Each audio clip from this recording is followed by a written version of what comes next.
What is up? How are you doing tonight? I'm continuing the main story quest of Shadowbringers Final Fantasy XIV. And yeah, let's get into it. You're Alphinode's friend? Yo, you won't believe who I just bumped into. This is Pas Oan, the very fellow I did business with prior to our ill-fated stay in Ilmore. I waited and you did not come. Then the Misto came, but his visits did not continue. I am truly sorry. Push us on. Things did not proceed as planned. Is there aught we can do for you by way of an apology? Perhaps. Where the dry return, a cavern to the north is home to giant crabs. We do not fear the crab, for we are swifter swimmers. But now there is no water. We run and they scuttle close behind, snipping and snapping with their claws. There are too many. I believe I can be of assistance there. And what of you, yo? If you've not found a task, you're most welcome to join me. Indeed, I should appreciate the company. Where the dry return has a rather ominous ring to it.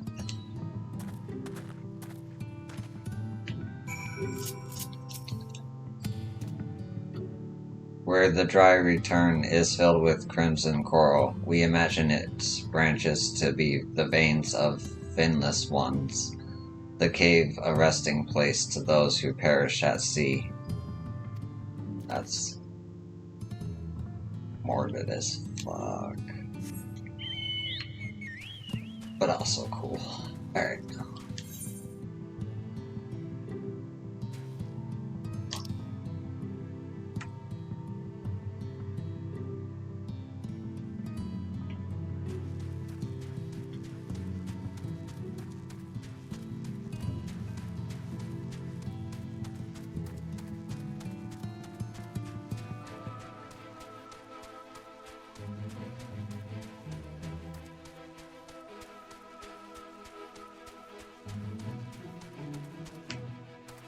What is down here?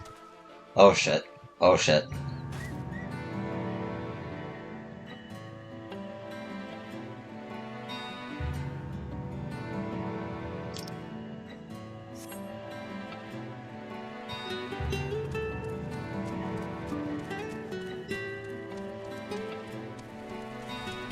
There's like a whole thing down here. Alright, that's not what I'm supposed to be doing. Got distracted. There we go. Back to it.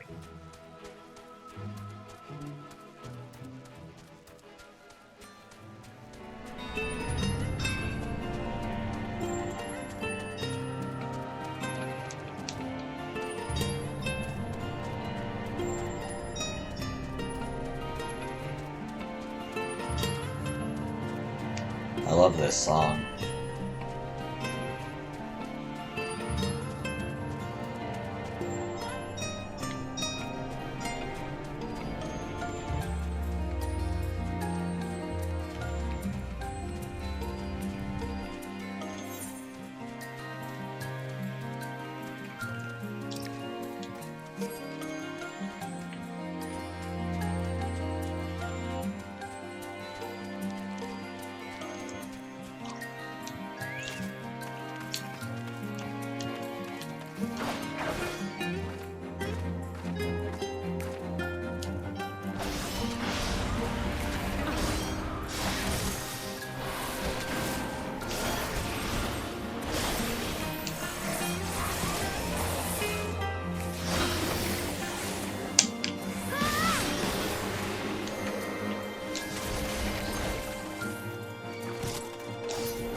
That's so cool.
Ah, as suspected. Okay.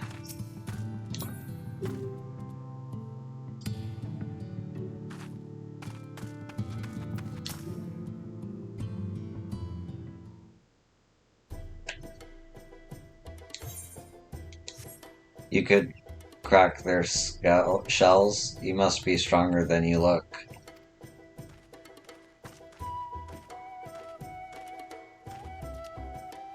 I see you've reached your quota first again. I shall never be your equal in such tasks. Still, I would say we have reduced the local crab population to a far less threatening number. My thanks to both of you. You must have a reward. Nay, push on. This was to be part of my apology to you, remember? Besides which, the lack of water is our doing, for which we must also make amends.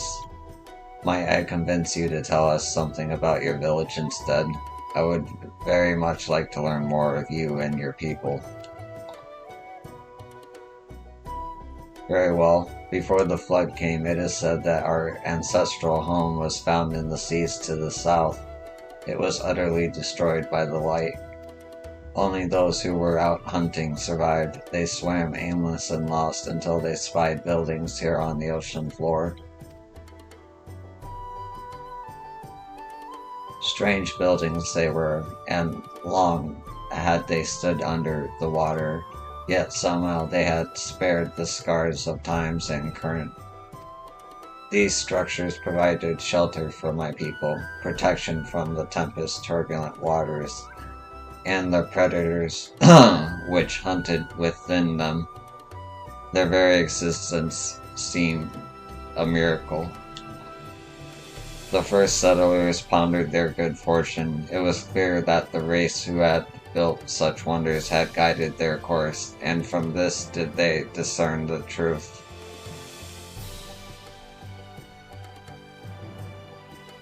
That the ancients had chosen us to serve as caretakers of their eternal sanctuary, until such time as they returned. Thus, if it is judged that your coming and this great vanishing of water was by the ancients' design, you will find warm welcome here. A truly astonishing history, yet I cannot help but wonder how will the significance or otherwise of our arrival be decided. The ancients have blessed us with the protection and prosperity. If your presence serves to bring us the same, there will be no doubt in the matter. Then it would seem our earlier decision was the correct one. We thank you for the lesson, Pashosh, and will continue to do all we can to assist your people. Should you desire our help with any other trouble, pray do not hesitate to ask. We should return to the task at hand. Only do try not to overexert yourself, my friend. The risk far outweighs the gain.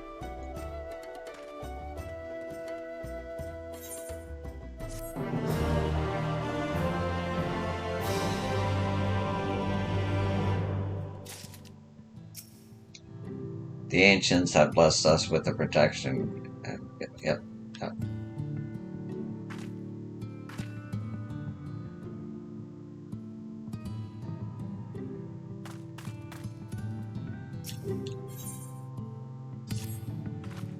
Ah, yo, have you learned aught of note? Fascinating, and precisely the sort of information I was hoping to hear. In fact, if you have a moment, I'd like to borrow your eyes to confirm a theory I've been working on. Come.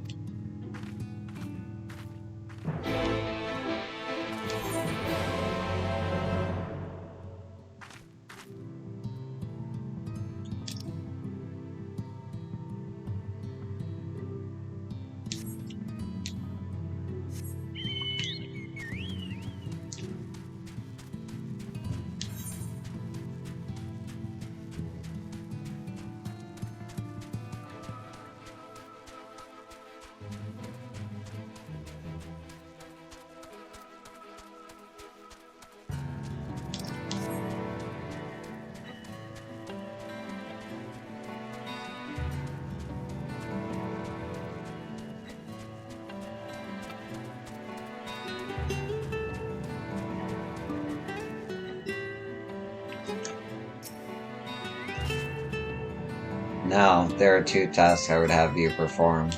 The first requires you to inspect the buildings which surround the Yondu settlement and note their most distinctive characteristics. For the second, I wish you use the knife to take scrapings from one of the remnant's walls.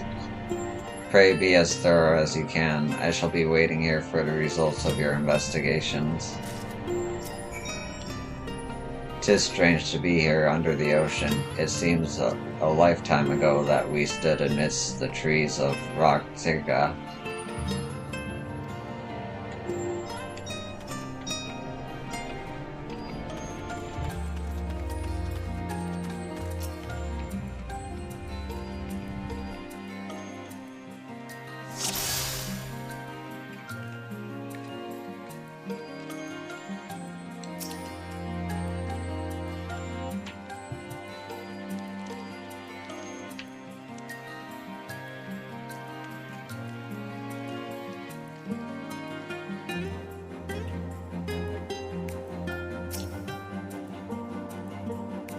The tall, slender tower featured many elaborate windows, the likes of which you have seen nowhere else.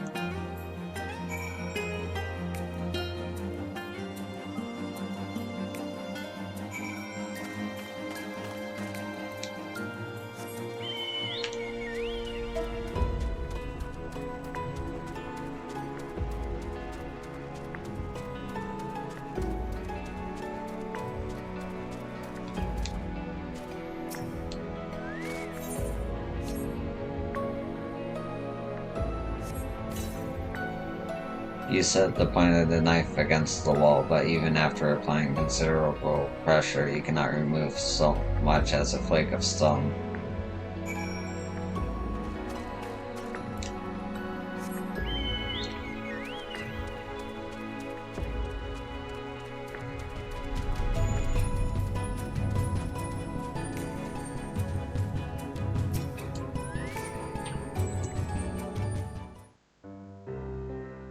And what have you discovered?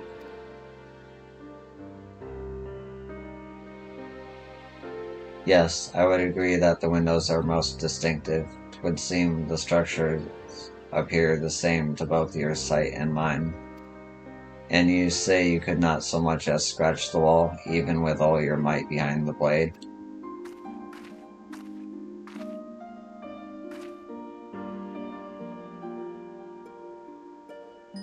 Yo, everywhere I turn in this place, my gaze is drawn by peculiar materials for which I do not have a name.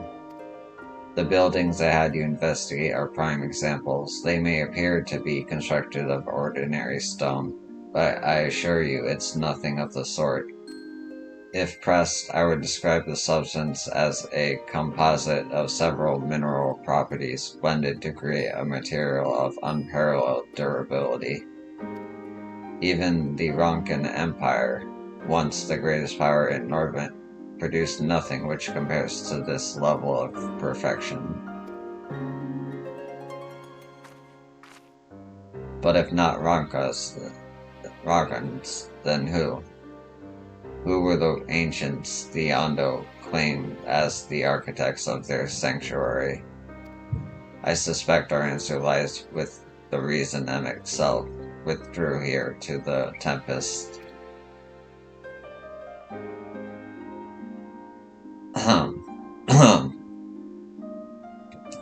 He may simply have wished to retreat somewhere mere mortals would struggle to reach. But there are many such remote locations. Why here specifically?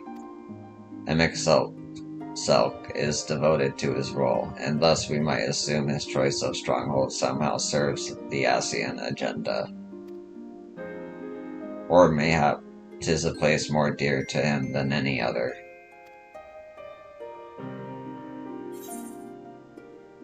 I like that we're both in the coats, so we have the same emotes. Are you saying this was built by ancient Asians? Could this place provide power to himself?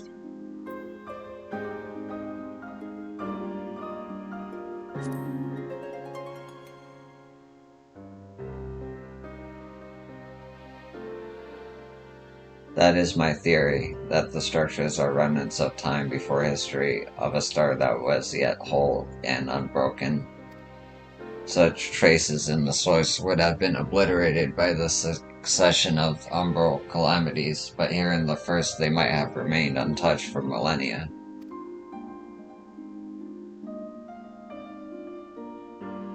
A copy of the mural in the Quinta na Rabel Elmet presented it to me during my visit to Fenau after our victory in Colusa.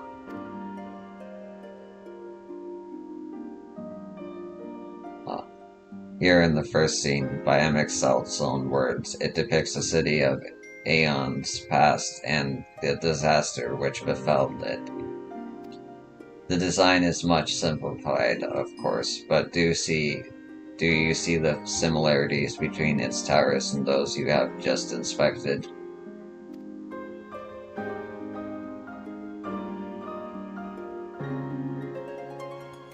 We are close to the truth, I feel. Let us search the surrounds for another tower, one which matches the picture near enough to remove all doubt.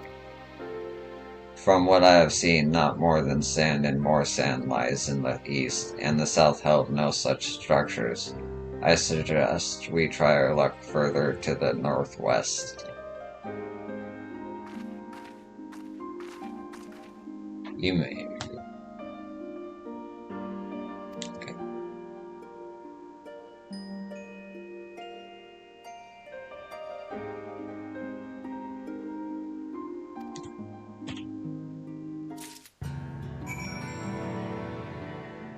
One second.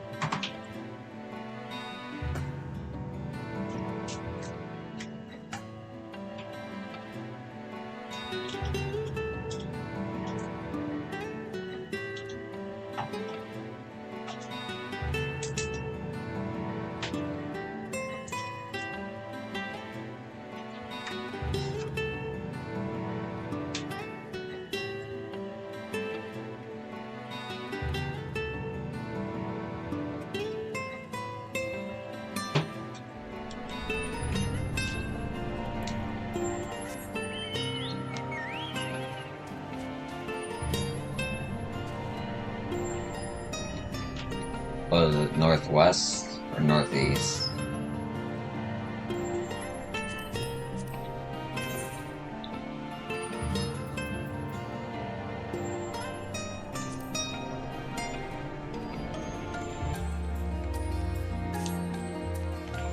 I know it's north, so we'll start there.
Oh, it's not gonna be in here, is it?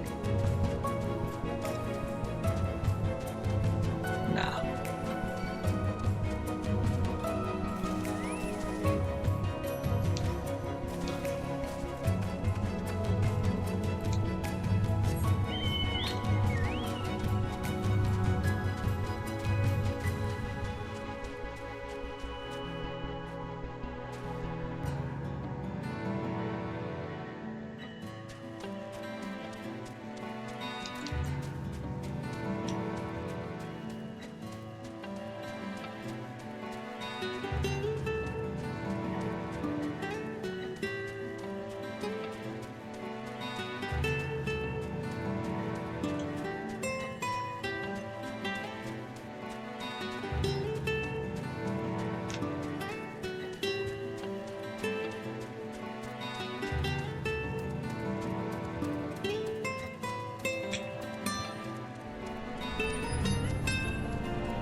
That's where I was.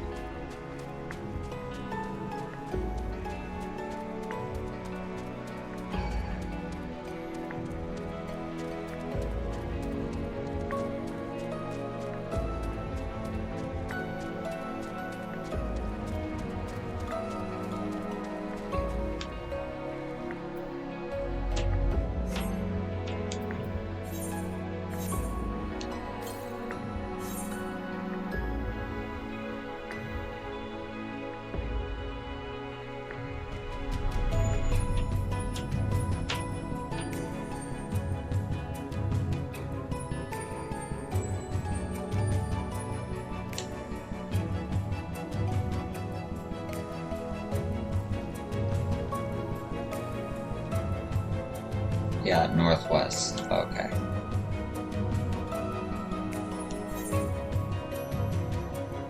Yep.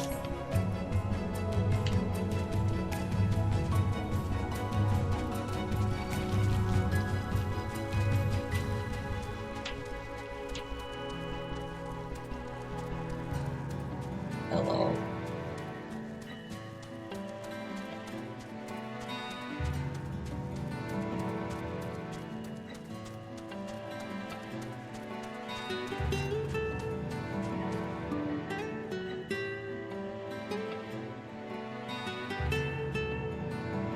I'll point.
Oh, shit. I have to go back the other way.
Hello.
There it is. That took forever.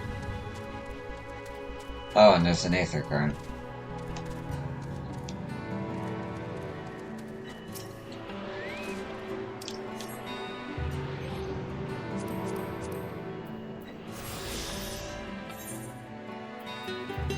I haven't missed one yet. Oh.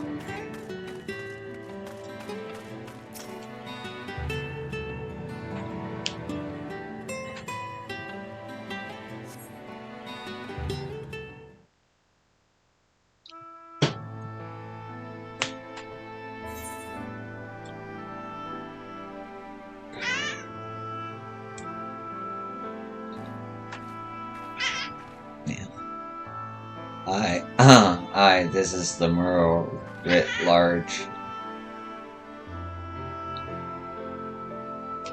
Though I cannot guess at its purpose, it must have been an imposing sight. How much of the tower's height lies hidden beneath the ground, I wonder.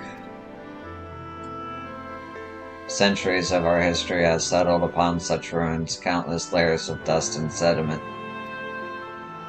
An entire civilization, its existence forgotten by all except a handful of Asians. And yet it did exist. They lived here, in the city.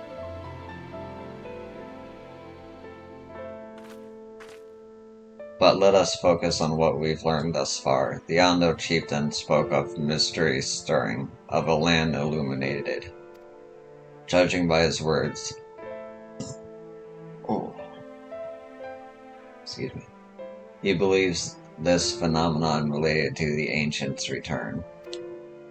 Thus we can surmise that what the Ondo saw shining in the abyss was, in all likelihood, yet another remnant of this age-old civilization. And who else would light the lanterns, Azreen put it, than Emic himself? 'Tis almost certain he is there.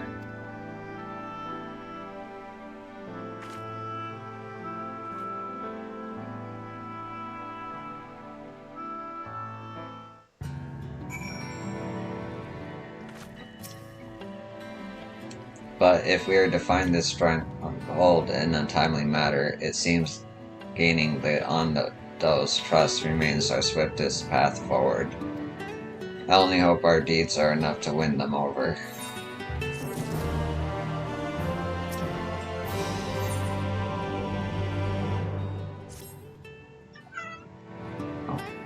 Side.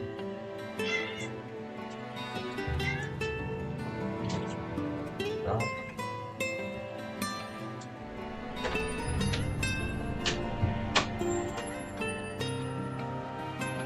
Thank you for assisting me with my investigations. I shall seek out our companions and share what we have learned.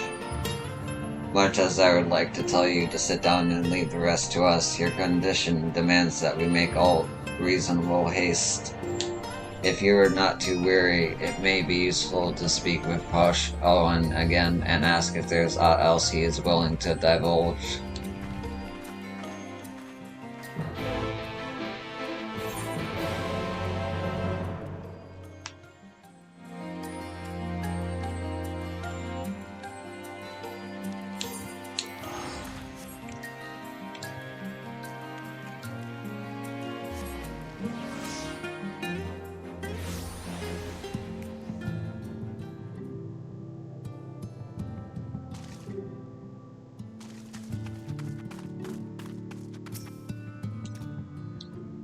Ah, Alphinaud's friend, and your companions have done much to repair the damage caused when the waters parted. Anything else you can do? Have you been to the walls of the Forgotten?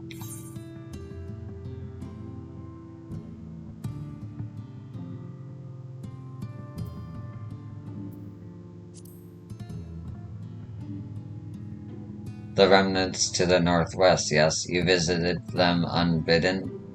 Could it be that your footsteps were guided by the ancients?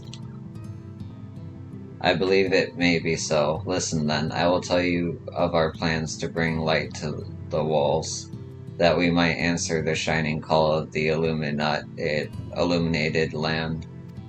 We have requested a fineless craftsman to shape for us a sacred lamp. He is odd for a land dweller, choosing as he does to live in the ocean, but his skill is beyond question. It is concerning, however, that we have heard nothing of his progress. If you were to visit this artisan and return with our long-awaited light, then any doubt as to your purpose would be laid to rest. His name is Grendelt. You'll find his workshop in a metal structure to the south. Go visit Grendel in his workbench, bring back the lamp we asked for, and all will be as the ancients desired.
Okay. The workbench. Okay.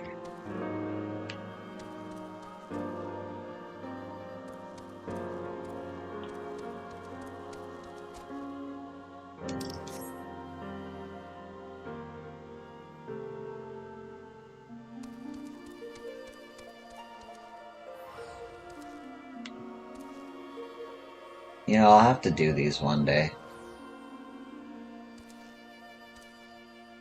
Oh, and he's gone. I see some people like chill in these abandoned spots just for privacy. I get it. Oh, that's just great, that is. My mind's playing tricks on me now. Look, Randall, someone's come to visit ye at the bottom of the bleeding ocean. Or it might be as your ghost, eh? Go on, foul shade, feast yourself on me, rotten soul. I've got no use for it. A craftsman what can't craft is more pointless than a sea slug with a dome and hammer. And that's an insult to a bloody sea slugs. Psych 'em up. Okay. Worthless. Worthless. That's what I am.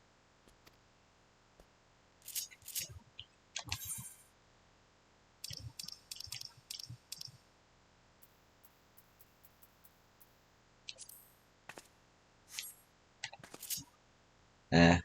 You wouldn't be trying to raise me spirits now, would ye? Spirit?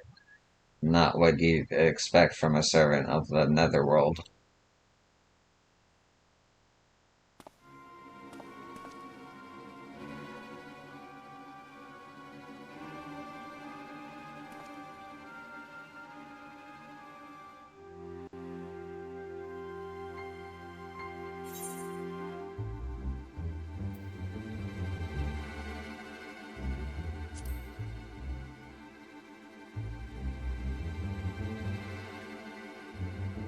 Or it might be as we cross paths back in the Crystarium, but I don't reckon we've been formally introduced.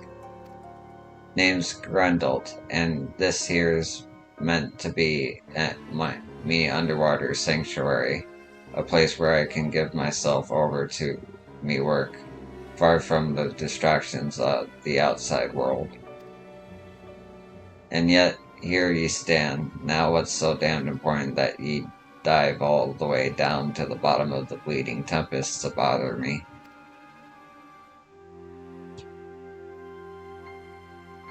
Ah, the Ondo's lamp. God's curse my empty head. I've not so much as made a start.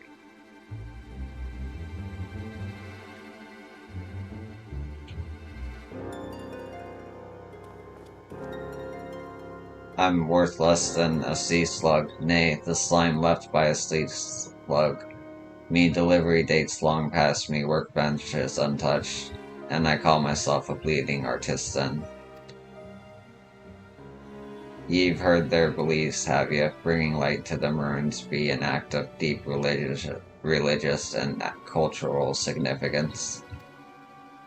And it was my privilege as craftsman to be tasked with providing a ritual instrument worthy of the occasion, but I just can't bloody well. Gah, my mind's a bleeding blank. It's like I pissed away my last drop of inspiration.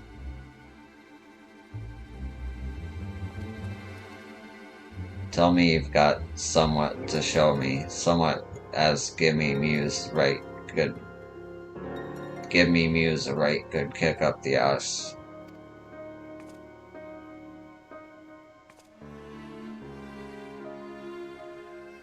The Yonder want to honor the coming of the ancients, so their answering lights got to blaze with the right kind of brightness. Like the sparkle life caught in the crystal, but just being sparkly's not enough. It's got to dance with joy and sorrow and sense of hardship endured, you know what I mean? Rendell seeks a particular kind of inspiration, the kind that crystallizes only at the accumulation of a long and tragic tale. Complete any of the role quest lines available at the Wandering Stairs in the Crystarium, then return to Grendel once more. Oh, seriously? God damn it. I knew that was gonna happen eventually, but it's no good. I need someone special to light the fire under me, piss-sodden imagination. Like, yeah, okay. Okay, so I need to go to the Crystarium.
Wait, you wouldn't happen to be...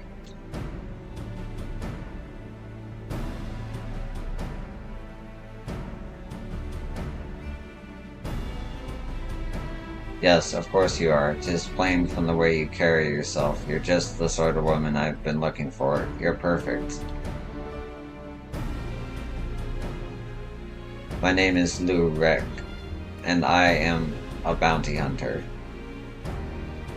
But not just any bounty hunter, I will have you know. Nay, I am not wont to settle for run-of-the-mill prey. I hunt sin-eaters. Not only that, I have recently set my sights on a particularly notable fiend. One of the four cardinal virtues, those infamous instigators of the flood itself. Naturally, it will take considerable strength and skill to defeat such a formidable eater, and I am not afraid to admit I cannot do it alone. However, with the aid of equally formidable allies, I am confident it can be done. And you, my friend, are exactly the sort of ally I have a mind to recruit.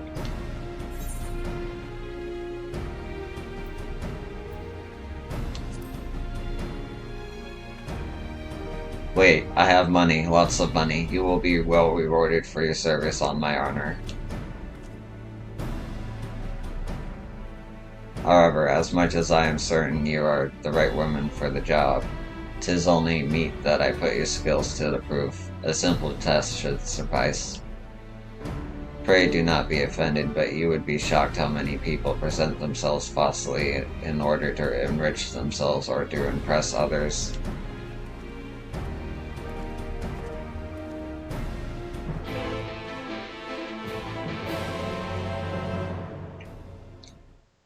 Okay.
Here we are, our proving grounds. You need only slay a beast of suitable ferocity before my very eyes to demonstrate your own. Naturally, we require bait to lure one out of hiding. Oh, my lord, got your back a cheer. Well done, my good man, and here is your payment.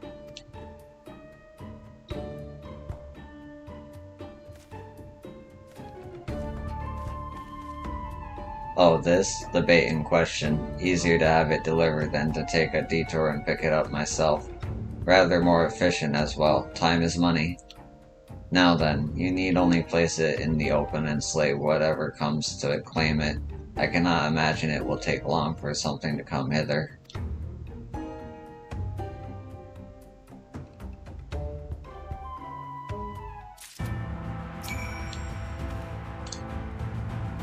As I said, simply place the bait out in the open and await whatever ferocious beast comes to feast upon it. Slay it, and I will know you to be the warrior brave and true.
Fantastic. I knew I was not wrong about you. Come, let us return to the Crystarium at once.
Congratulations on a kill well made, my good woman. I dare say this is the beginning of a beautiful partnership. Let us commemorate the occasion with a feast. Eat, drink, and be merry.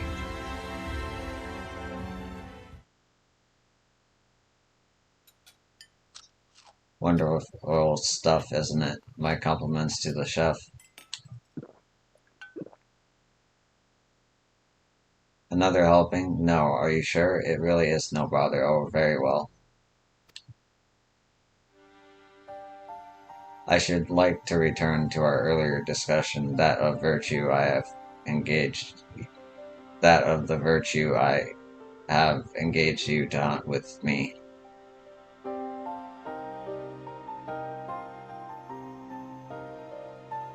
Andrea is her name, and she roams Norvent in the guise of Brenda Ray, fallen warrior of light and renowned hunter of Eld.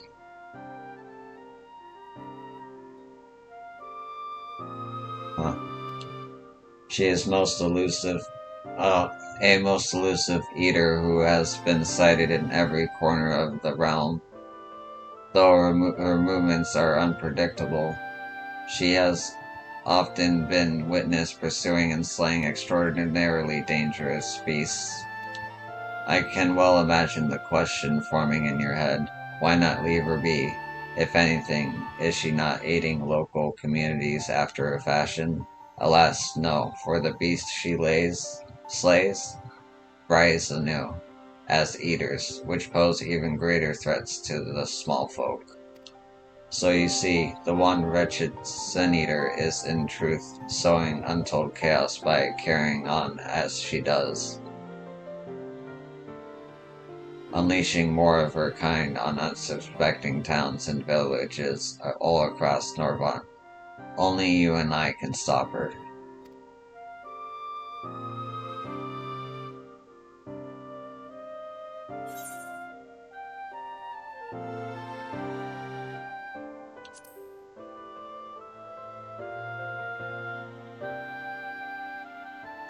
What an odd thing to ask, but never mind all that. Whether or not they were heroes or villains or whatever 100 years ago doesn't matter to me. The simple truth is, Rhonda Ray was the greatest hunter who ever lived, and beating her at her own game would be an amazing feat, don't you think? And regardless of what the Warriors of Light were before they became Sin Eaters, that's what they are now, so we'd be doing folks a favor by killing one. Well, what say you, friend? Will you hunt Andrea with me?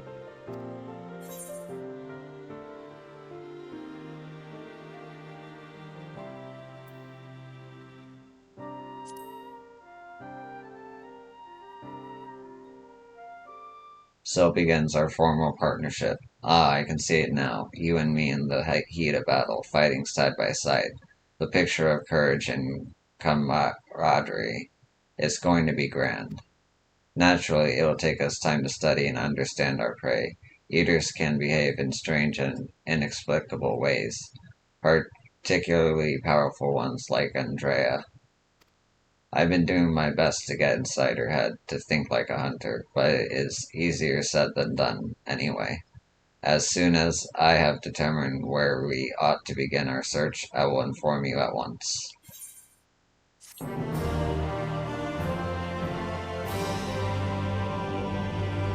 Oh, is the reward lacking? My apologies. Next time I will see that you receive rather more substantial compensation.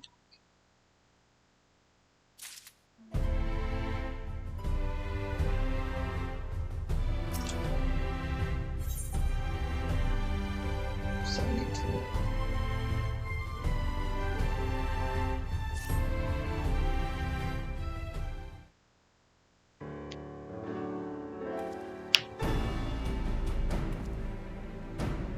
Wait, it's you. It's really you. You actually came.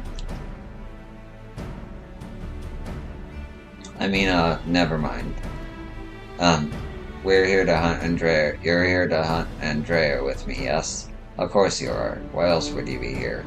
And wouldn't you know it, one of my hirelings should be returning with new information any moment now.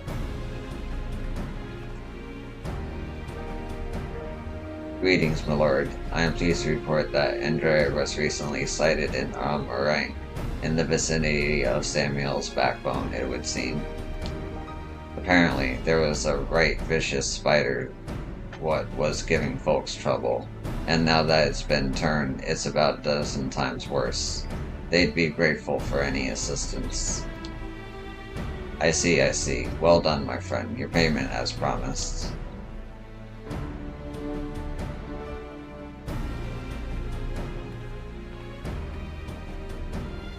Why bother going out and about pestering the small folk for news when you can employ others to do it for you? The better to devote our precious time to rather more important matters, I say. And owing to my winning strategy, we may now depart for Orang and the delightfully named Samuel's backbone, for in pursuing the spider we may yet find its maker.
Okay.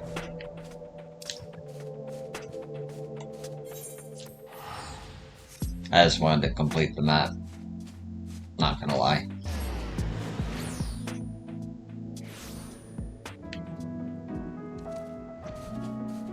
Alright.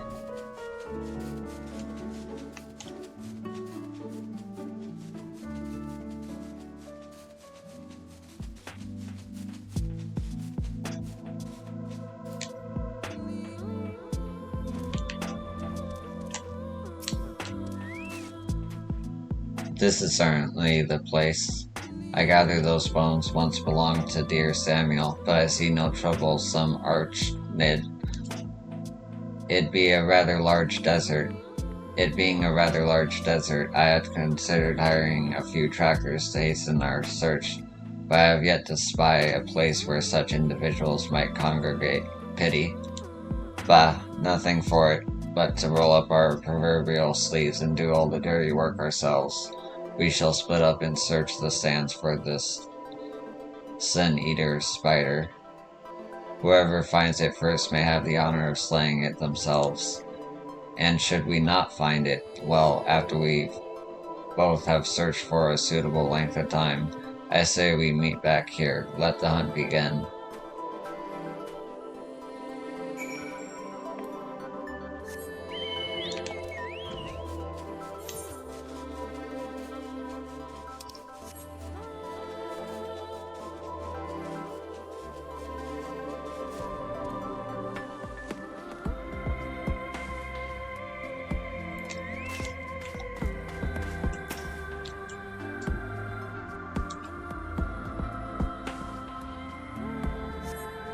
You survey the surrounding sands but find no trace of the spider you seek.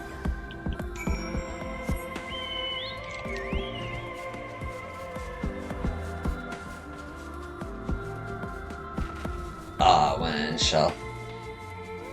That's cool. Alright.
Okay.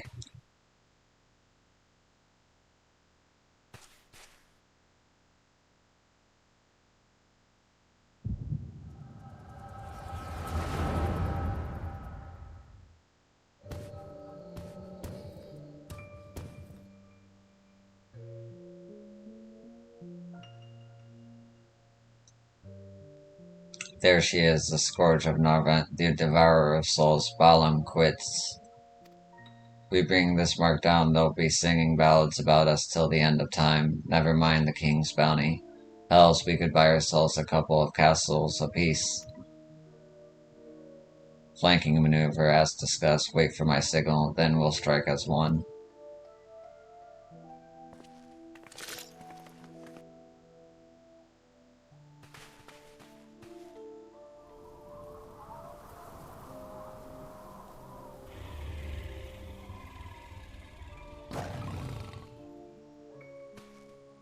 Damn it, she's on to us. Don't panic, we planned for this. We'll act as decoys while Brenda Ray brings her down. Go, go. Wait, not yet. There's no need to rush this.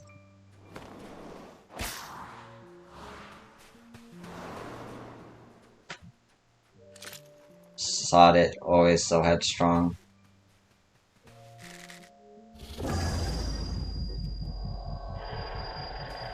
Bugger me, my head, I can't.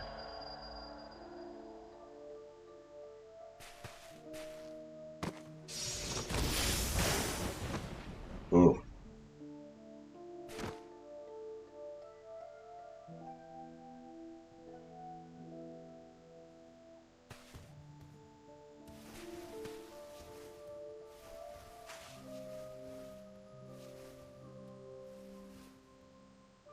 No, no, come back here. Finish it, you bloody bastard. Finish me.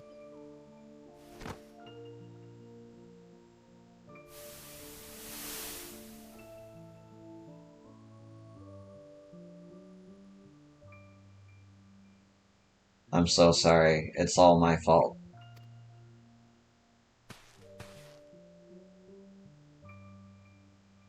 I'll not let it end like this. I promise. I'll kill that goddamn beast if it's the last thing I do.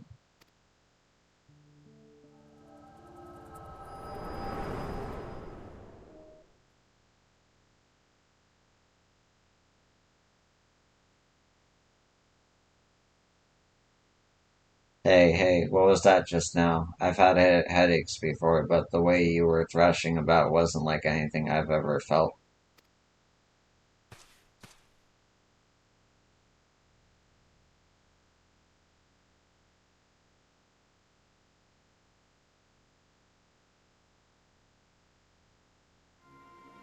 By the gods, and I thought we were lucky just to catch a glimpse of Andrea, but you're also telling me you were granted a vision of her past with this power of yours? Two warriors killed while hunting a great horned beast. A beast their surviving companion vows to slay in revenge. I have heard this tale before, I know it.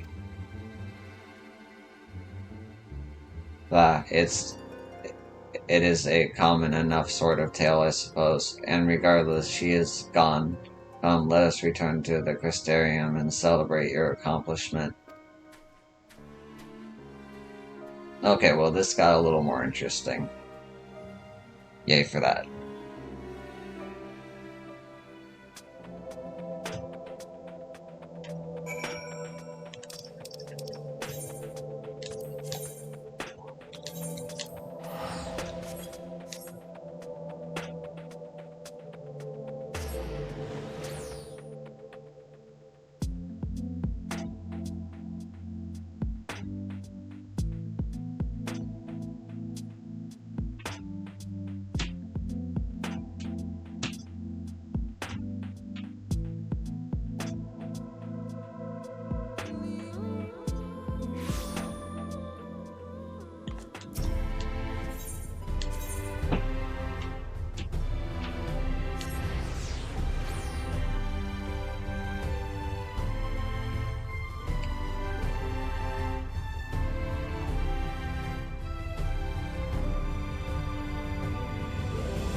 The table is set, and so I bid you raise a glass with me, that together we might toast your spectacular accomplishment.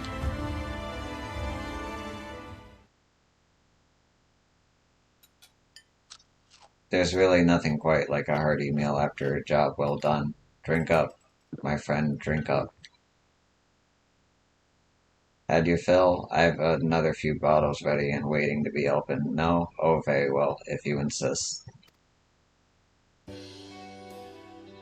It occurs to me, my good woman, that I have yet to ask your name. So quickly did we forge our friendship that I hardly noticed until now. Yo, son. Reckon yo. Yes, I rather like the sound of that. Reckon yo. The daring duo, the brave bounty hunters, the scourge of sin eaters. Once we have slain Andrea, not a soul in Norvent will not know our names. They shall ring out all across the realm. Ah, but I should dwell overmuch on the victory before the struggle. A wise hunter is prepared and patient. 'Twould be prudent to send double, nay triple the agents afield to seek out promising new leads.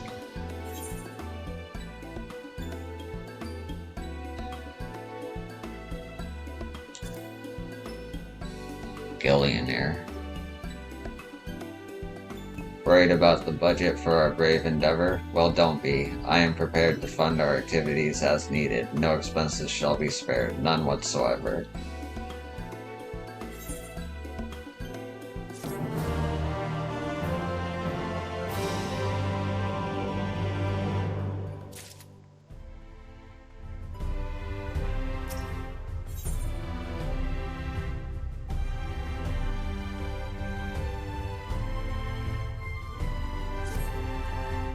There she is. Yo, come to rejoin her bosom companion in the great hunt. It is well that you have, for I have obtained new information concerning a sighting of Andrea on Kaluza. The fiend has transformed yet another deadly mark, a great bear in this instance, into an even deadlier eater. And so it falls to Rek and Yo to slay the newborn eater and continue their pursuit of Nordvant's most notorious virtue, to Kaluja and to glory.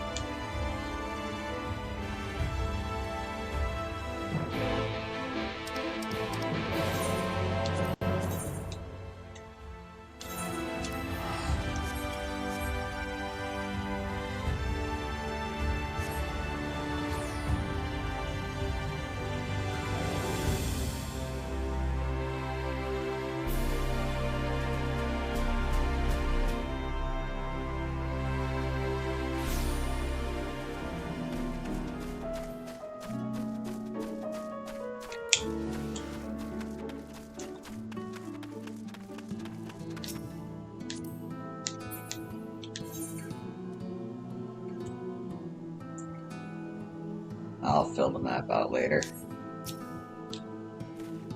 Let us book no further delay and commence our search, separately as before in Almarang. If you catch the eater first, I grant you leave to kill it without me.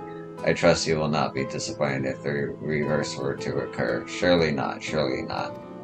I myself will be most put out if I happen to lose to you a second time. And so on that note, may the best hunter win.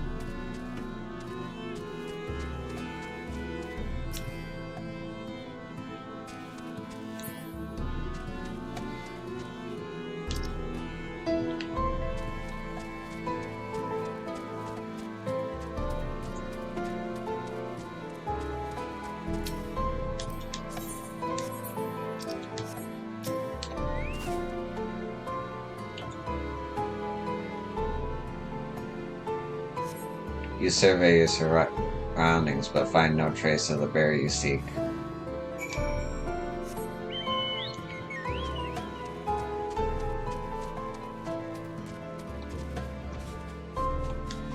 Oh yeah, I can fly. Duh.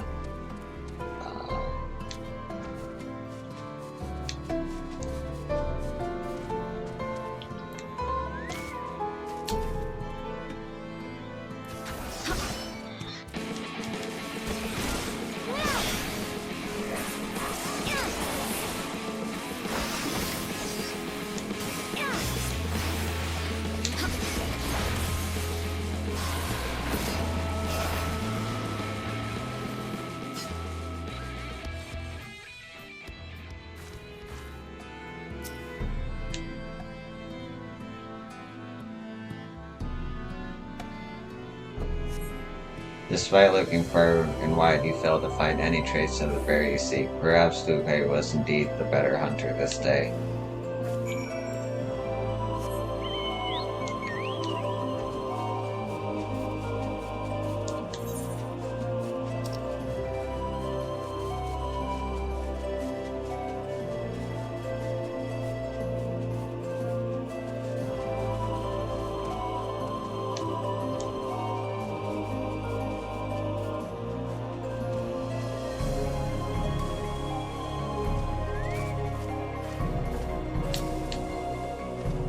To the victor goes the spoils, and the loser bugger all. After the bear were you? Sorry, sinner, but you come too late. We claimed the bounty not but a few bells ago. Wicked White, don't tell me you're the little lordling's newest bosom companion.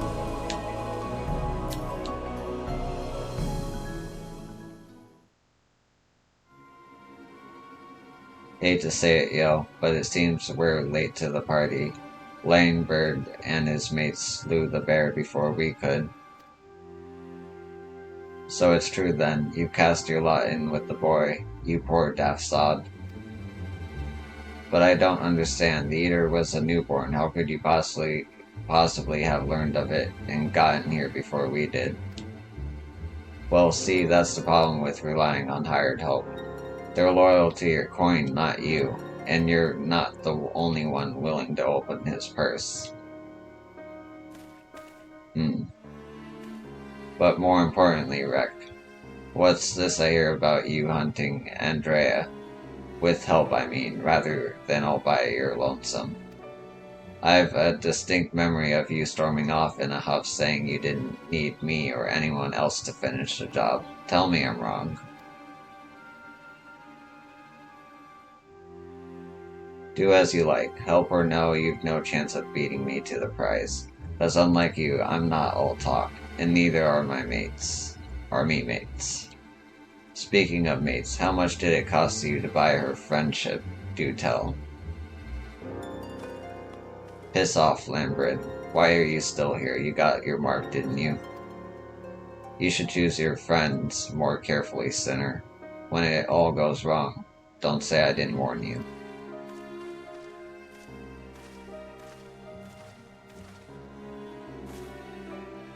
You have questions, I am sure. As you may surmise, Lambrid was once a comrade of mine. I took him into my service that we might hone our skills baiting sin eaters in preparation for facing Andrea. However, as I soon came to see that he was not all that capable of a hunter, and so I dissolved our working relationship. Unfortunately, he did not take it in stride, and instead resolved to recruit new companions that he might beat me out at my own game. It would seem that his fortunes have improved greatly of late, so much so that I fear we can no longer afford to dedicate time to tracking lesser eaters and must devote our undivided attention to the pursuit of Andrea. As such, we should be getting back to the Crystarium, but before we depart, I have one other matter to attend to in Yilmore. If I might trouble you to accompany me. Ah, but of course you will. Let us be off.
Oh, feeling better, are we? I almost fainted in shock when I saw your friends were carrying you down the mountain. Is there no end in sight to these important matters of yours? I should think you suffered enough by now. Never mind the sky, I'm more concerned we shall find you collapsed by the side of the road.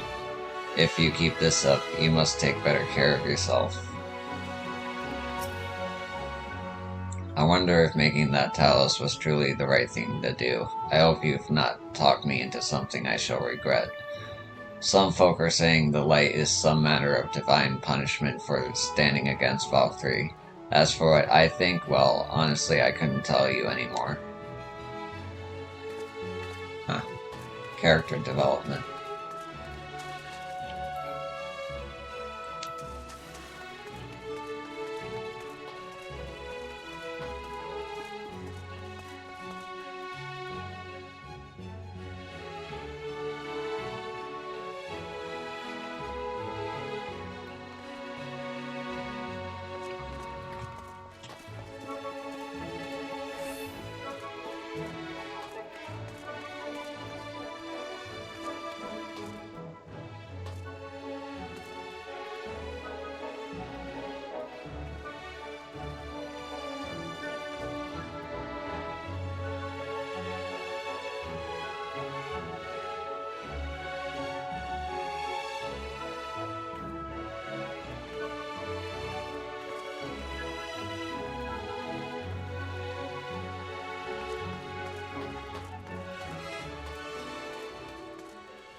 Seemed to have blacked out for a while there, but not to worry. A little attention from a charming lass, and I'm feeling right as rain again.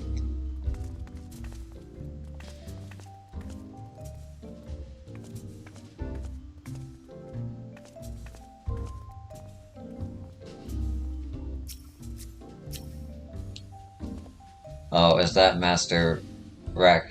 Then you are his, dare I say, friend? Speak to my manservant and leave me to my entertainment.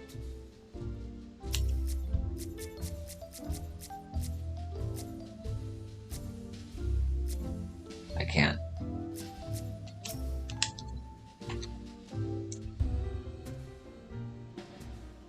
Yo, allow me to introduce you to my father and mother. Wow.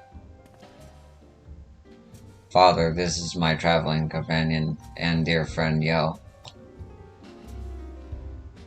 She and I have resolved to hunt a particularly deadly sun eater. Indeed, I cannot overstate how terribly dangerous this eater is. That to pursue it is to court death itself. However, when we at last triumph over the fiend, all of Norvent shall sing our praises. Won't that be wonderful, Father? So long as you do not sully our good name, you are free to hunt whatever quarry you desire. I can do without all the petty details. Now then, how much do you require this time? Out with it. Oh, never mind, just give the boy my coin post were due. I am sure it would suffice for his trivial pursuits. Wow. That is why you are here. It is not another handout. Don't play coy. You've never been good at any of it. Never been any good at it.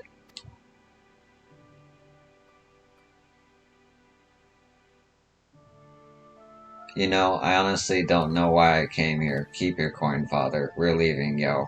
Right now.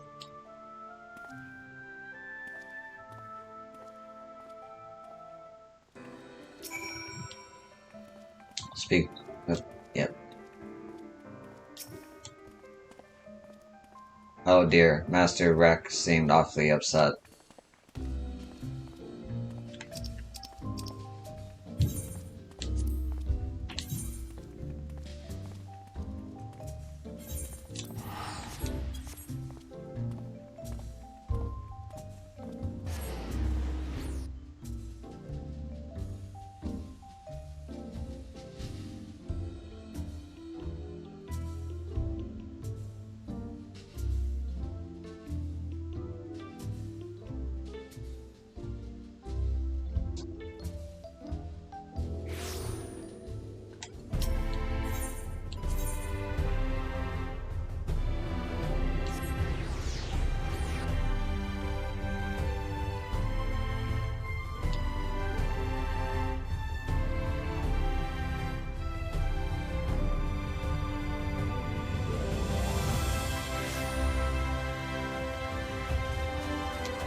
Forgive me, yo, but I would forgo the wine on this occasion. Father's lackluster reception has put me in rather dour spirits. As you may have gathered from our exchange, I am a free citizen of Yormore, owing to my parents' considerable wealth. I have enjoyed a relatively privileged upbringing, privileged and unbearably boring, which is why I quit the city and resolved to become a bounty hunter. I am no fool, though. I am well aware of my fortunate circumstances, which is why I elected to conceal them from people of the Crystarium. People are wont to jump to uncharitable conclusions. I feel as though you and I have established a rapport, and so I thought it best to bring you into my confidence. I pray you refrain from telling others. Now then, since Laybrid has decided to turn this into a race, we have no choice but to oblige him and slay Andrea before he does. This calls for a veritable army of hired hands. Alas, in a fit of frustration, I refuse Father's coin. Without additional resources, we have no choice but to conduct the search by ourselves. Moreover, I am rather embarrassed to admit that I can pay you only a token sum at this time, but I trust that will not deter you from joining me anon.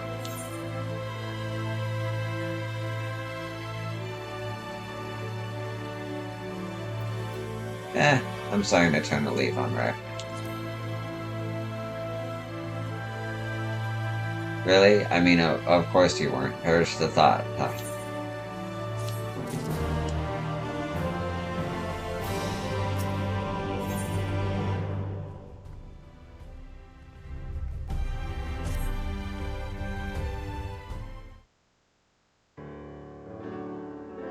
Yo, my friend, thank the gods you're here.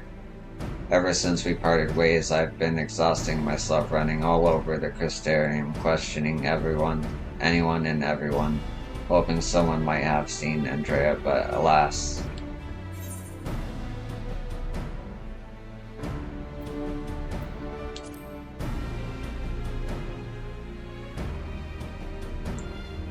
Well, of course, surely this is the limit of what a man with meager financial resources can accomplish.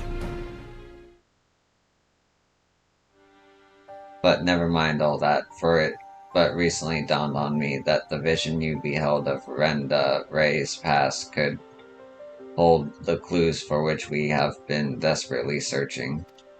When you first described it to me, I felt as though I heard it before, and I had. My wet nurse had told me the exact same story when I was still a boy. 'Twas a tale of a courageous hunter who, together with her comrades, embarked on a quest to slay a notorious mark, a great horned beast. They came upon the quarry in the desert, and there attempted to lay it low. Alas, the beast had a singular strength, and the hunters a fatal weakness. And so, in the ensuing struggle, her comrades were killed, leaving her the sole survivor to swear vengeance. Well, would you not agree that your vision is a perfect matchup for this tale? Then there can be no doubt. Renda Ray is the celebrated hunter, the hero I so admired in my childhood. After that tragic day, the hunter resolved not to rely upon others and instead slew the beast by herself. She somehow found a way to compensate for her weakness. Anyway, my recollection of the tale is likely riddled with errors. We should ask Miss Olivera to recount it in full. She was a bounty hunter herself before she entered into our service, you know. Also, in light of all this, I should share with you an interesting theory concerning all the virtues I heard from a fellow hunter. Apparently, each appears to be driven by particular memories, moments that forever changed each of these fallen heroes. Makes sense, doesn't it? Ronde Ra being a hunter of notorious marks in life and in death.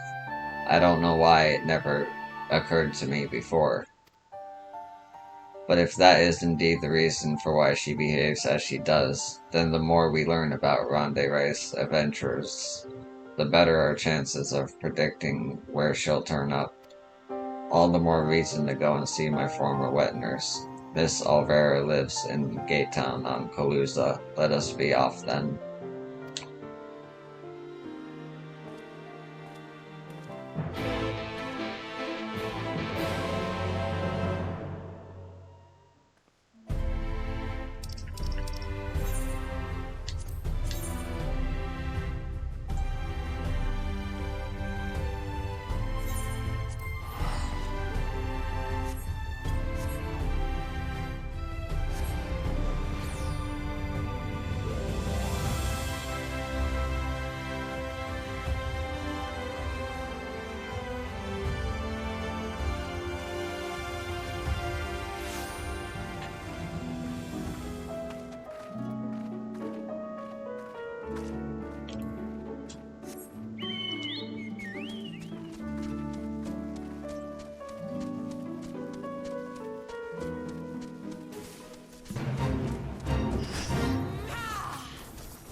Always good to make connections.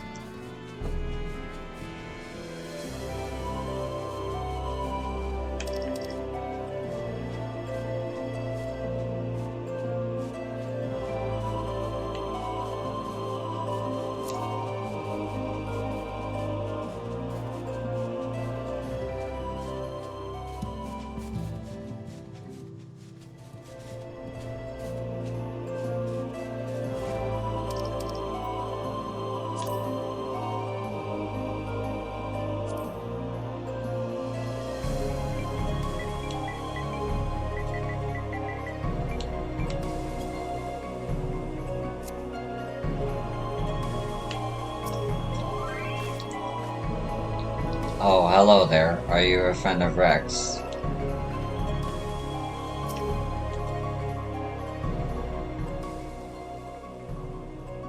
Yo, this is Miss Alvara,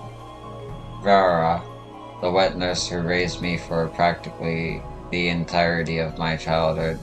She was bonded to my family and lived with us in the city at the time, but when I came of age, she was forced to leave.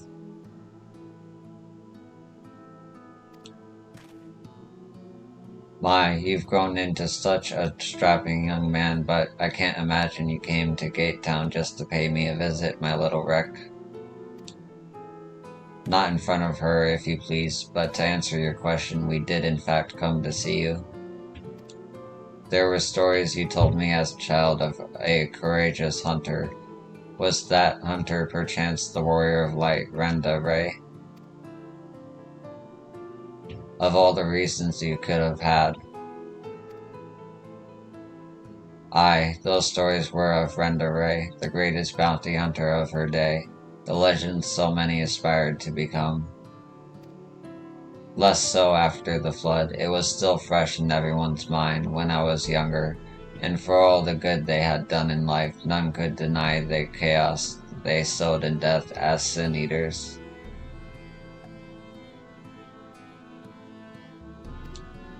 But despite all of that, me and my mates still looked up to her. We knew all her feats and swore to preserve them, in secret if need be, that she might inspire future generations as she had ours.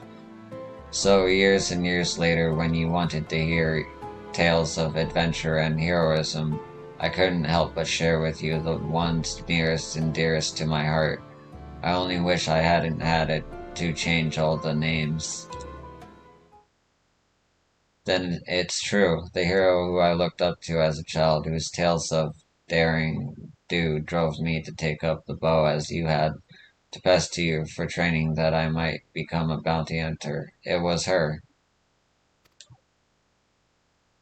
Miss Olvera, Yo and I are hunting Andrea, and we believe that one of the stories you shared with me may help guide our search. Namely, the one about the great horned beast that killed our friends. Will you tell it to me again? Wicked white is that, oh my little wreck, very well.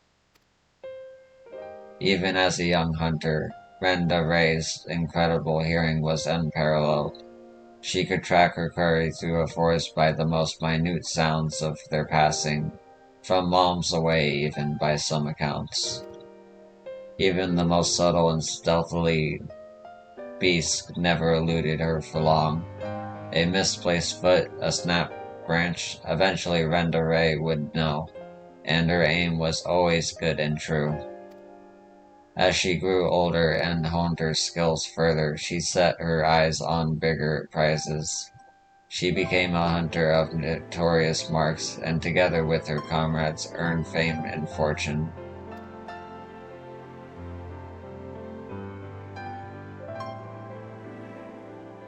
As their reputation swelled, so too did their egos. Only the most dangerous game would suffice, and so they resolved to hunt the scourge of Norvant, the devourer of souls, Balam Quits. But what Renda Ray did not realize was that her greatest strength would prove her undoing, for when she faced Balam Quits, the beast roared with such force that it brought her to her knees. Helpless, she could only watch as it claimed the lives of her beloved comrades and fled.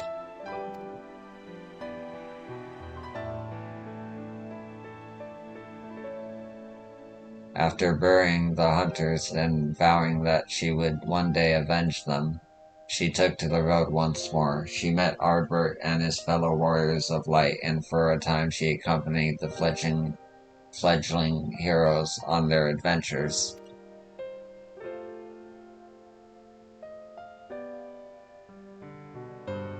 To them, she was a breath of fresh air, a vibrant young woman who savored every moment and found joy in the simple pleasures. They knew not of her fallen friends or how their deaths weighed heavy upon her still. The party wandered the realm, performing many great deeds and growing ever stronger, as did Rendere. While in Kaluja, she even devised a means to defend against the powerful roar that had been her downfall that fateful day.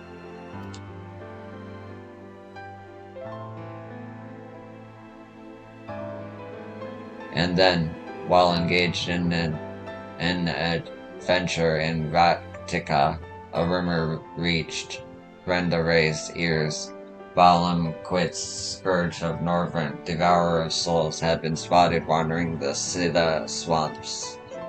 'Twas a golden opportunity, but to seize it would be to face the beast alone. She could not wait for Ardbert and the others, nor could she ask that they forsake their sworn duty.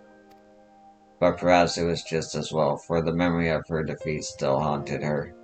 The courageous hunter had allowed a single fear to take root in her heart, the fear of losing her new companions as she had her old.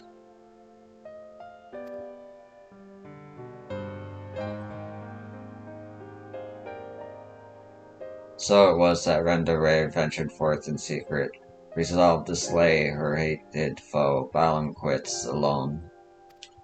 And with all her strength and guile, the legendary hunter did just that.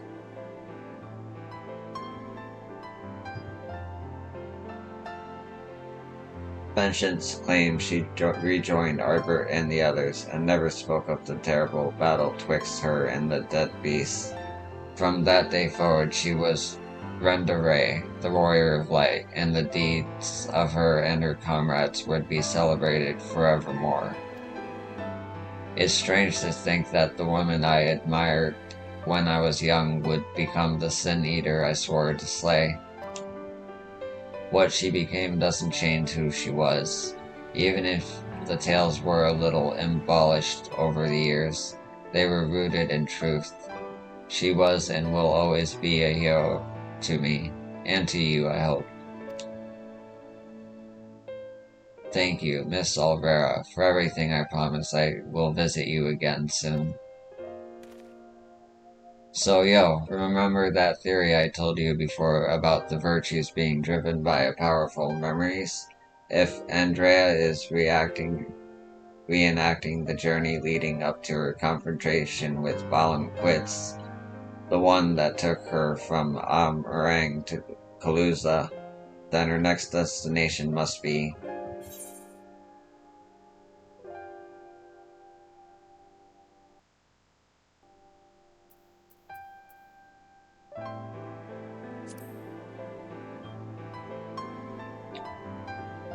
right. That's where she laid low the beast at last, in the city swamps, to be precise. And so that is where we shall go. Let us away. Now listen, Rick, there's an awful lot of people don't know about Rhonda Ray, or the world for that matter.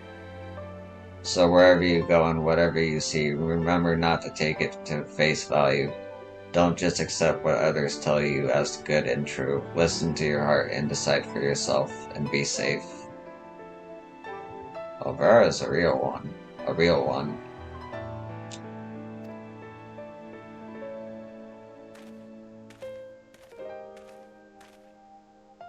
Was it? It is such a pleasure to meet a friend of Rex. His parents never hesitated to provide him with all the wealth and opportunities they could, but when it came to love and support, well, all I can say is that it's a miracle the boy turned out as well as he did. One can never have too many friends or too much support.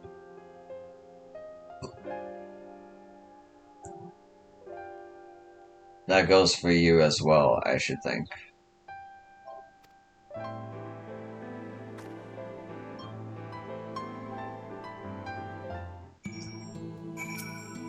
I know he may be a bit exhausting at times, but do try to be patient with Rick.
When I was little, Miss Olvera seemed so much bigger and stronger than me.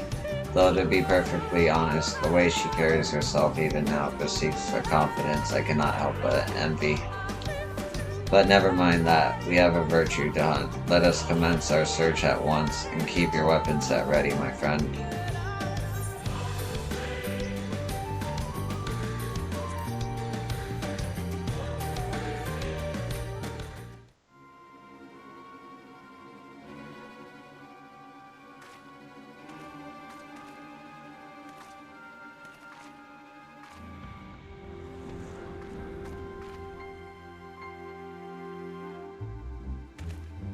About time our luck got turned for the better. There she is.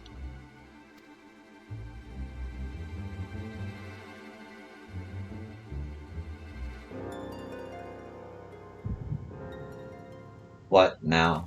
Oh, you've got to be kidding me.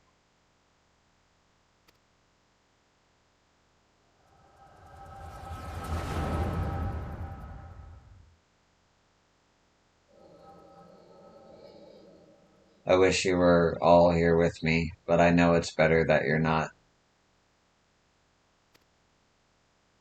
We have a score to settle, you bloody bastard, and this time I'm ready for your tricks.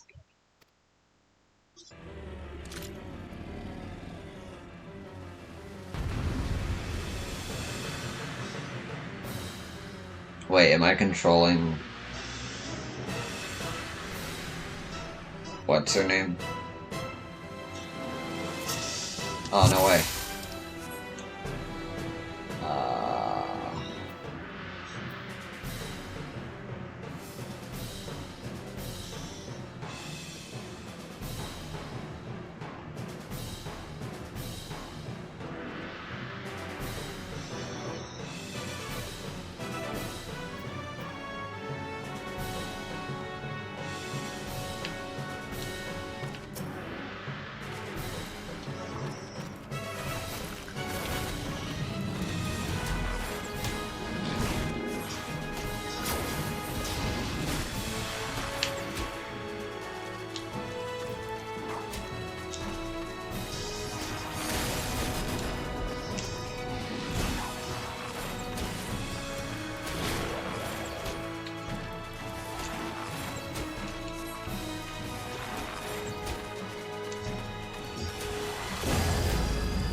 Okay.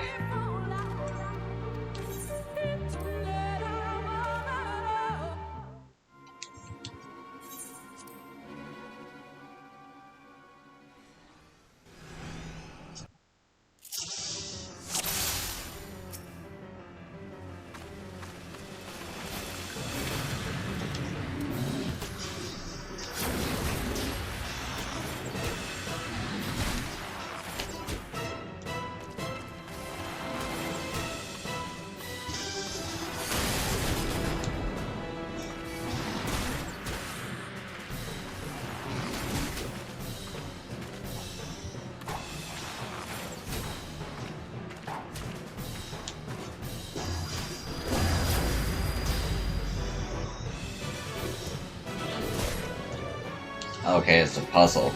I gotta save it. I'm thinking DPS, I gotta think ranged.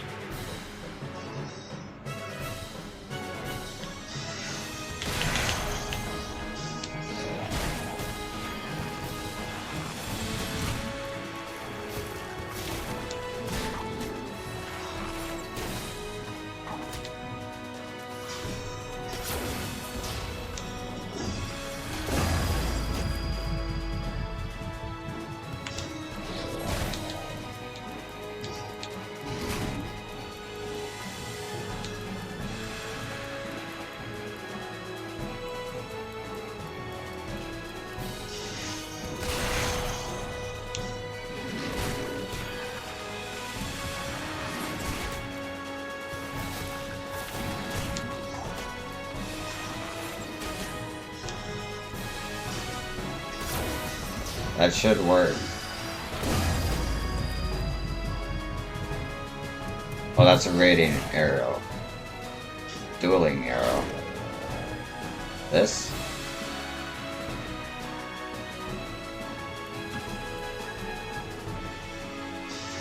Okay, I think I get it now. I just missed an ability.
Hell yeah.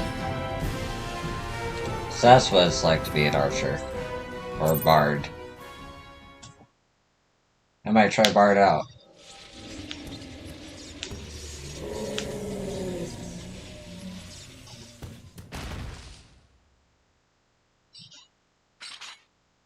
Deathful burger. Everyone alright? Hardbert, I don't know what to say. Thank you, everyone, and I'm sorry for trying to go it alone. And why, pray tell, did you even try to do something so foolish? If we'd been here from the first, it wouldn't have been anything even approaching a challenge. Back in the day, I was a bounty hunter. I've told you that much, but I haven't told you about my old partners. Together, we tracked and claimed countless notorious marks throughout Norvent. We were the best in the business. Everyone knew our names and our reputation. They called us legends, and somewhere along the line we started to believe it too. And then we set our sights on Baal quits.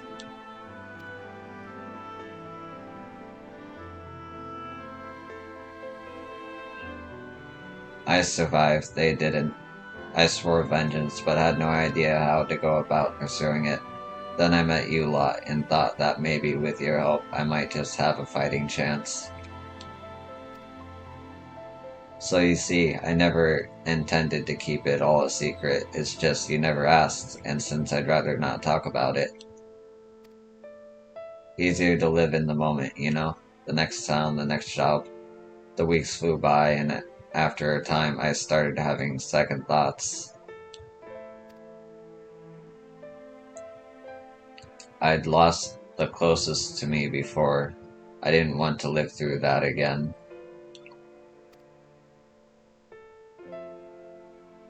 Are we or are we not comrades, through thick and thin? These bonds of fellowships between us must come before all else, otherwise they may as well not exist. You say the thought of losing us pained you? What of our feelings? What of our loss? What if we had not arrived when we did? You've saved our lives more times than I can count. How dare you refuse to let us do the same? And without these keen ears of yours, I'll never know what Bollocks, Brandon, and Nilbert are whispering about behind my back, and ignorance is not bliss, let me tell you. Mm.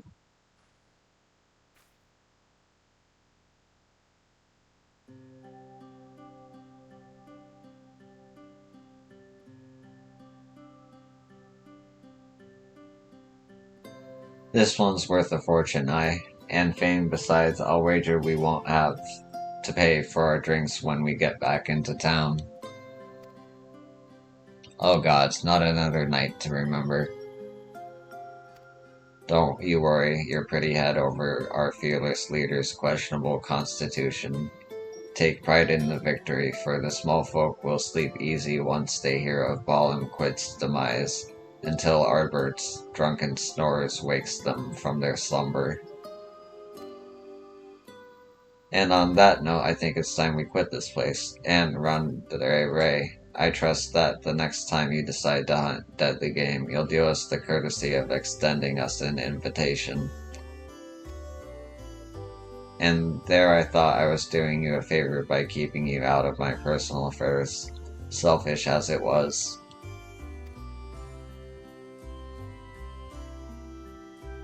Oh fine, but if you go and die on me, I'll pay a necromancer to raise you from the dead so I can kill you out of spite. Agreed. Now then, mind cutting off whatever it is you need to take back as proof of the kill. I don't want to lose our reward on a technicality.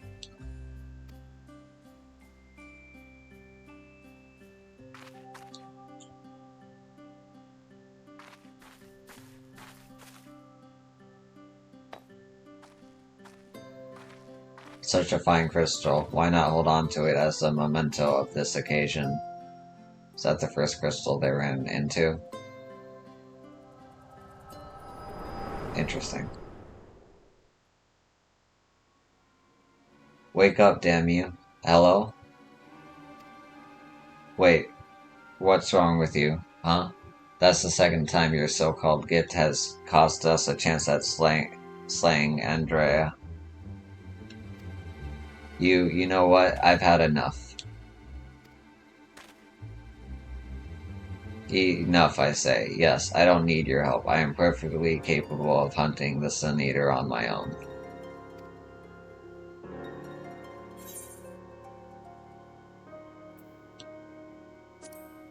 Piss off.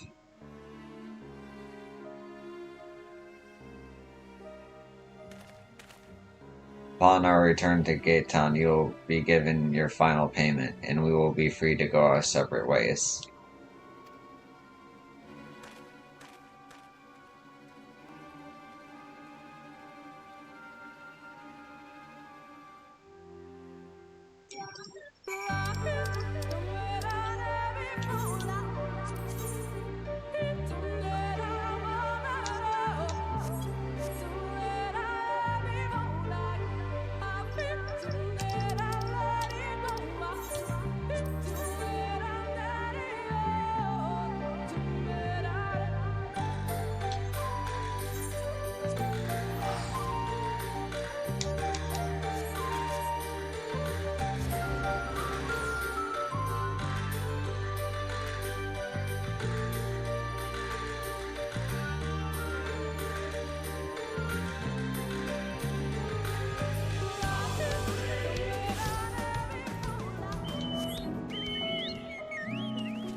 What is it? Did something happen between you two?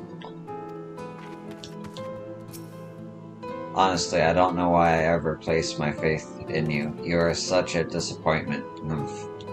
Consider this a formal dissolution of our partnership.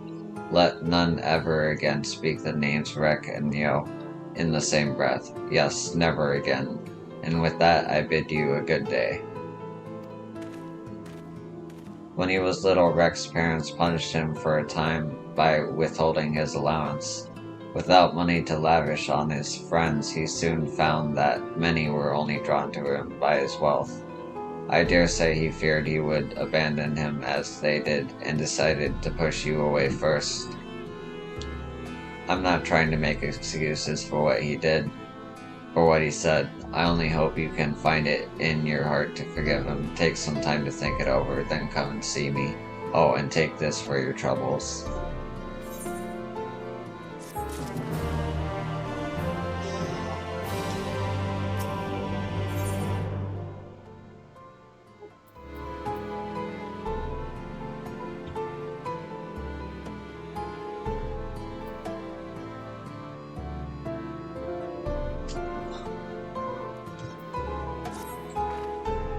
I'm sure a talented woman like yourself is needed all over the realm, and so I thank you for sparing a moment to hear me out. Since you two parted ways, Rek has come to visit me several times. Though he is blessedly in good health, I worry for his spirits. I think you may have been the only friend he has had for some time. I considered journeying to the Castarium myself to look in on him, but I find travel rather difficult these days. If you would go in my stead, it would put my heart at ease.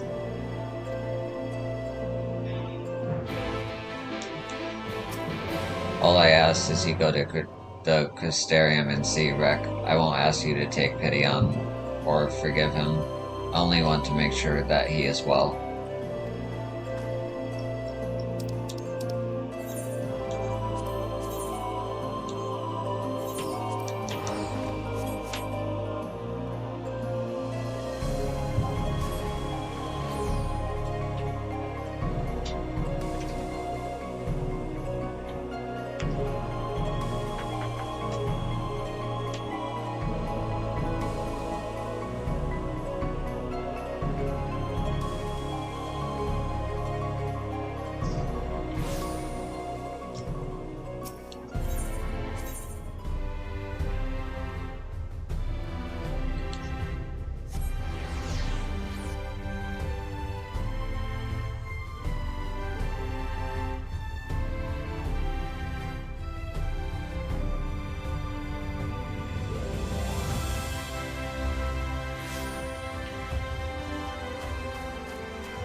Where are you?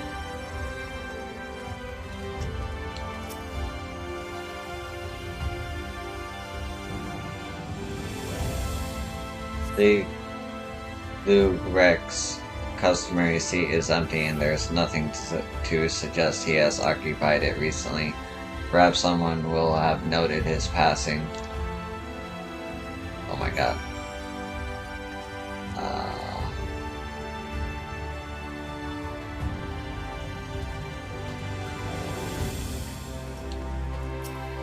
Looking for Master Rec, are we?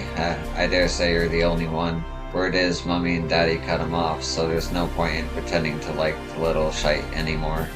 Last I saw him, he was moping about like someone had shot his Amuro. I'm sure he'll turn up eventually. I told you, if the little lordling isn't at his table, then I have no idea where he is. Ask someone else.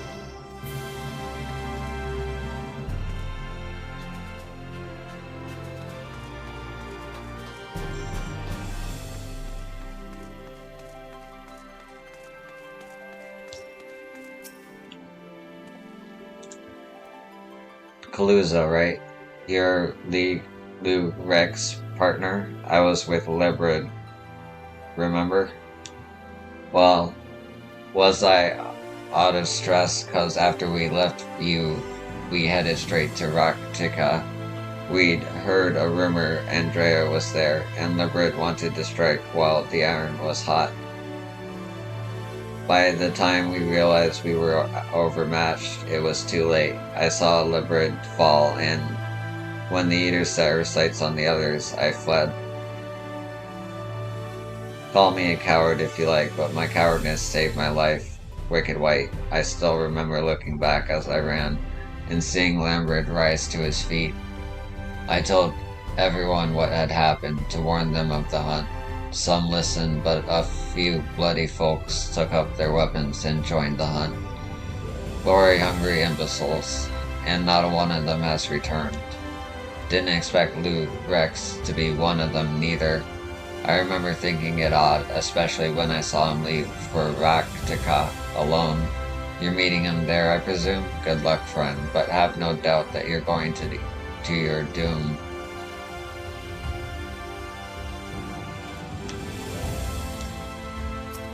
If I were you, I'd leave Lou Rec to hunt the virtue on his own.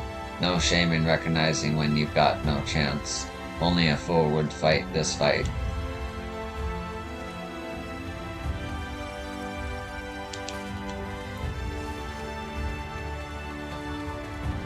Darlfort. Lou Rec, the Mistral Lordling. If he ain't sat at his usual table, then I've no idea where else to look. Simple enough. Alright.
Yo, why are you here? Don't tell me you came for me. It's terrible, it's horrible. Andrea, she's...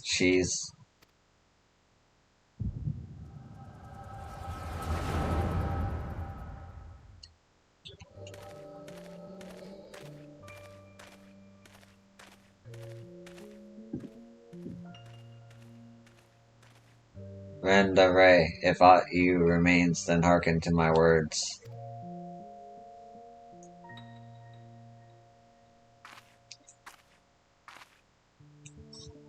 I have come to lay your soul to rest, alone as yourself faced quits a century ago on this very ground.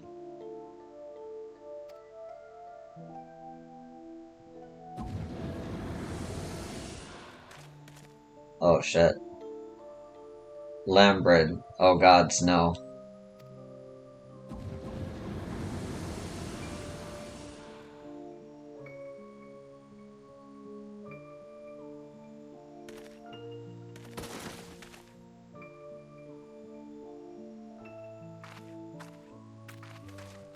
Wow, they just left him. He's lucky.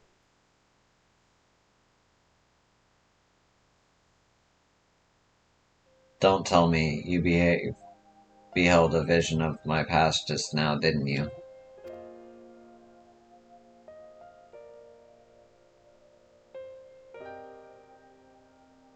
I thought as much. Wasn't but a moment ago that I confronted them. Awfully useful, that trick of yours, though. I can't understand why you kept using it every time we ran into Andrea.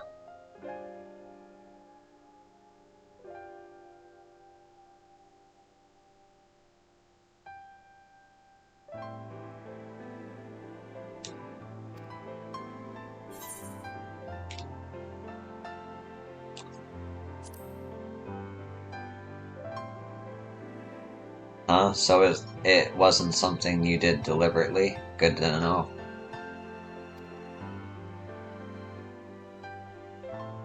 Uh, Hold on, I got something in my eye. Ah.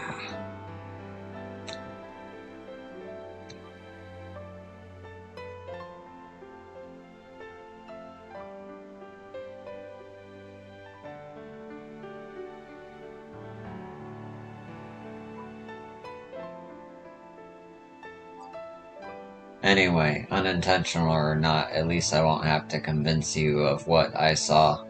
She's turned Labrid and those other hunters into sin-eaters like yourself.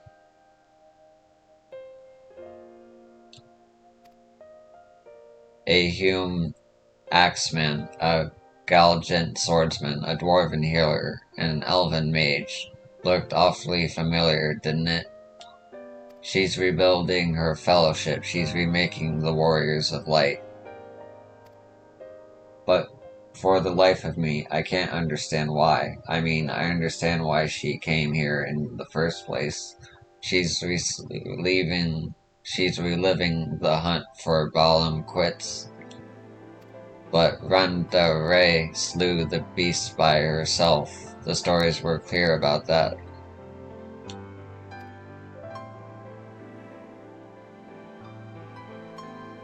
What? They were there too? Then the stories were wrong? God strike me down. I've been such a fool. Why did I ever think I could do this alone? I hope you can find it in your heart to forgive me for all the things I said, yo. I've regretted my behavior ever since the day we parted ways. It was stupid and nonsensical and utterly pointless. I'm not so sure I could even tell you why I did what I did.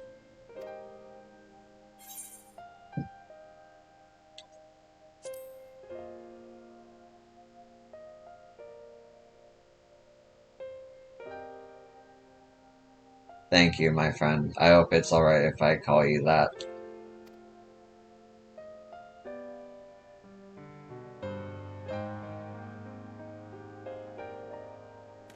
Right then, Andrea should be around here somewhere, still on the hunt for Balam Quits, I expect. Not that she'll ever find it. No doubt Landbrid and the others are with her too. He and I may have had our differences, but I'd not wish that fate on my worst enemy. He deserves to be laid to rest. They all do. Brenda Ray most of all. She is my hero, and if I have to kill her to save her soul, then so be it. But this is too much for even the best hunter to handle alone. And I am far from the best. The only way to see through this is together. You and me, my friend. What say you?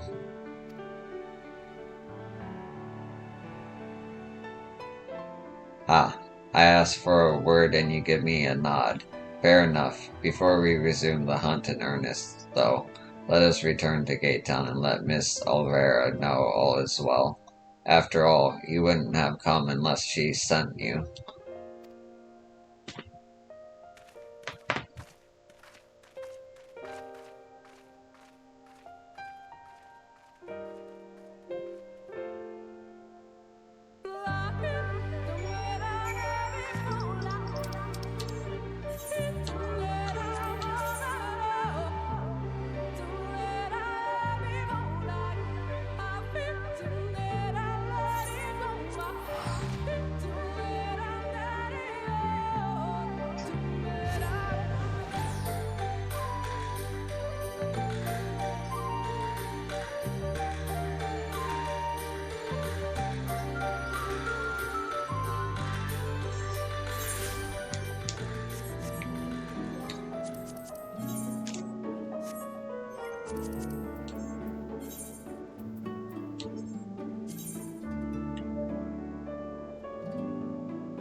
I owe her so much, then and now.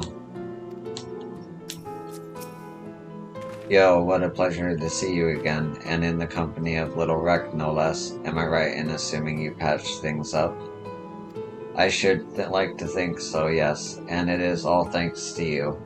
Had you not implored her to give me another chance, I might still be sitting alone in the swamps, dwelling on my myriad failings. And you, my friend, I know not why you sought her out on your own, but I am glad that you did. Miss Alvera is perhaps the only person who truly cares for my well-being, but she has no one to look after her. Don't be silly, Rec. I have you, don't I? And before you start blathering about how you wish you could properly reward Yo, as I can tell you're about to, know that you've prepared a hearty meal. I've prepared a hearty meal just for her. Oh, that's very thoughtful of you. Nevertheless, I shall see you both duly compensated once we have claimed the bounty for Andrea. And claim it we shall, for united Rec and Yo are unstoppable, is what I would like to say.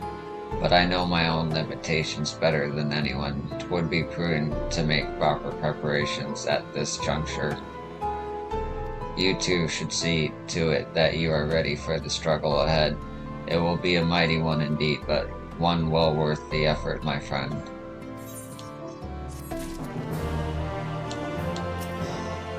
I do hope you continue to remain good friends from now on. Okay, last one.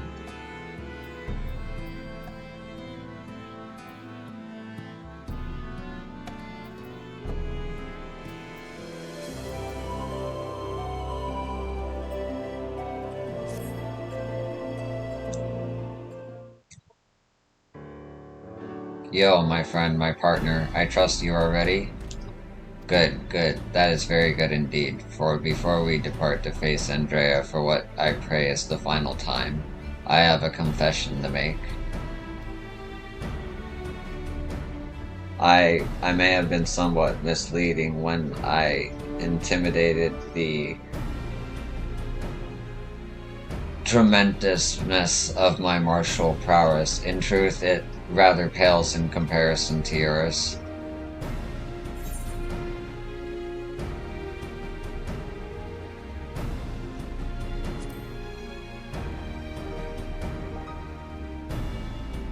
I gather you were not unaware of this. Truly, you are as perceptive as you are mighty. In my defense, I must say that when I realized what an exceedingly powerful warrior you truly are, I was dumbstruck. I struggled to conceive of how even to broach the subject. Furthermore, I must admit that great majority, nay, all of our efforts to hone our skills in preparation for the battle to come have been entirely for my benefit, that the disparity between us might not be so readily apparent. To think that my insecurity drove me to postpone this fateful day for so long. In my cowardness, I allowed Andrea to assemble a party of followers, where before we might have only to contend with the one foe, we must now confront 5, and for all my preparation, I am still no more likely to be an asset to you than a hindrance. But perhaps that need not be the case. In discussing this grim reality with Miss Olvera while you were away, we hit upon a potential stratagem. We call you and Rhonda Ray's greatest strengths and weaknesses. Her preternatural hearing. We can be reasonably certain that Andrea is possessed of it as well. Therefore, if you were to fashion a device that could produce a loud noise at will, you could use it to secure an advantage in your battle. What I lack in strength of arms I may make up for with guile. While I will not guarantee us victory, it will surely bring us one step closer. 1,000 pardons, Master Rek, but I am come to deliver a message from your Lord Father. Daddy, what does he want with me now? It has come to your Lord Father's attention that you have acquainted yourself rather poorly as a bounty hunter, and have brought terrible shame upon your family name. He commands you to cease all such activities at once and return to the city forthwith. Should you fail to do so, you will be stripped of your citizenship and family name. No further financial assistance will be provided. Oh dear.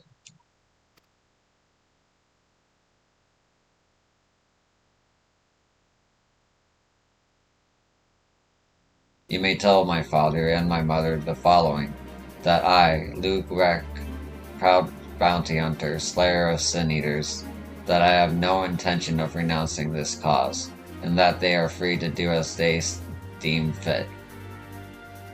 Tell them that if they have no son, then I have no parents, that I have no family save Miss Olvera, who has shown me more love than they ever have. Very good, Master Rek. I shall deliver your reply to them at once.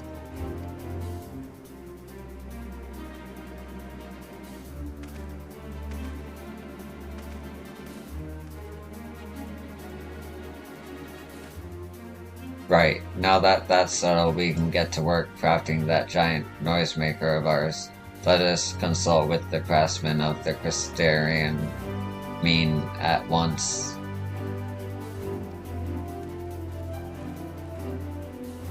I dare say you lit a fire in him. I never thought I'd see the day when he'd muster the courage to say anything like that to his parents.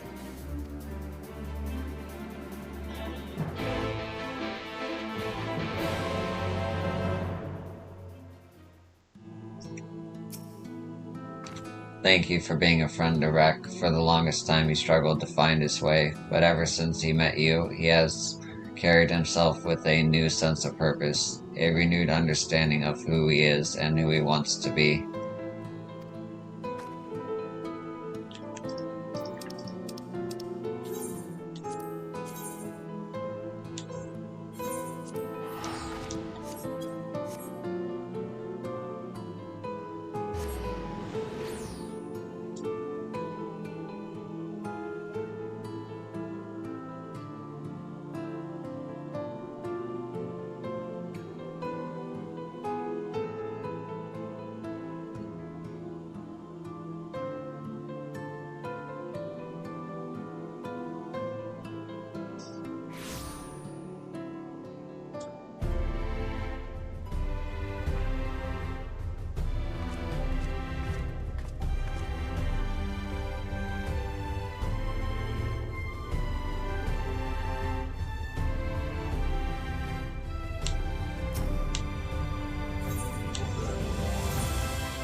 What a strange game. I love it. Alright. I love the people in it. Like the NPCs, but also like the other players. It's great.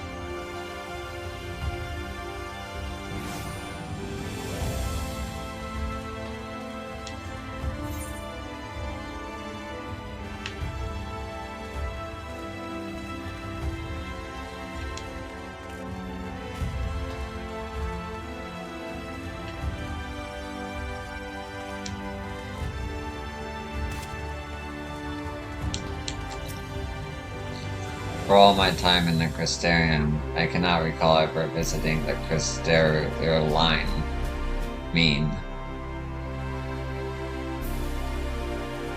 Nevertheless, I am sure there is someone here who can assist us.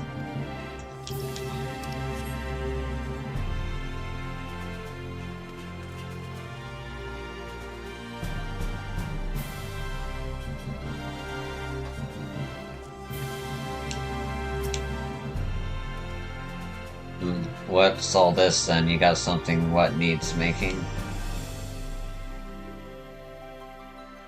Indeed I do, good sir. I wish to commission the production of a device that can generate a tremendously loud sound. It must be small and light enough to be carried by a single individual as well. Ain't that one of the stranger requests I've heard? Well, if it's just noise you want, then I'd wager we could make do with a special blend of fire sand. I think I've got just the recipe for your needs. I'll need some choice ingredients mined, and you'll need to go and fetch them for me. Fetch? What precisely is it that you require? Well, there's this one particular beastie native in Kaluja what's got a singular diet and leaves these massive dung piles. The fresher the better, if it pleases. If it please. A few varieties of grasses native to Raktika. Oh, and some iron ore from Armorang. I can give you a list if you like. To wit, I will need to travel to the four corners of Norbit and back. Oh dear, this is rather more involved than I... No more excuses. I will do whatever must needs be done to see this through to the end. My friend, I will not impose these tasks upon you. I insist you remain here while I go and fetch the required materials.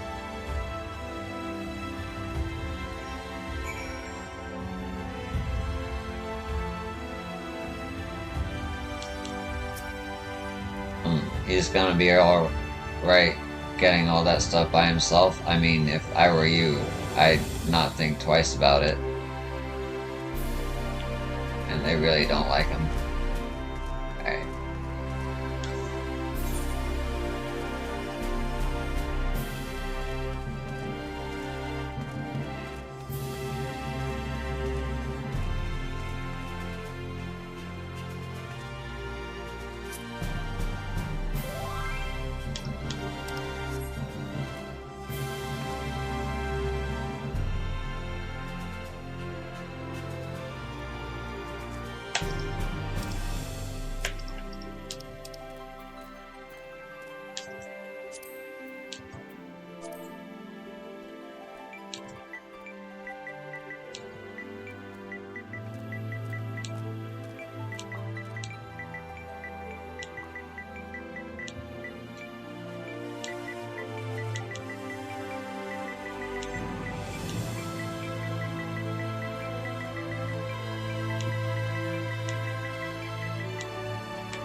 It was a series of surprisingly harrowing experiences, but in the end I managed to obtain the materials necessary for the construction of my secret weapon.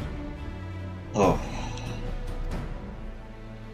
That gentleman was rather accommodating, despite being somewhat put out that I had not any guild to pay him for his labor. He was nevertheless willing to teach me how to craft the arrows myself. He said he found my industriousness endearing. I must confess, despite being utterly exhausted by all this busy work, it has been somewhat refreshing. And now that my noisemaker arrows are ready, I cannot wait to put them to the proof. If all goes to plan, the explosions should be loud enough to incapacitate Andrea for a time. Let us put an end to her tale, my friend, and in so doing right the opening of ours, that of Rick and Yo, bounty hunters extraordinaire. Come, Raktika and Gloria wait.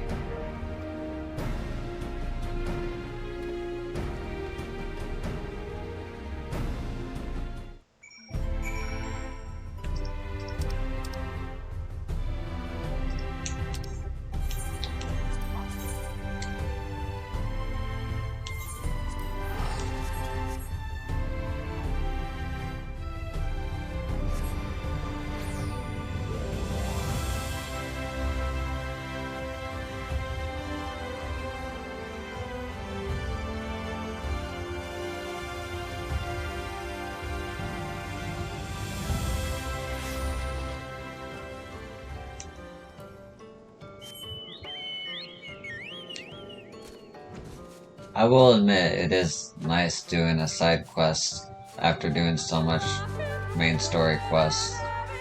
I know it's required side quests for the main story quests, but still.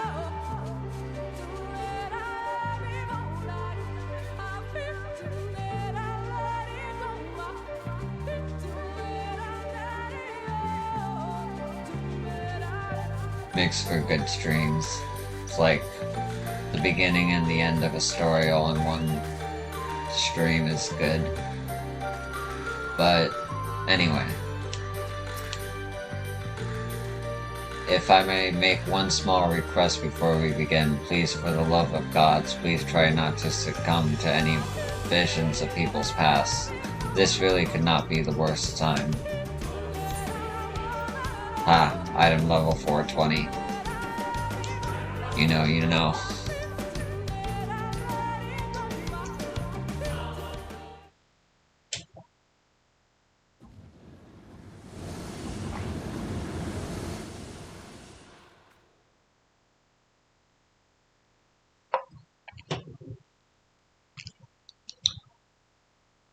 Well, are you still with me in the here and now?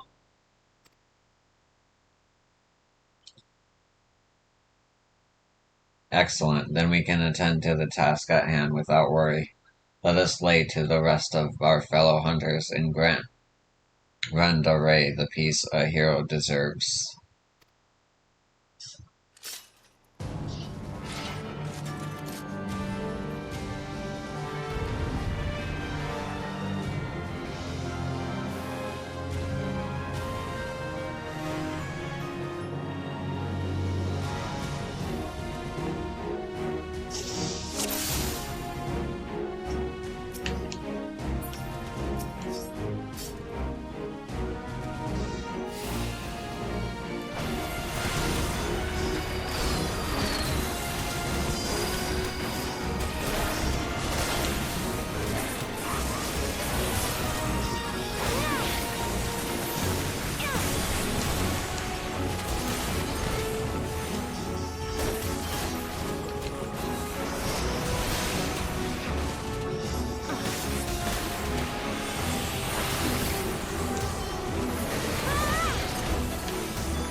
That is bad timing.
Hell yeah.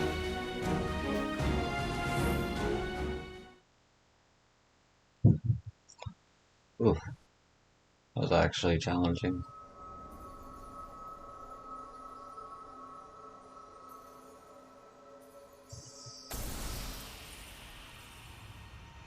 We won, even seeing it and saying it, it hardly feels real.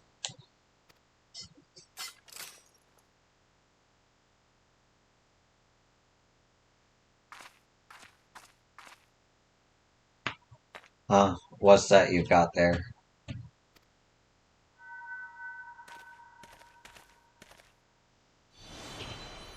Wicked White, you're... Whoa. You're Renaray, the real Renaray.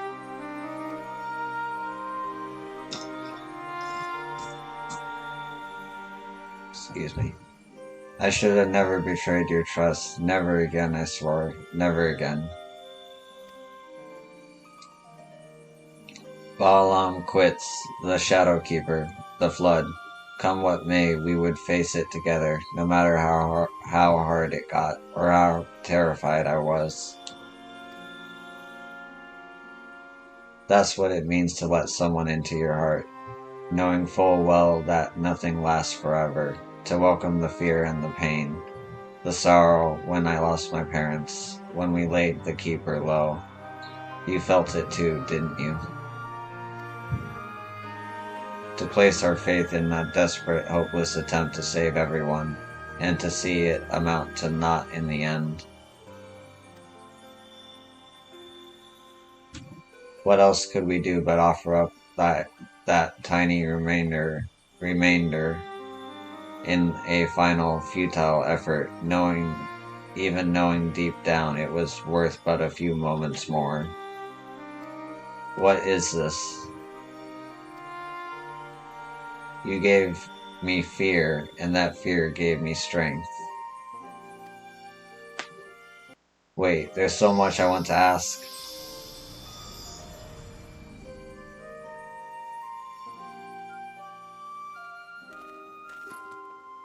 I don't understand. What was she talking about?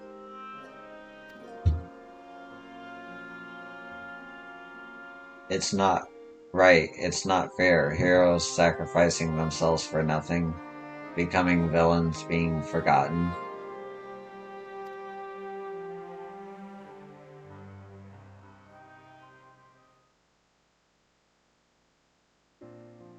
Thank you, yo. I could have never gotten this far without your help. I had no idea who Red Ray or any of the other warriors of light truly were. 'Twas all ancient history to me. Why would I care who some eaters once were?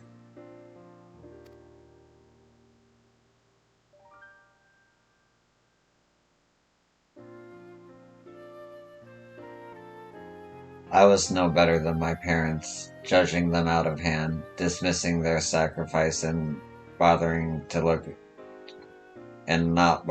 look deeper. It made it all the easier to pursue Andrea for my own amusement. I pray I've made up for it in part by helping to lay Redna Ray's soul to rest. Miss Olvera is probably worried sick about us both. We should return to Kalusha and let her know we're alright.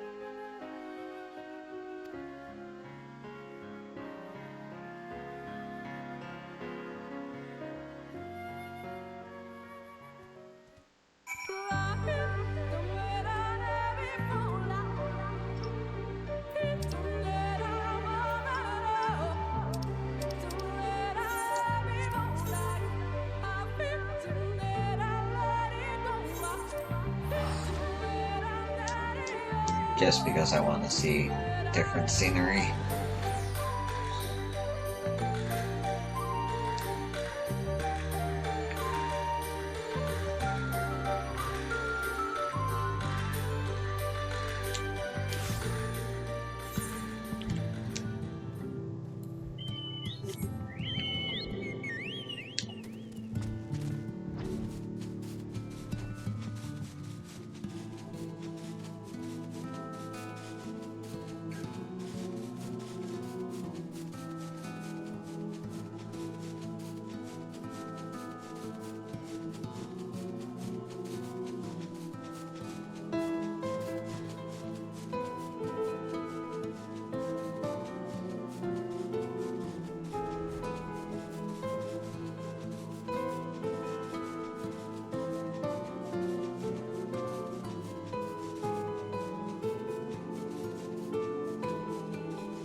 There you are.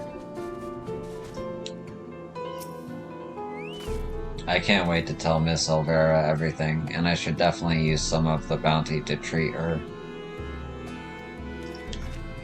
I like Rex arc. My little Rec, yo, congratulations on a job well done. And from one hunter to another, thank you for helping Rhonda Ray to achieve a measure of peace. She was a hero to me too, and it broke my heart to know what had become of her. To have your legacy tarnished so, to have the world call you villain even still. But at least I can take comfort in knowing she can finally enjoy a long rest. Whatever others may say, we will preserve the truth in story and song. Rhonda Ray, the bravest hunter there ever was, and more importantly, a true friend to those she held dear. I can only hope to measure up to her example someday. For now, however, I say we return to the Crystarium and raise a glass in celebration. So, she brought down Balaam quits not alone but with the aid of her comrades. It may be the story it may not be the story I was taught, but somehow it rings truer to my ear. Okay.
Andrea's bounty has been paid to us in full, my friend, so come, let us eat, drink, and be merry.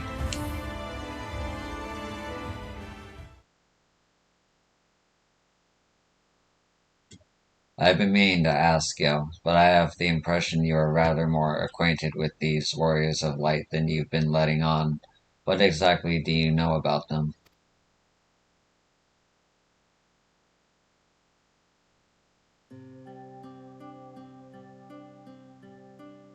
Never mind that this world doesn't know about the source or anything.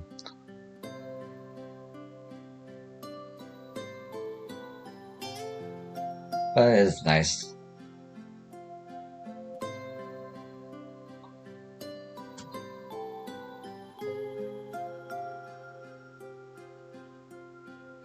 That is so preposterous a tale that I have no choice but to assume it is true.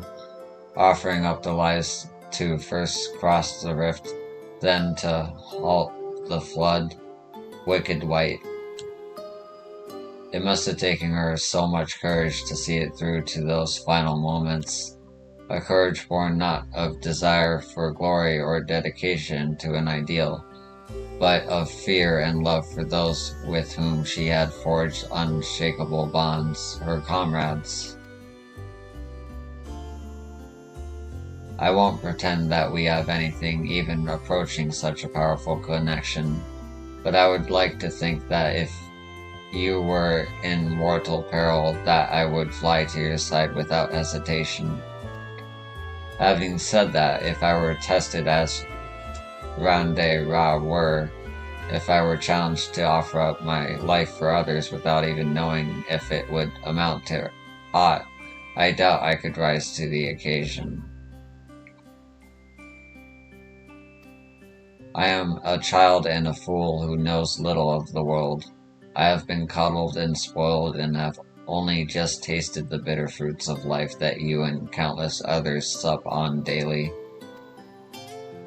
You are made of sterner stuff, yo, far sterner than me, and that is why I know I can never walk your path. No shame in that. Oh, but there is. I cannot recall a time I have felt happier and more alive than when I traveled with you. But you have countless other journeys ahead of you, don't you? For you are destined for greater challenges, whereas I am suited to rather more pedestrian affairs.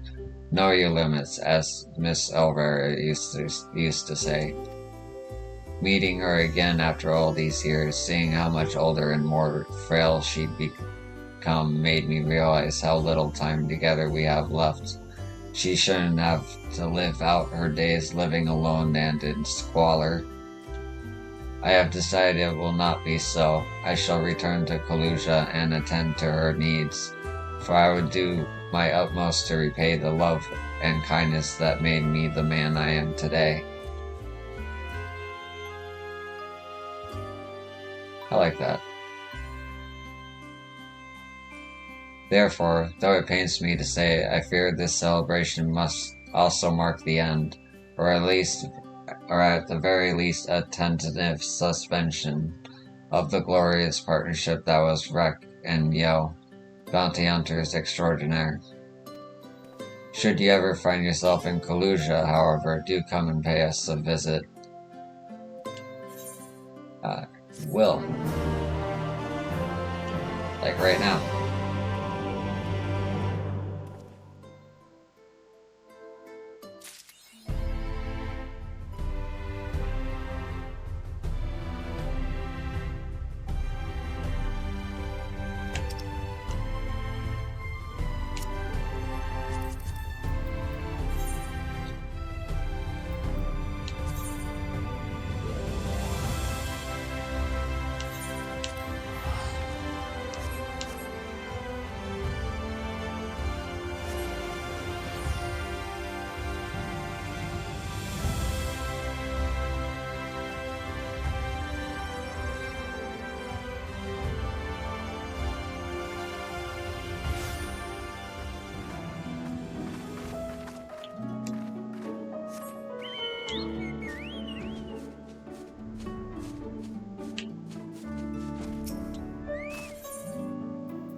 There they are.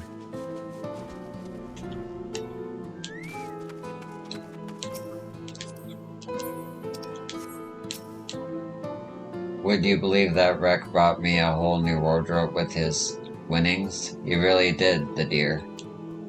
But everything looks just so awfully nice that I can't bring myself to wear any of it outside. It all looks lovely hanging on the walls, though. Hello again, Yo. Still living the life of a traveling sinner, I see. I hope you aren't here to ask me to join you. Terribly sorry, but now's not a good time. Oh, but every time I think back on our adventures together, it brings a smile to my face. Rek and Yo, hunters extraordinaire. We must do it again one day, when I'm strong enough to hold my own, that is. Guess that's it. Okay.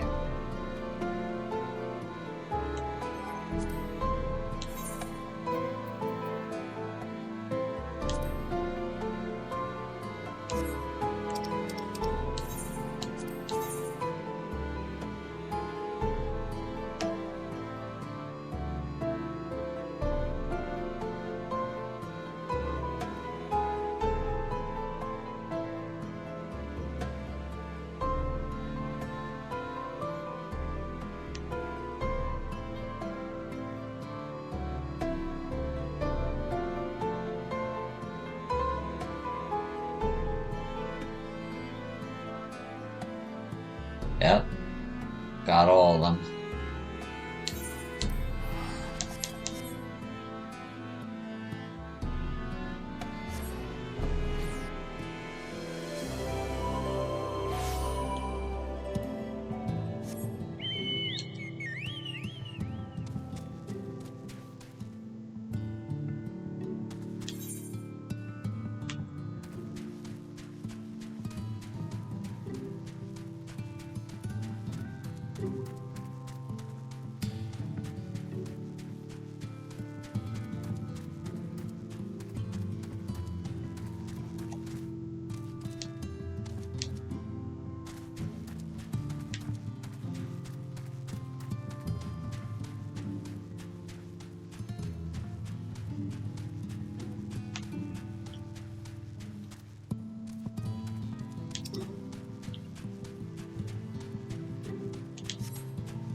What's that you've got there?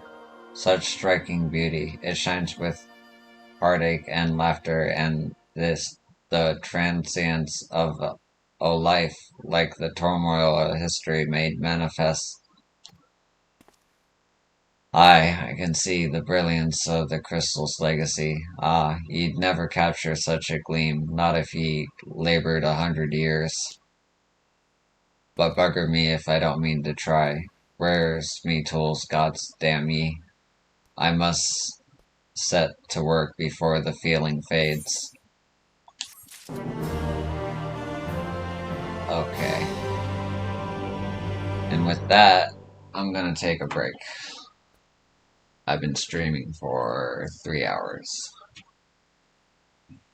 Definitely time for a break.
Gotta close the door, cat.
And I'm back.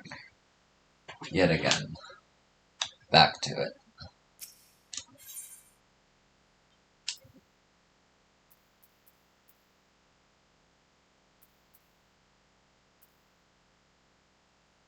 That one. I can feel it, a vision forming in me mind. Step aside, lass, and let me itching hands get to work.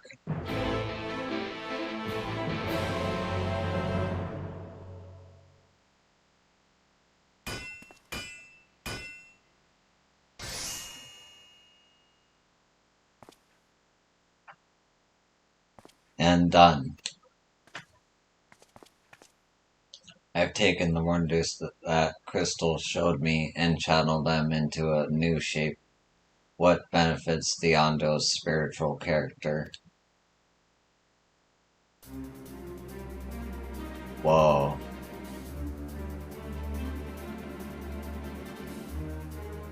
Not a bad job if I do say so myself.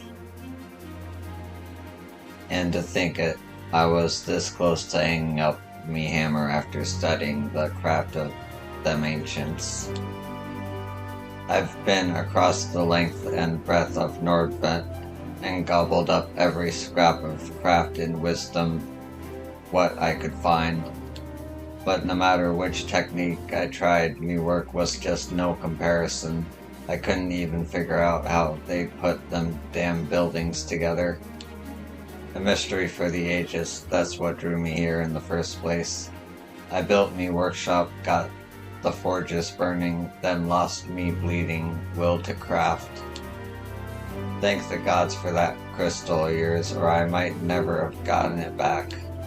I won't pry into your business, but I reckon your little miracle there has been through the kind of journey they sing songs about. The echoes of the memory it holds just speak directly to your heart. I can still feel him coursing through me. The inspiration's not fading away. It's welling up stronger and stronger. Give me the chance, and I reckon I can weave the Crystal Saga into other things as well.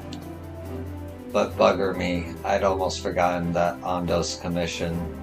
If you could drag that lamp over to Tolsh Ath for me, I'll stay here and dream up new armaments for ye to try.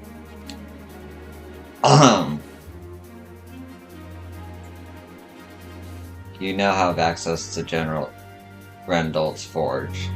Equipment rewards will become available for collection based on the role quests you have completed.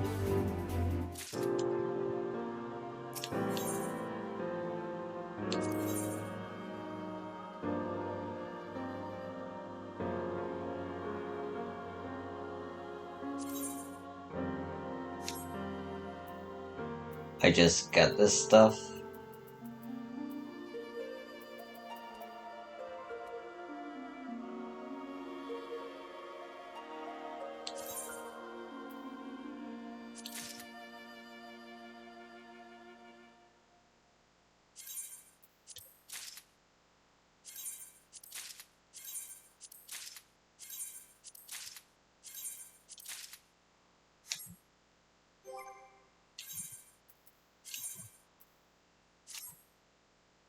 Hey, I look badass. Alright,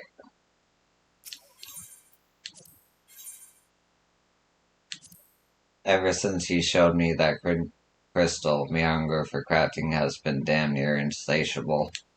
In fact, I've been spending so much time in here, I think I might be breathing my own breath.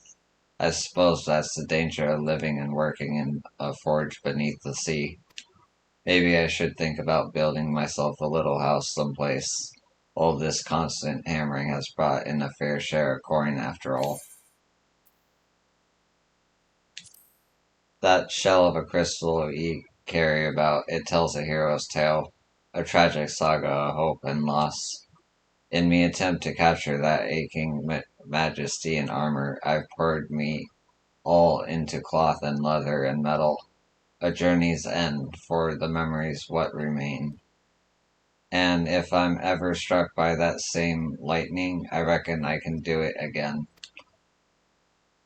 Complete level 80 roll quests to unlock journey's end gear rewards for each respective roll. Okay. So this is where I come at the end of the game. I'm surprised not more people are here. Well, I guess it's a one-time claim, though. These works were inspired by the tragic tale of a hero, and only a true champion can wield the legacy what's found at the journey's end. But I reckon you've got the spirit and the stones for it. I'll be happy to craft them for ye for free. I don't reckon I'll be able to stop myself.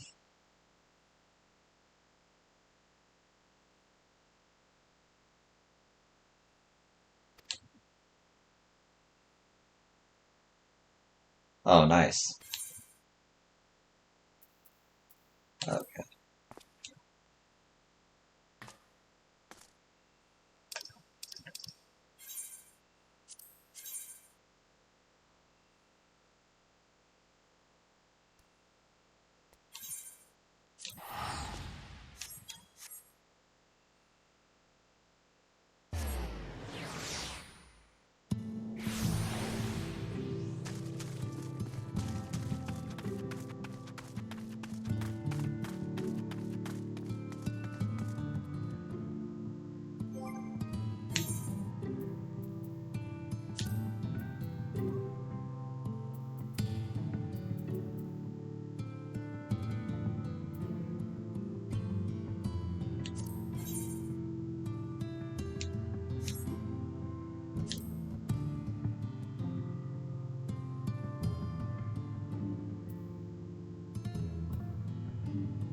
How exactly do I dye things?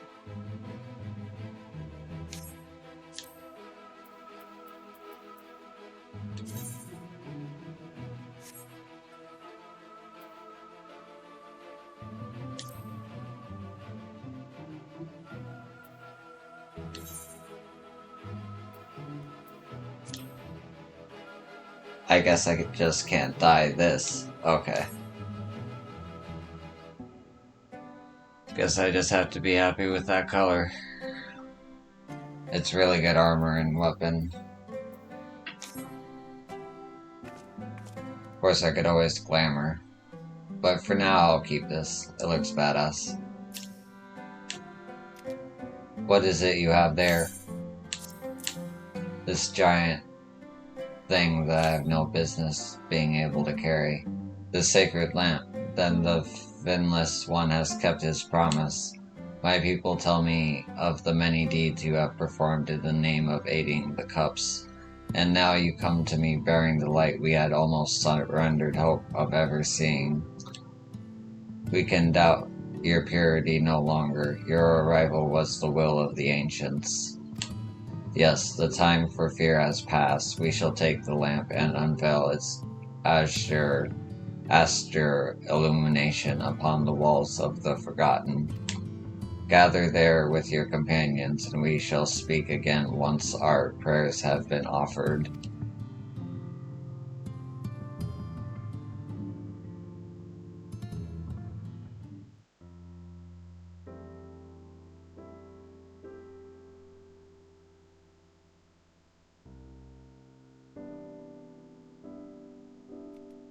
O stewards of the Ondo, we offer up our light in answer.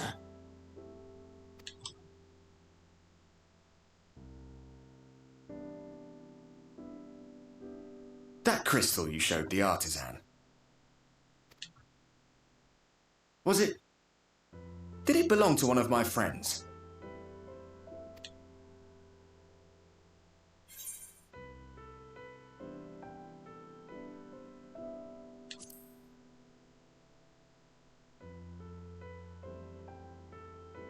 I tried to give you a measure of privacy. No one wants a spirit looking over their shoulder every moment of the day. So tell me, if you would, how did you come across that crystal?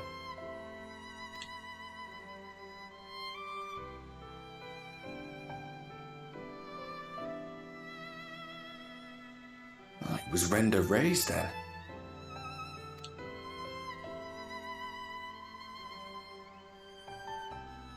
Strange that I should learn such things now, after they're long gone. They were fine friends, every one of them. I didn't expect death to teach me so much. About them, about Seto, about you, about the hope that hides at the heart of this world. I've never been one for idle chit-chat, but if by some miracle I could see them all again, I doubt I would ever stop talking. I'm grateful I got to bend your ear at least. And just for that, I reckon I'll stick with you to the very end.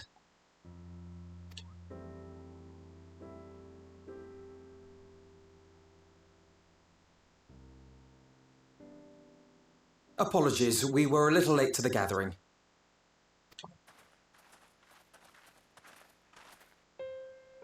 It seems we've succeeded in gaining their trust. The delay wasn't exactly welcome, but at least our many hands made light work. And they seemed especially impressed with your contribution. Our hero indeed.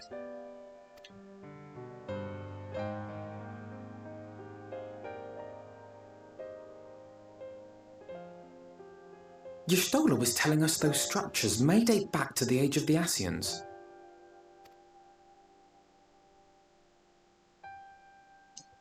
An Ascian homeland. Despite his many protestations, I never quite believed Emmett Selk was telling the truth. Nor I. But there is no denying the evidence before our eyes. Clearly this was once a great city. A home they would see restored, no matter how many tens of thousands of years it takes. It's a hollow dream when you think about it. Even if they manage to rejoin all the worlds, they'll never bring back the ones who were lost. But would I have done any different?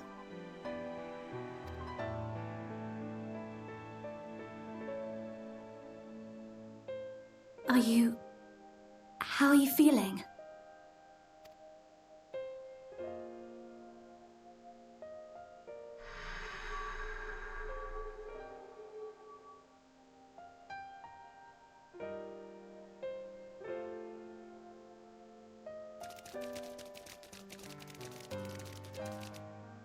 You have completed your devotions? Yes. To the honored ancients have we offered up our prayers and our gratitude. You too have our thanks. Might we trouble thee then to tell us more of the illuminated land of which thou didst lately speak?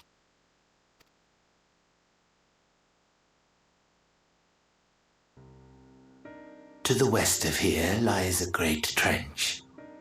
Some days ago, a light appeared in that endless darkness. Curious, we ventured closer and discovered in the depths an entire city.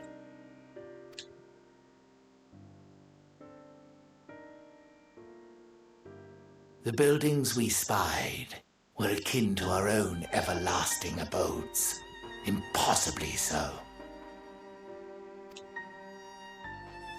We understood at once the ancients had risen. There could be no doubt.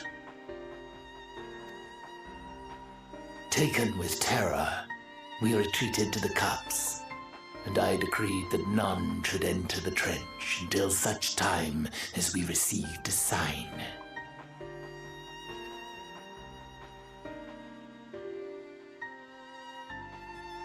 Might it still be possible to reach this city of the ancients?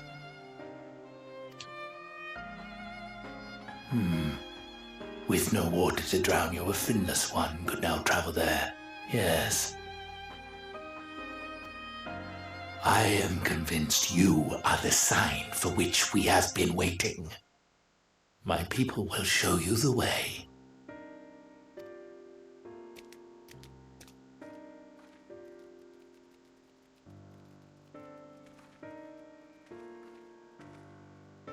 Shall we?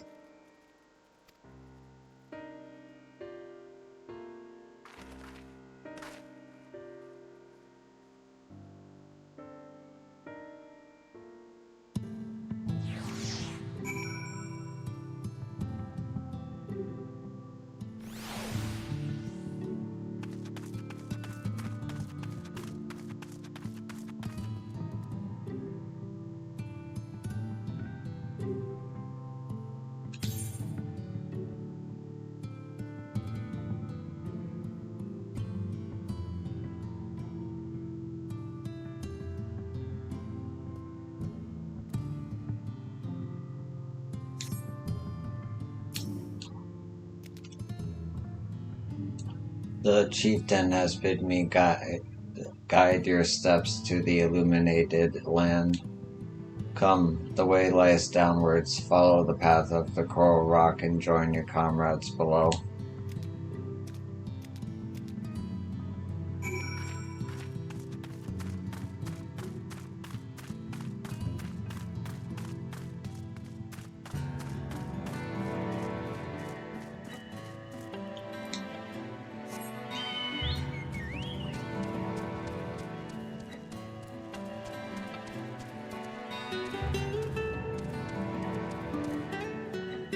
God damn it.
M itself hath made himself difficult to reach, yet every step we take bringeth us nearer to his stronghold.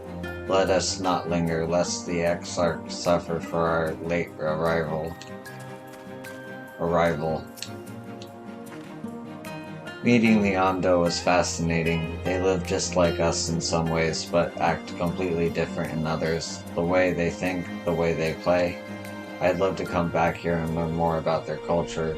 Will the dome last that long, I wonder?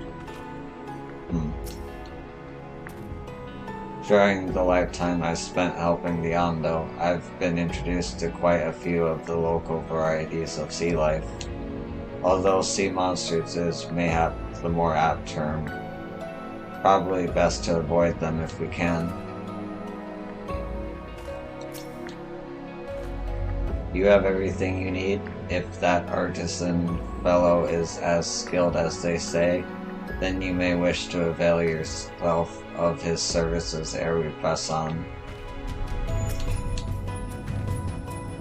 If Emmett Salk is in that trench, then we'll have to assume he's not swimming in salt water. I wouldn't want to suddenly find ourselves at the edge of Bismarck's bubble with no air to breathe. We're on our way at last, and it seems far darker down here, but I'll not start at a few shadows. We are moving as a group, yes. All are gathered, yes. Then I shall describe the path you must take. Enter the cavern beyond and follow the wall down and down and down. Once at the bottom, find a passage to the northwest, then continue west and west and west. The way is not simple. Keep your friends within shouting distance and do not stray into the deep. Just before the journey's end, you will find the Calvin Gap and the barrier replaced at its mouth. This obstacle will fade should you raise a hand towards it. We have made it so. A most succinct explanation. We thank you for your guidance. Right, deeper into the depths we go.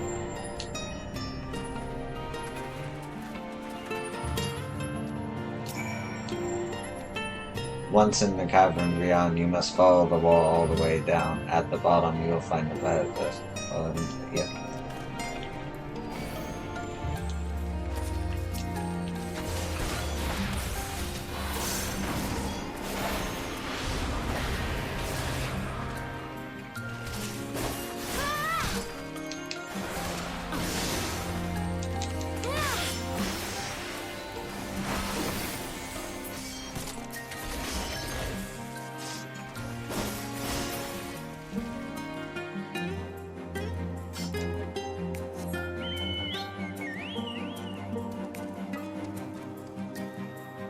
Guess the fate's above ground. Hey! Lucky.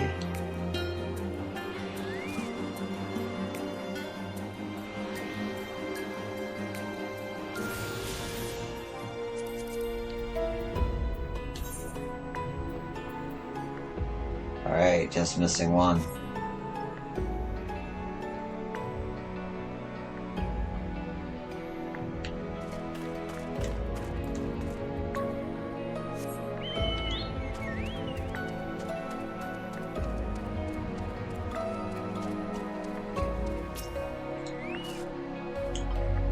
The rocks and the coral bunch up at the cavern wall like a staircase of sorts.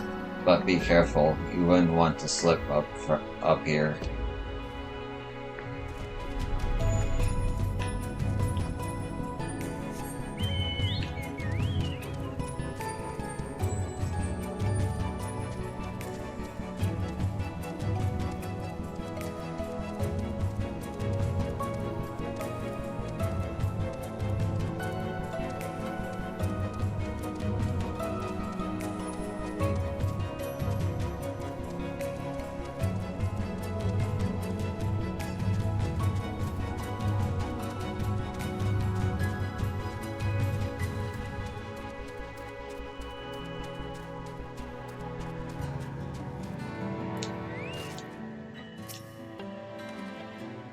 Our guide bade us travel to the cavern floor and thence to the west.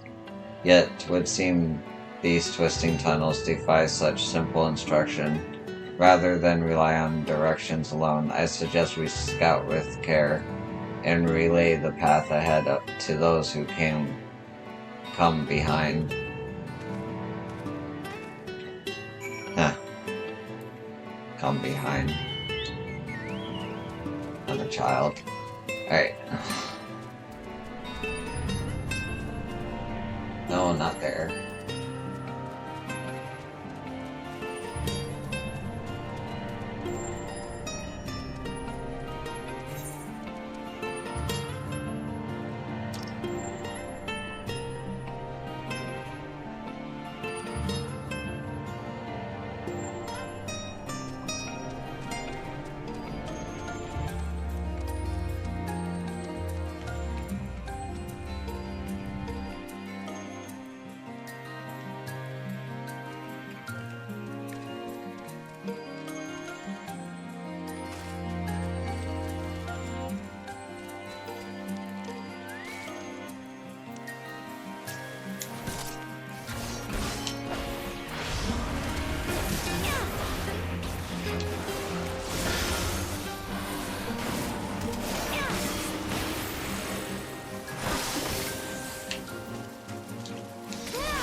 I'd wager these bursts of water would carry you clear to the top again, not that I'm eager to try it.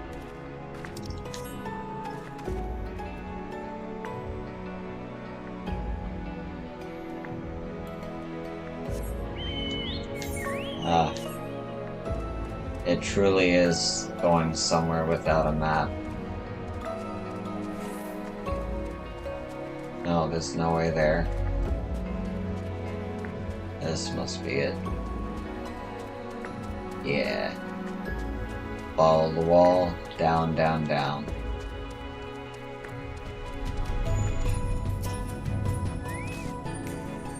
Yastola has forged ahead. Shall we continue on our own advance?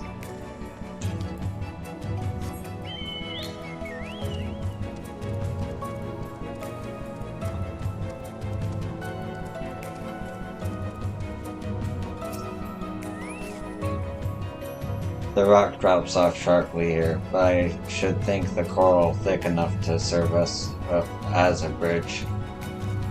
As a bridge.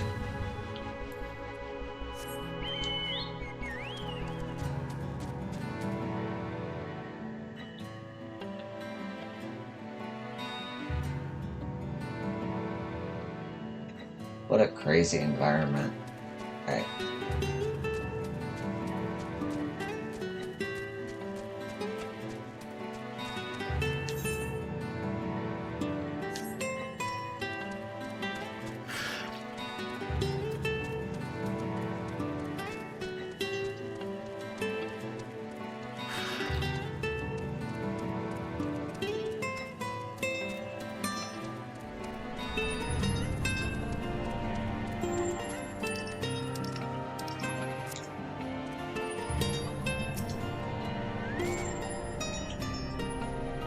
Yo, you have a choice of two routes from here.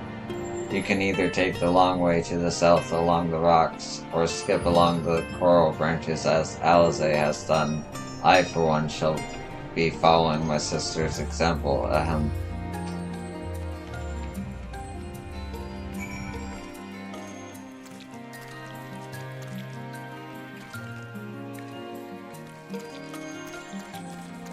Oh, it makes a noise when you walk on it.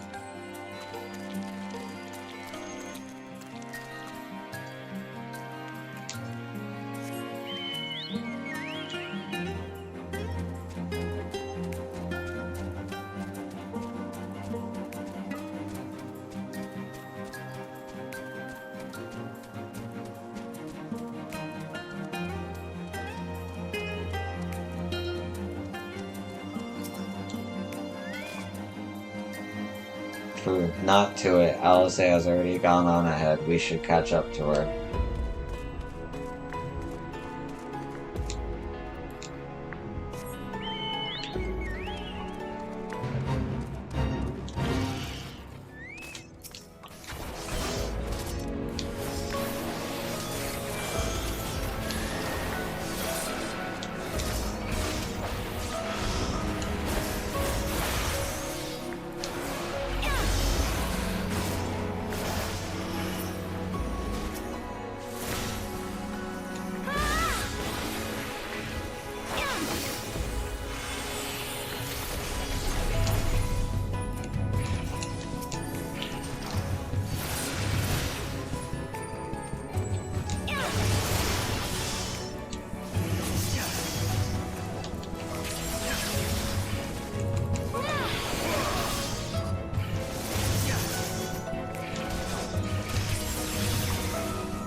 Nice. Off he goes. Sometimes it be like that. That's how fates be sometimes. Sometimes you get a friend, sometimes they just peace out. Either way is fine. But I don't know. Fates are like a reason to interact with people in this game. That's why I like Fates. There you are. Come on, I think I found the tunnel we were looking for.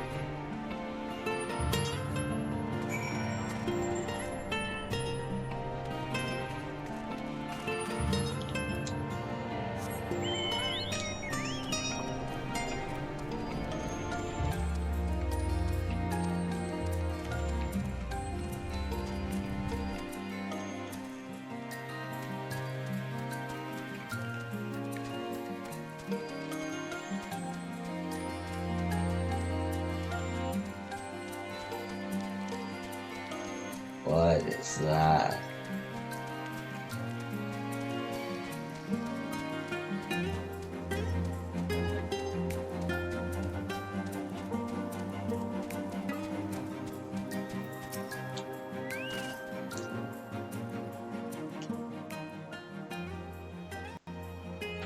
Here, this must be the barrier the Ondo spoke of.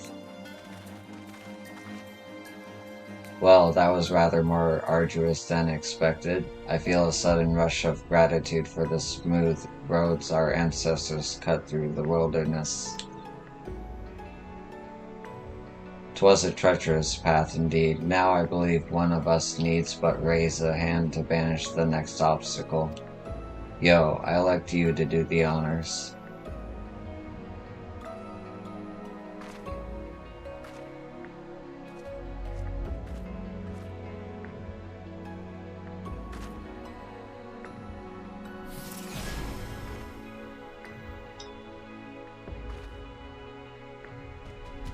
Gone, just like that. I suppose we should head in.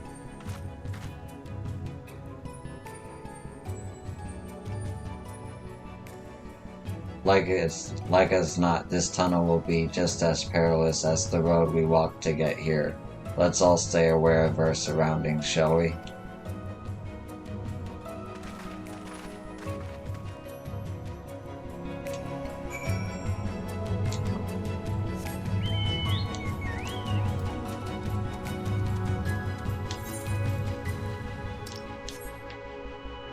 No, it's the god map. Okay.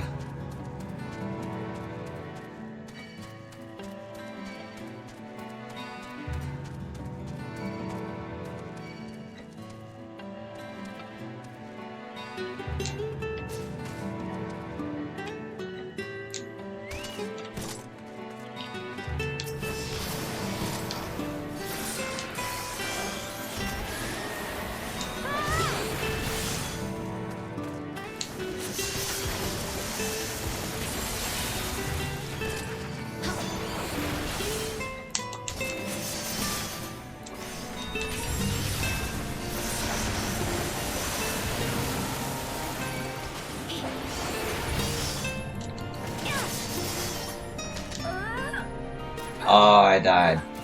I died in the worst possible place. God damn it.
Don't attack me, don't attack me, don't attack me, don't attack me, don't attack me, don't attack me.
It really is beautiful. Kind of reminds me of Elden Ring with the trees.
That is a very long drop. Please know where your hero jumps over the edge, yo. I don't think my heart could take it.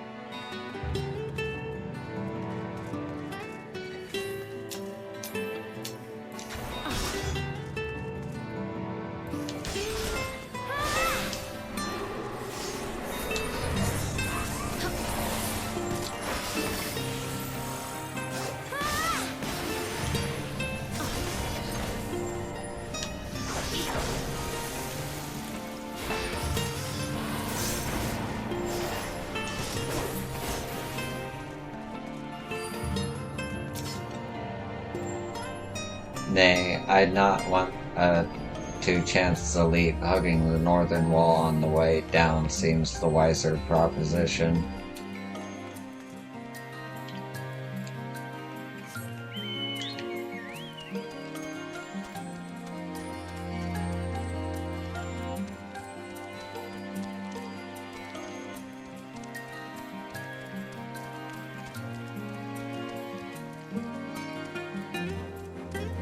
Anything over here?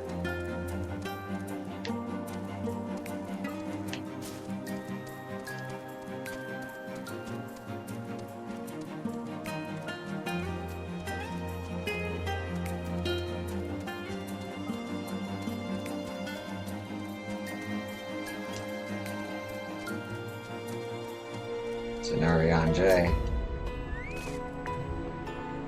Where thy footfalls, my friend, our road taketh us ever onward, onto ever deeper darkness. Can I jump down there? Is there a reason to?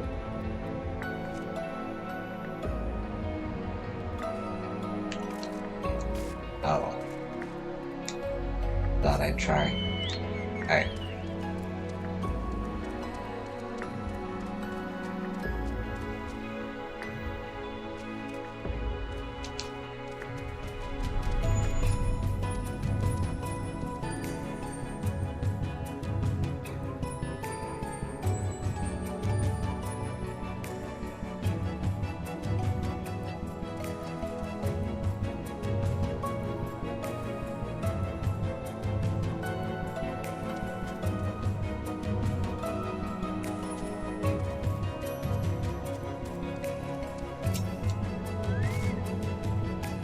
Watch your footing here. I wouldn't envy to climb back up if you fell.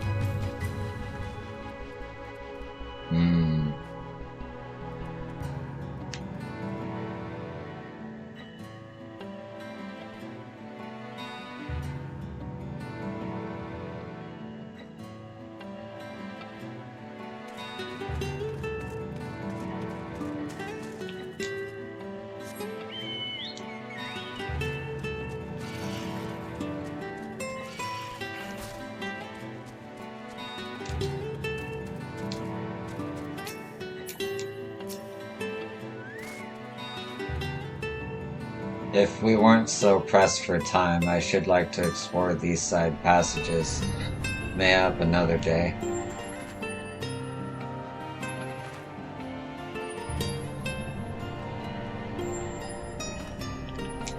Mayhap today. It's down here.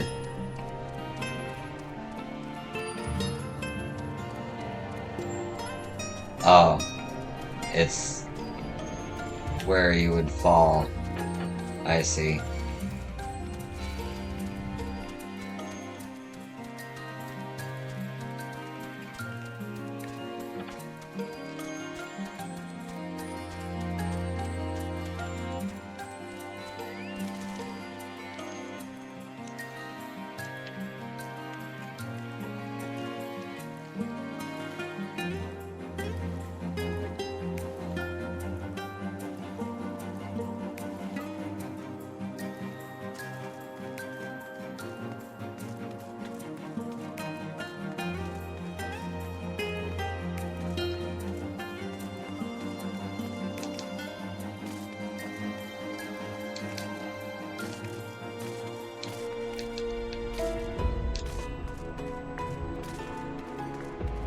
Wait, how do I get back up?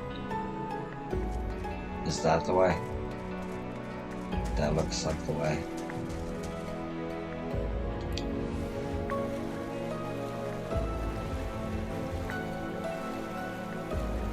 I have pants, thank God. I can't tell you how many times I get job armor and there's like no pants.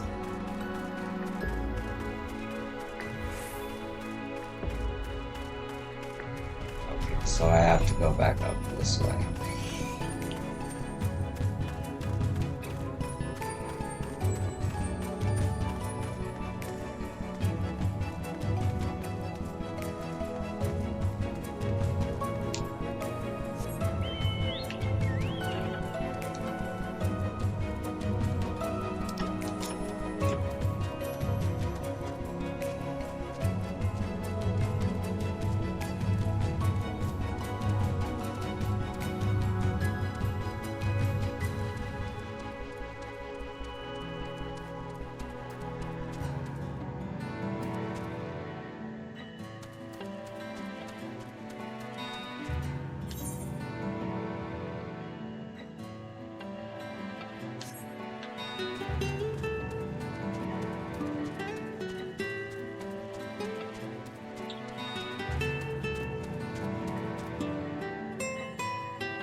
By the gods!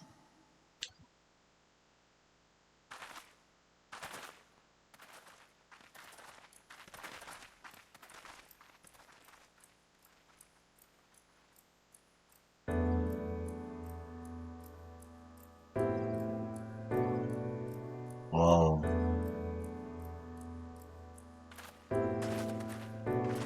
When the Ondo spoke of a city, I did not think they meant an actual city.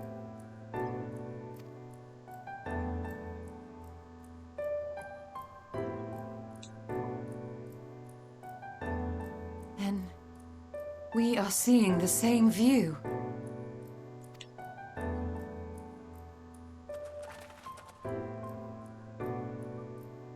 The remnants in the Ondo settlement were solid material structures. But these... everything here pulses with ether. 'Tis an enchantment on a monumental scale. It's a glamour. Okay. A lot of glamour.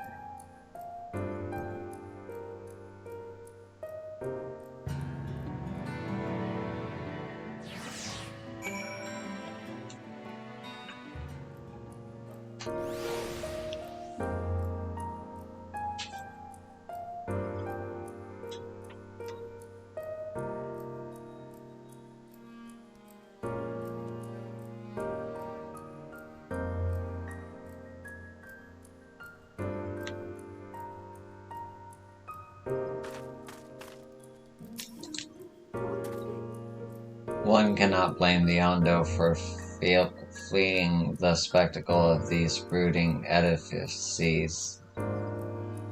We, however, have not the luxury of fear.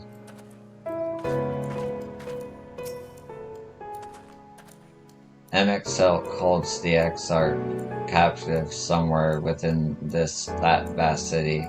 Yet, even if we must search every alleyway, we will find him.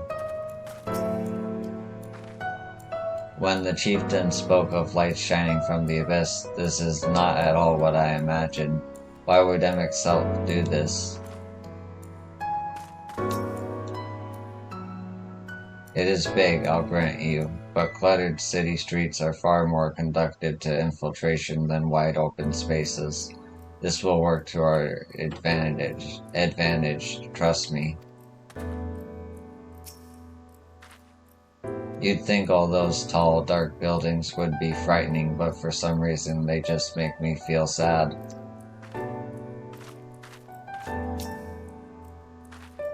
Yo, did you note the style of the architecture? 'Tis the same used for the remnants at the cups and the murals painted towers.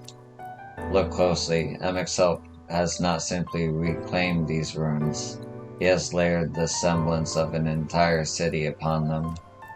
Gods, the magnitude of this artifice is staggering.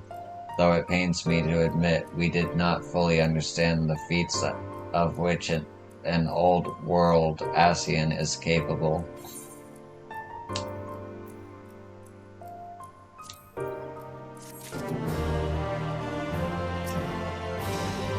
We have found our destination, but how to descend into the city itself?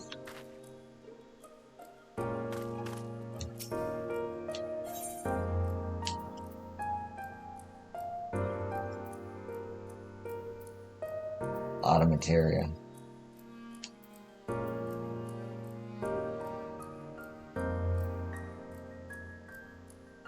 I need to learn how to use materia. It's intimidating, yes, but we have to start somewhere. Why don't we have a close look at that tower to the southeast? We might be able to reach it from the edge of the trench.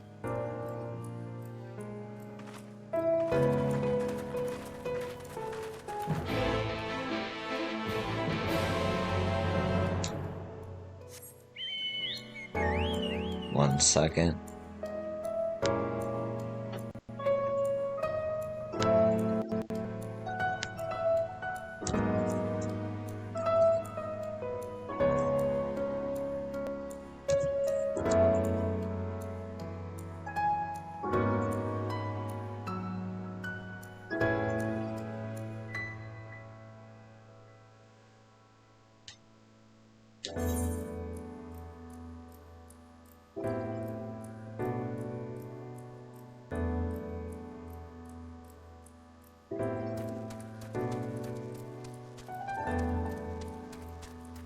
There's the last one.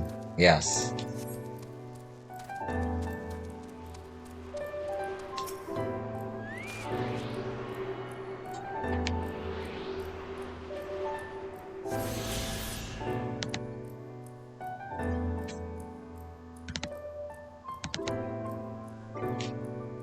Okay. No more Aether Currents for this expansion. Just Aether Current quests, of which I have 4 of, one of which is a main story quest. Can't fly until I do all that, but I don't have to worry about hunting for Aether Currents and keeping my eye out the whole time for a while. So that's good.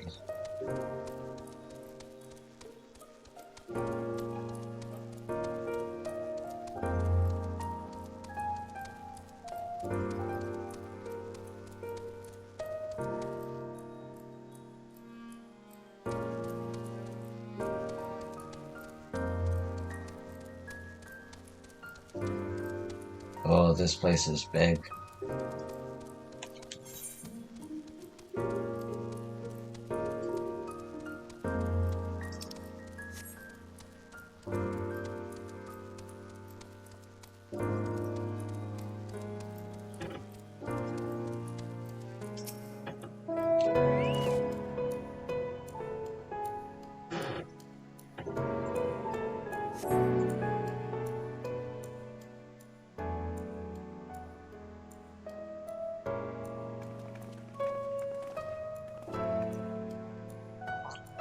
Look at the size of those doors. Now I know how pixies must feel. Yo, son recognized. Welcome to the city of Arma. Will you be riding the lift? What? Did the building just welcome you? Mayhap it is not so passing strange. Did Selk not invite Yo to visit his abode? 'Tis plain thy coming was expected.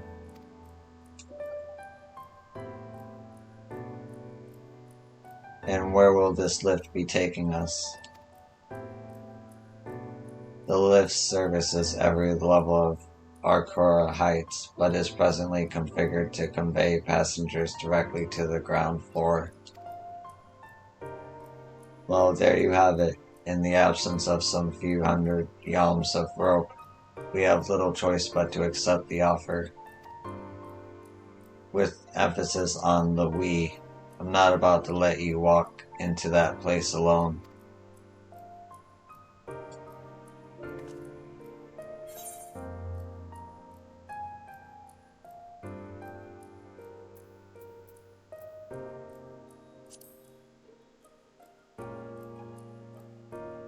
As you wish, the lift will arrive shortly.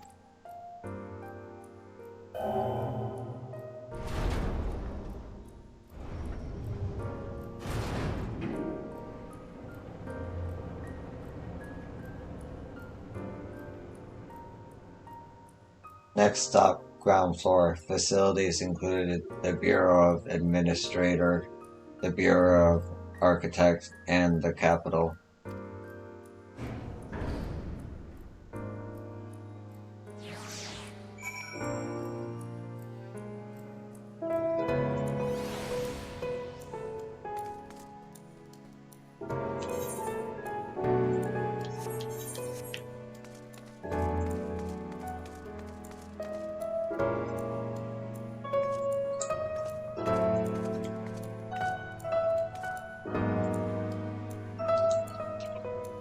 I'm gonna take a quick, 8-minute break.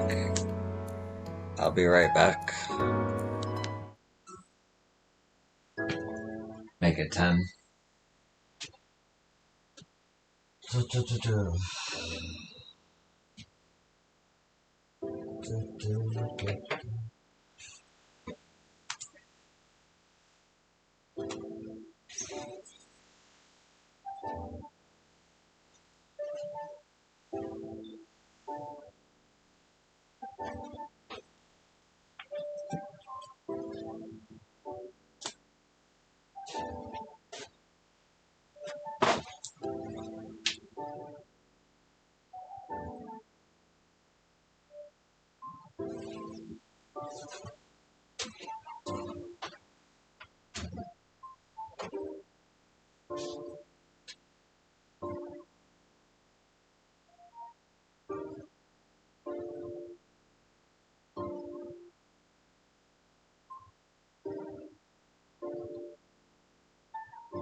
Okay, I'm back.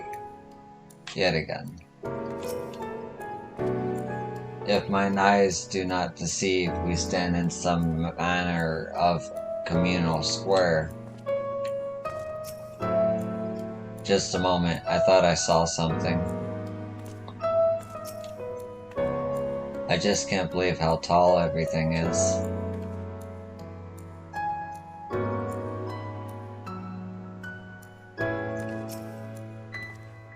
Seems peaceful enough, he said, tempting fate. Each of these towers seems a veritable city in itself. Even a gigas would feel inadequate in such surroundings.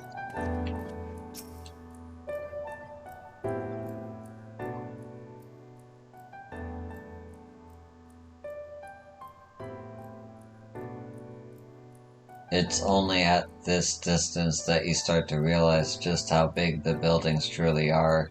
What did that voice call the city? Amarat?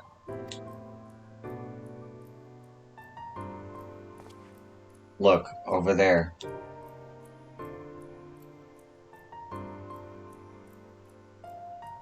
Is that a person? Ah, no, my mistake. That's a giant. It doesn't seem to have noticed us yet. Giant or no, a resident of this place may have much and more to tell us. I say we make the first move. Alpha Node, you can't just, It's very Alpha Node.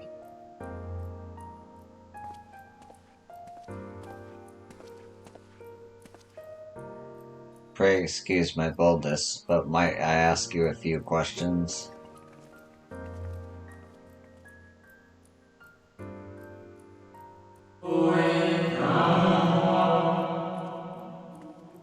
Oh, what adorable costumes. Are you children on an excursion? This district has much to teach you. How odd. That sounded like no language I've ever heard, and yet I understood every word. Just as he understood us.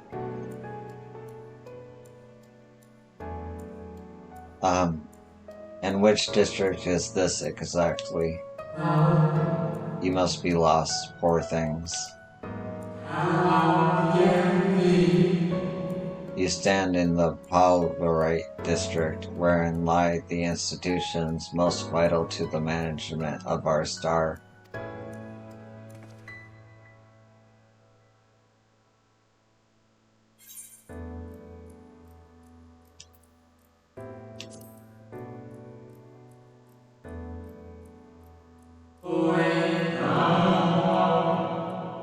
Who rules? What a curious question. Mayhap you refer to our supervising body, the Convocation of 14. Convocation of 14. So MXhelp isn't the leader here. MXhelp is a member of the Convocation. Were you hoping to witness its deeds firsthand? Hardly surprising, I suppose. The whole world holds its breath as the final days draw near, and our brightest minds race to implement their plans.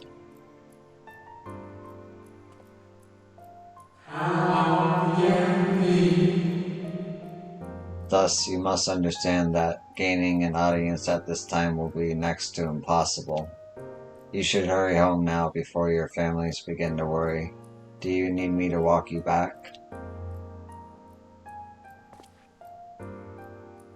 No, thank you. We will be fine. Very well. Take care, little ones.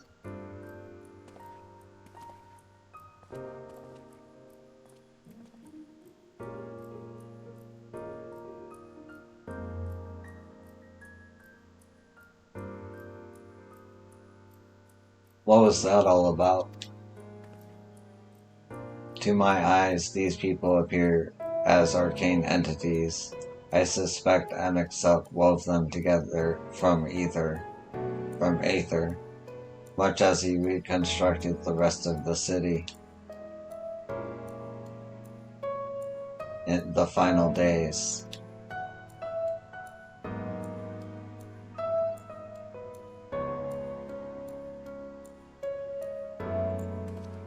Such words well befit the oblivion described to us by our Asian foe, a catastrophe of unprecedented scale, which did set in motion the summoning of Zodiac, and thence Heidelin herself.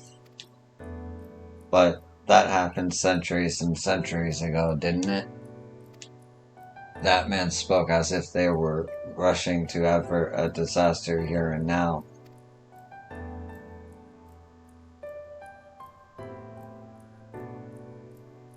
Unless, for these people, the distant past is the here and now. I believe thou hast the right of it, Master Alphanode. This ethereal Amarat and its residents appear to be phantoms of a different age. MXhelp hath resurrected a memory, a moment in time from before the star was sundered.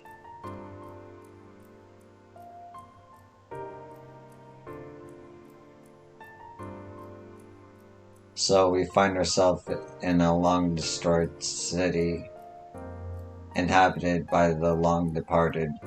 An unusual situation to be sure, but at least we're able to parley with these ancients.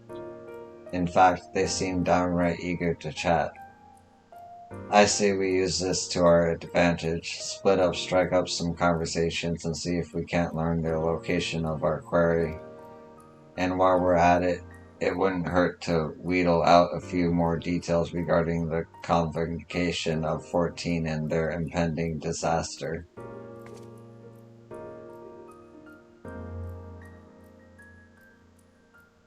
To mingling, then. Let's meet back here when our jaws start aching.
Good gracious, child, where is your family? You should not be alone at a time like this. Run along home quickly now. Have you not heard, though yet confined to the lands across the sea, a terrible phenomenon afflicts our star. They are calling it the final days. 'Tis said it starts suddenly, a cacophonous keening from beneath the earth. The sound distorts all living things within earshot, and wrests from us control of our creation magics. Once that happens, all is lost. Fear, pain, despair, every dread impulse is siphoned from our minds and given substance. An eternal fall of fiery rain, an incessant sprawling of nightmarish beasts. Primals. None can point to the source of the phenomenon. 'Tis as if the star itself has fallen ill, as if a force inimical to life now festers and spreads. 'Tis only a matter of time until Amarat too resounds to that disordinate squall. You should stay with your loved ones, child. Stay with them. Oh, I like that they just disappear like that.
One can never be too young to take an interest in rhetorical arts. Welcome, little one, welcome.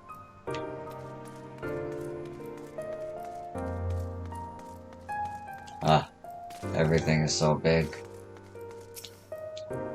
How may I help you, little one? Do you wish to pursue the transcripts of the great debates, or would you like to reserve a room for a discussion? We are here to serve your needs.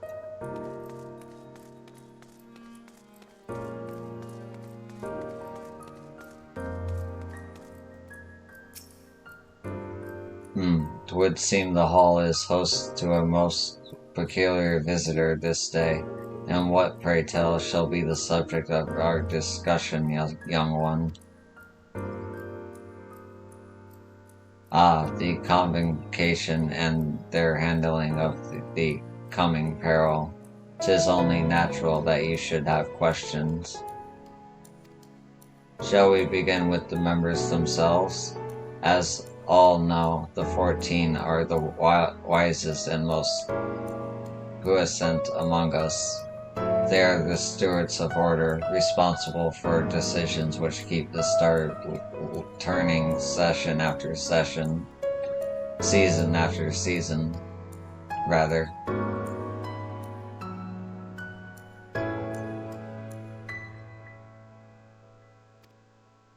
Be it the speaker La Brea or the emissary Elidibus, each seat is occupied by an elected sage of surprising intellect. Logriff, Miltron, Emitselk, their individual titles have, as a gesture of respect in the matter of tradition, become synonymous with their incumbents. Thus it is with great incredulity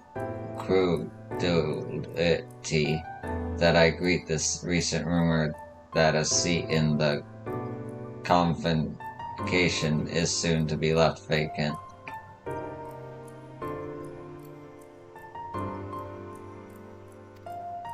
If proven true, 'twould be an unprecedented development and testament to the immense pressure under which our saviors are toiling. In any event, I, for one, am confident they shall deliver our star unto salvation.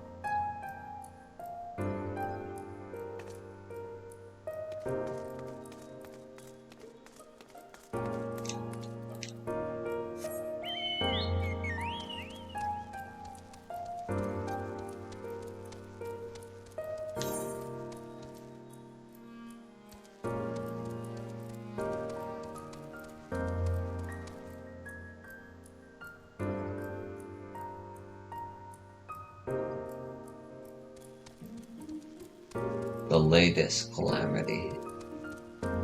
So it wasn't the first.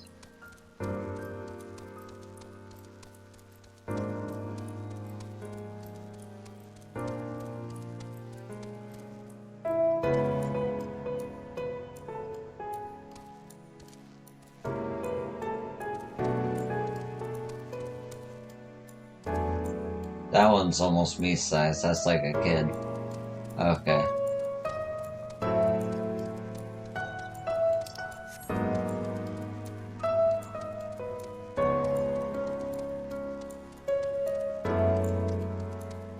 Oh. Gotta get that aetherite.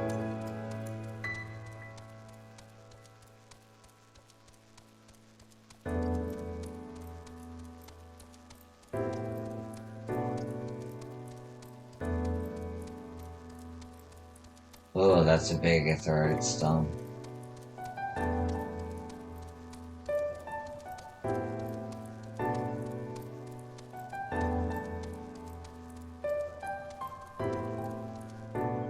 Look at that. That might very well be the first one. Or... Wait, can I not attune to it? Oh.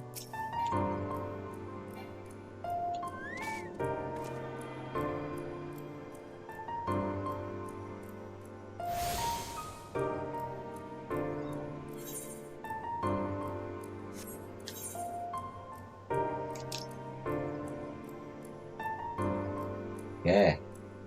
I think that's all the aetherites for this expansion. That's awesome. Alright. I should go the right way. But first of all... Is something wrong, little one? Are you perhaps lost and need me to help you locate your guardian? Why, the same thing most other citizens do, I suppose. I debate various topics with my compeers. I dabble in the arts of creation. Every day I attempt to better myself in the world in which I live. For we citizens of Amaranth are the caretakers of this world. Stewards who have harnessed the power of creation itself. It is an honor and a duty we do not consider lightly. You are yet young, so very, very young. You needn't concern yourself with such lofty concepts just yet. Attend to your studies, and I am certain you will grow into a proud citizen and avid creator. Oh, do you hail from another city originally? Even so, surely you must know you stand in Amra, the intellectual utopia that flourishes at the heart of our world. From the capital where our pre-mented minds gather to carry out the duties of governance, to the Academia Anyader, where devotees of knowledge strive to solve the greatest unsolved mysteries of our era, to the smaller but no less valuable institutions. Amaranth has all that you will ever need and so very much more. Okay.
This is the Bureau of the Architect, little one. If you require assistance, I should be glad to assist you.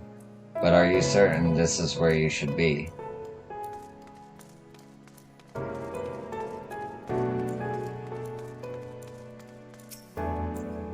This is your first time here? Take a number if you haven't already, then settle in for a good long wait. Welcome to the Bureau of the Architect, little one. I should be glad to assist you in locating the concept you seek after I have finished assisting those ahead of you in the quay. I like that they use the word quay. Q. Use the word Q. Very MMO. Right.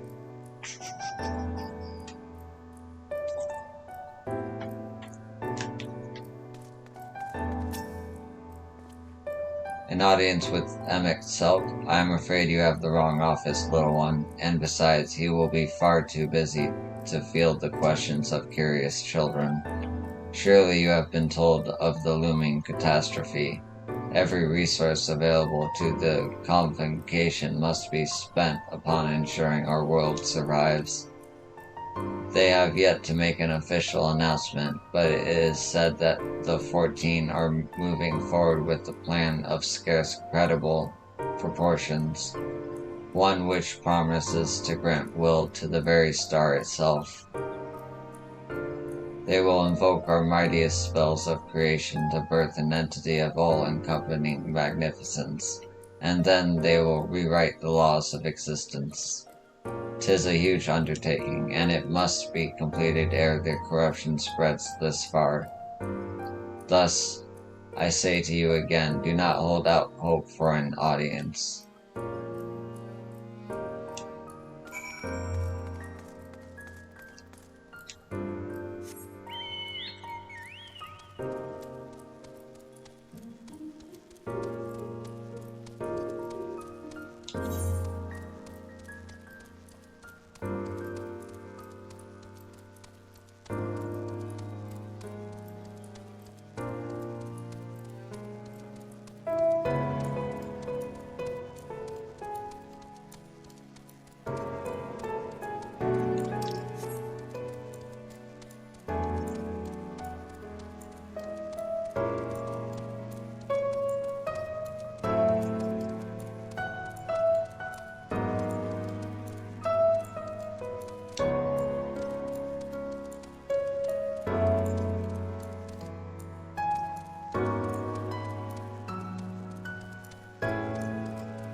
Well, that was an experience. I was never very fond of being treated like a child, but it did make asking questions less suspicious.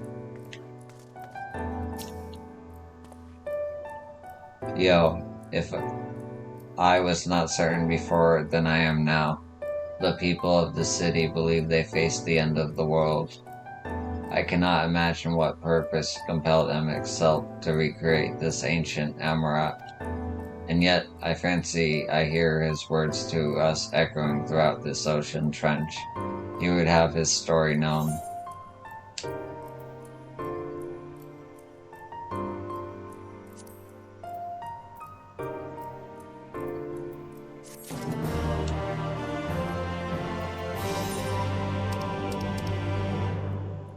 Oh, I'm running out of space.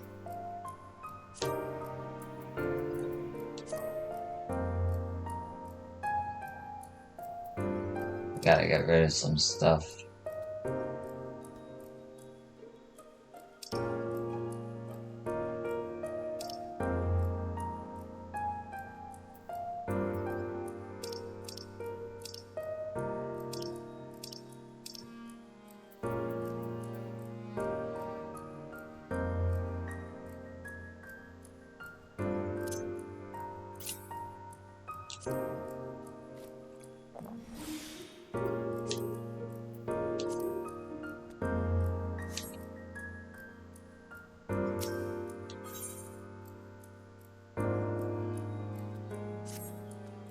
We can compare notes once the others return. Hopefully then our next move will become clear.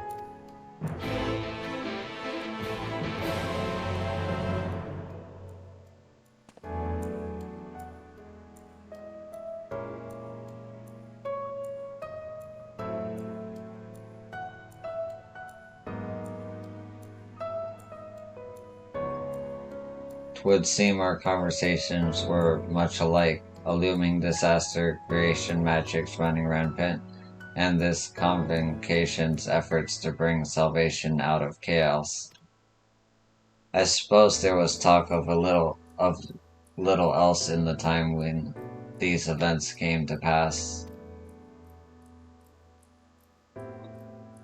Urianger, if I may, what are your thoughts on the ancient art of creation? A fascinating discipline indeed. Aught the mind can conceive may be rendered in reality. All that is required is a clear concept upon which to focus one's will. 'Tis not dissimilar to the primal rites taught by the Asians, wherein ritual ceremony breathed life into figments of myth and legend. I see. We arrived at the same conclusion then. The people who lived in the age before the Sundering were blessed with vast reserves of mana. No matter how draining these creation magics must be, it seems they paid the cost with not more than a fraction of the ether which coursed through their own bodies. If we were to attempt the same, such spells would soon deplete our energies, and then seek to draw the balance from elsewhere, from a hoard of crystals mayhap, or from the very land itself. Thus, when this art of creation was placed into our hands, it became in effect a means of destruction. An interesting matter which no doubt bears further study, but despite all these revelations, I worry we are no closer to finding M itself. Has anyone learned aught which might lead us to its location? Not directly, mayhap, but from what we have heard, it seems the convocation of 14 is requested in the nearby Capitol building. When we went to see for ourselves, the attendant wouldn't let us through without a writ of permission. So we tried our luck at the Bureau of Administrator, where we thought these permissions might be issued, but the clerk there said he couldn't help us since our names didn't appear in the registry. And that was where we gave up. I wonder though, could you be eligible for one of these writs? The voice in the lift seemed to know who you were. It might be that your name is registered at the bureaus as well. Worth a look, I'd say. Meanwhile, I'll head back to the capital and search for a less official point of entry, just in case. Pray allow me to accompany thee on thy reconnaissance. An arcane perspective may prove needful.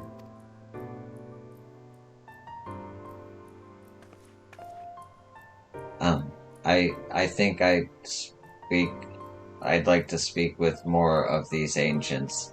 Maybe they know something that could help cure Yo's condition.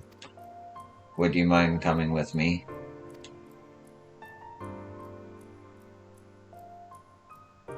Of course I don't mind, just lead the way.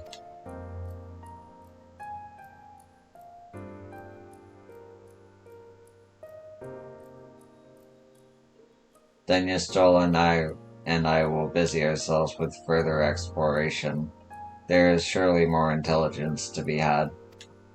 And so we part ways once more. This time, however, let us reconvene in front of the Capitol.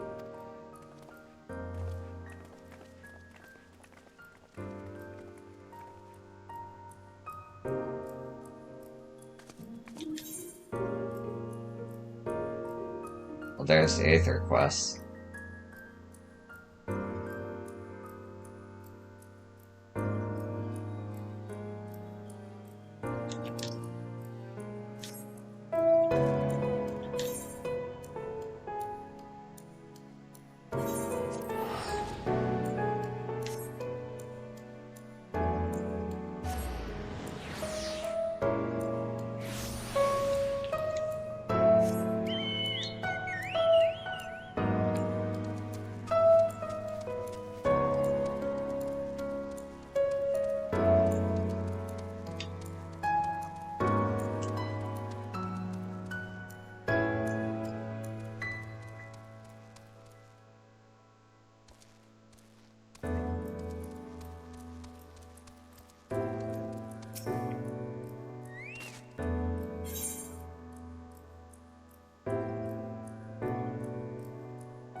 reconditioner.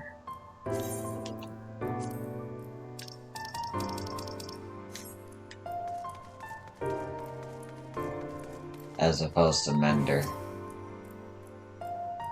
A visitor's writ? Yes, I can assist you. Full name, please. Yo, son, please wait near the counter while I confirm your details. One moment, please. I need to check your details against the registry.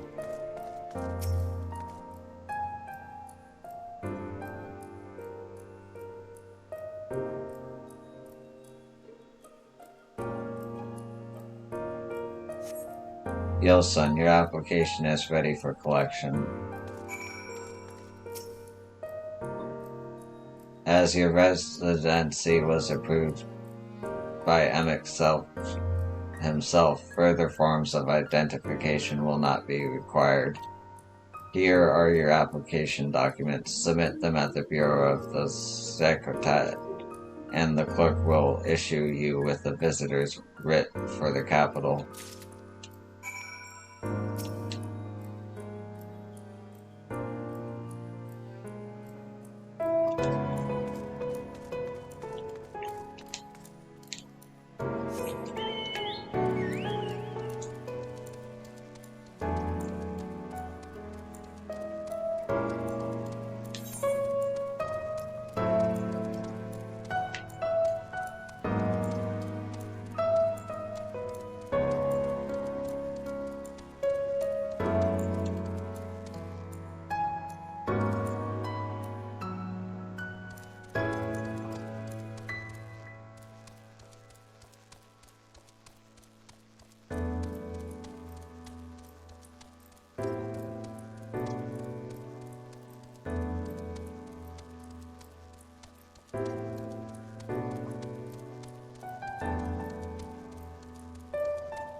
Did not expect a monster at all.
An aspiring researcher, I take it. It may seem like a rather complicated pursuit at your age, but I assure you it's simply a matter of adhering to the tried and true methods of observation, supposition, and experimentation. With time and effort, I hope to become a creator to rival Brea, a master of every recognized creation magics, possessed of boundless imagination and willpower to realize impossibly complex concepts,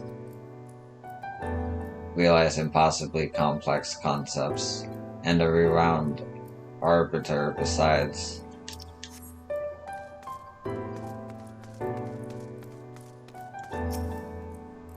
Welcome to the public offices of the Academia Anyander.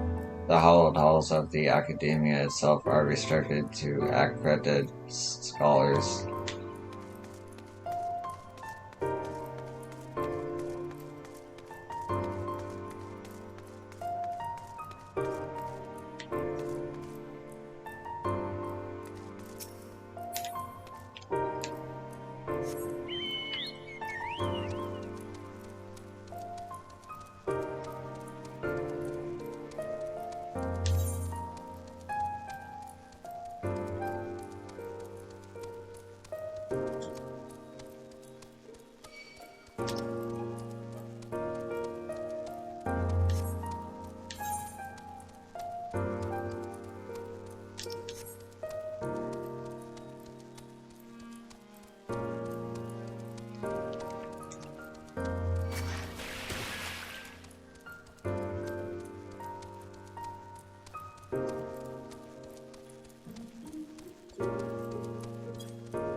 Next, please.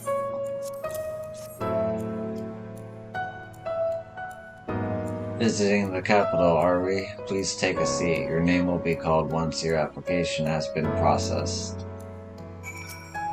I will process your application in turn. Please take a seat so that others might state their business.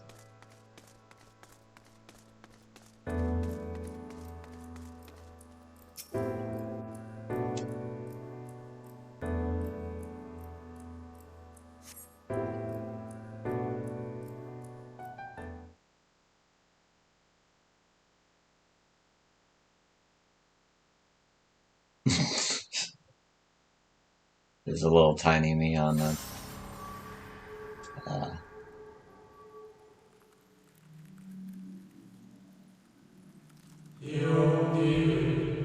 may I?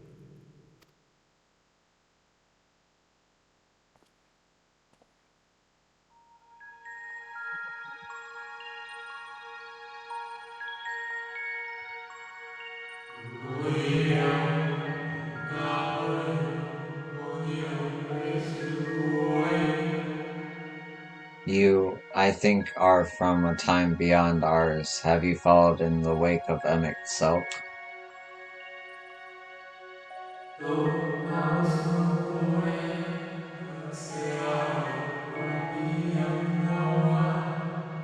Nay, there is no cause for alarm. I am simply a shade, here and not here.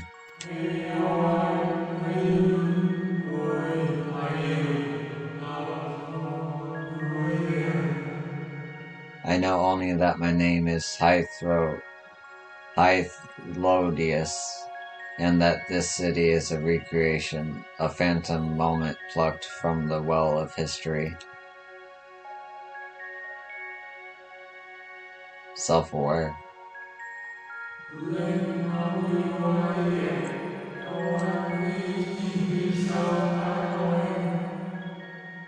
These others seem unaware of their pale existence, but I wonder if Emmett Selk's mind was distracted when it came to my reconstruction.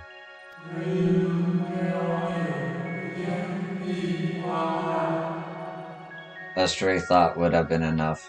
Idealists will realize the truth, for example. We were close friends once, you see.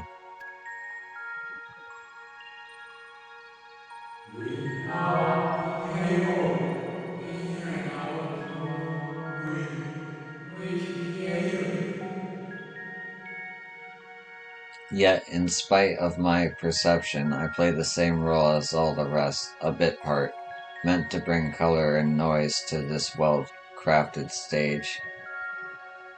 Too much scrutiny, and we shall burst like the fragile bubbles we are.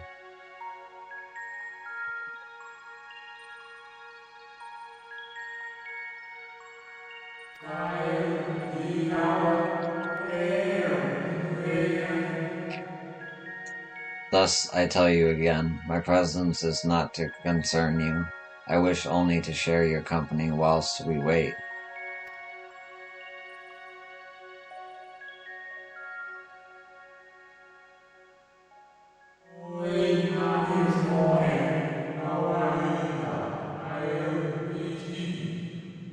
If you've come this far, then you know of the catastrophe which awaits us on our morrow.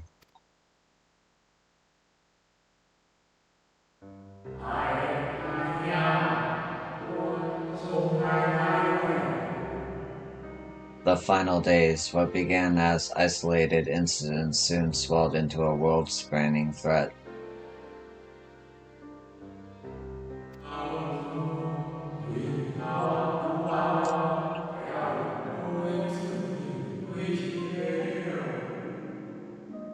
The convocation of 14, well, it was 13 at the time, endeavored to create a will for our star. They would repair the fundamental laws of order and halt the spread of destruction.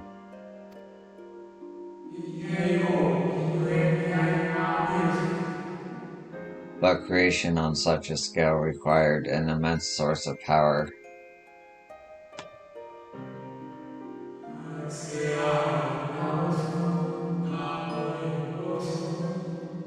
Of those of us who still lived, nearly half offered up their lives in the name of salvation.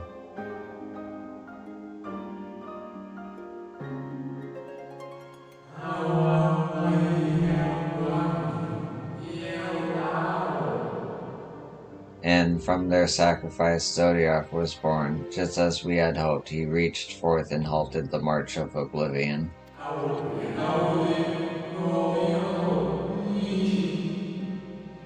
Yet, oh how the star had suffered, so many species lost, the land was blighted, the waters poisoned, and even the wind had ceased to blow.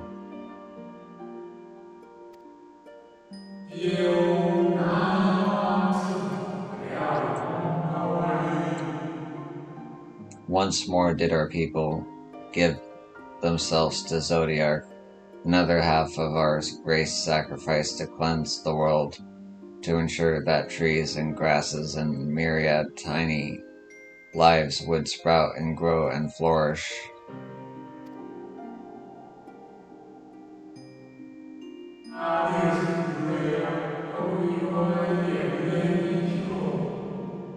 The cycle of life had begun anew, and we reconsidered the means by which we might protect it.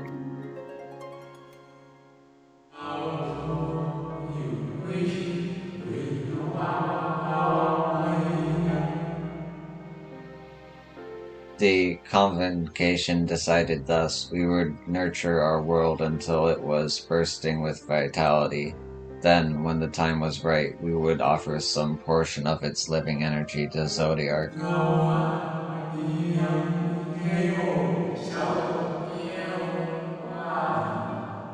In return, he would restore to us those brethren whose souls had fed his strength, and together we would resume our role as stewards.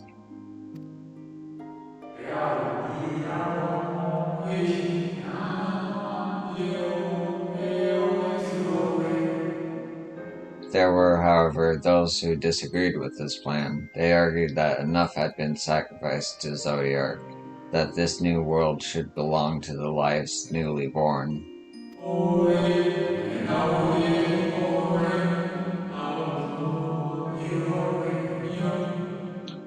These descendants surrendered their life energies in the creation of Heidelin, an incarnation of their opposing belief. And for the first time in history, our people stood divided. Know you then how this conflict ended?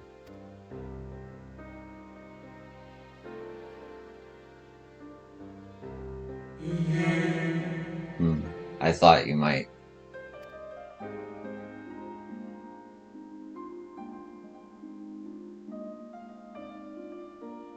Oh.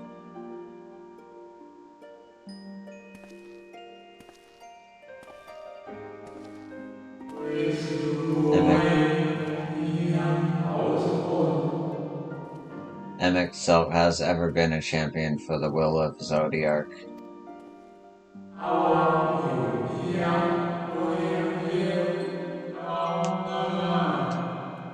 The original plan may have been set back by millennia, but he will not abandon his course.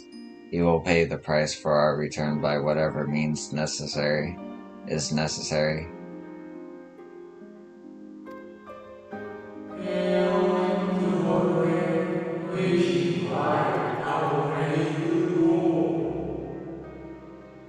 And though he may carry himself with a certain glib ease, Emexelt is not a man to bear his burdens lightly. In fact, I imagine they have only grown heavier with every passing century.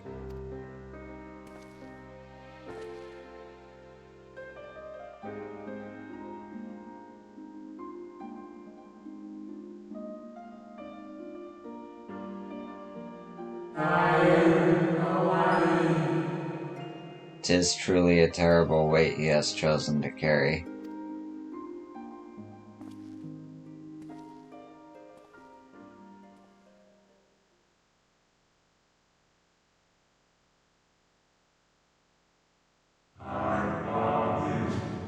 Yo, son.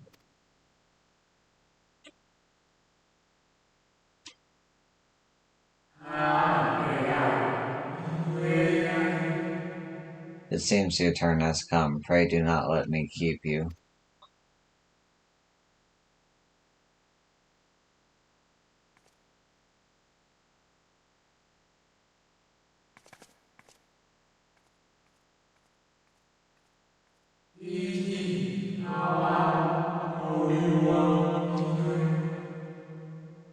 Ah, there was one last thing. You walk with another at your side, yes? What? Oh, Arbor.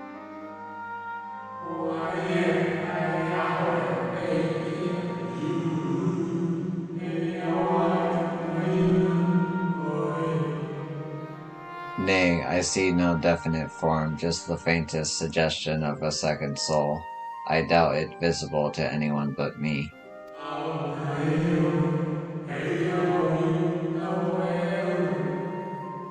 Otherwise, I assume only you can see and hear this ethereal champion.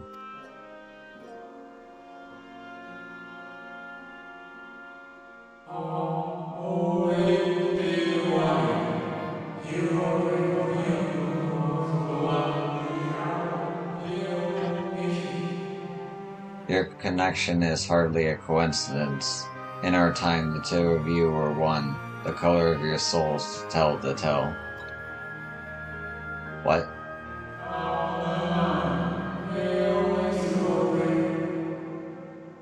A hue that distinctive cannot be mistaken, no matter how thin the soul is spread.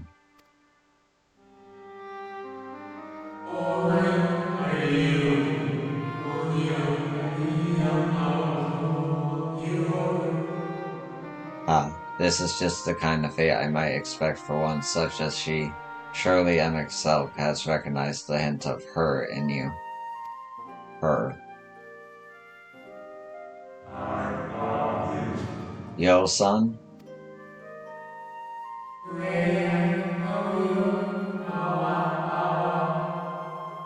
Fare you well, my new old friend. May you find what it is you seek.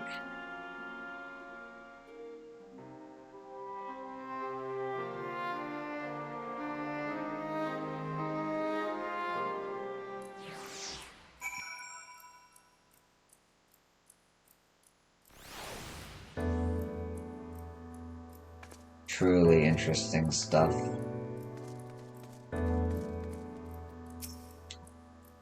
Your visitors writ as requested. When you wish to gain admittance to the capital, simply present the document to the attendant within.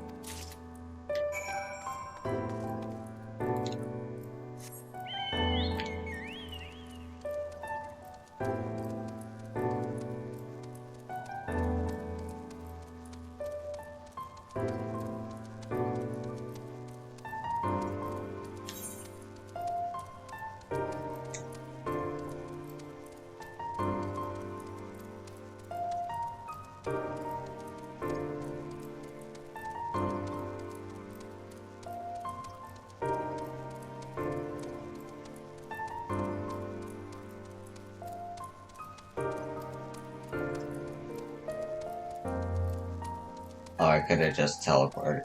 Whatever. It's a beautiful city.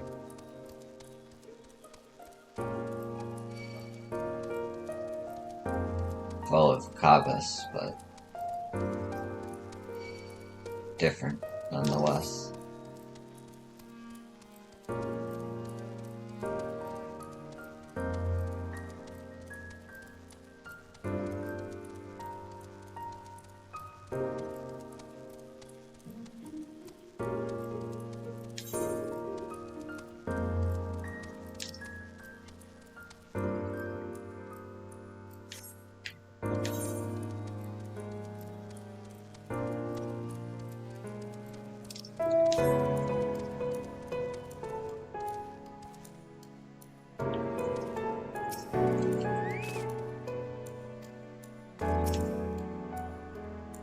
Yo. Isola and I have just returned from an institution the locals call the Academia Anya. Well, from its public offices at least. We thought an ASEAN place of learning the ideal spot to research your condition, but it seems we lack the credentials to enter the academia proper. Ah, good, you're here. Everyone seems to be present and accounted for. Master Thancred can best describe our chances for infiltrating the capital. I only hope thine efforts to secure permissions were successful. Finally, you were gone so long I was on the verge of mounting a rescue party. How fared you in your bureaucratic ventures?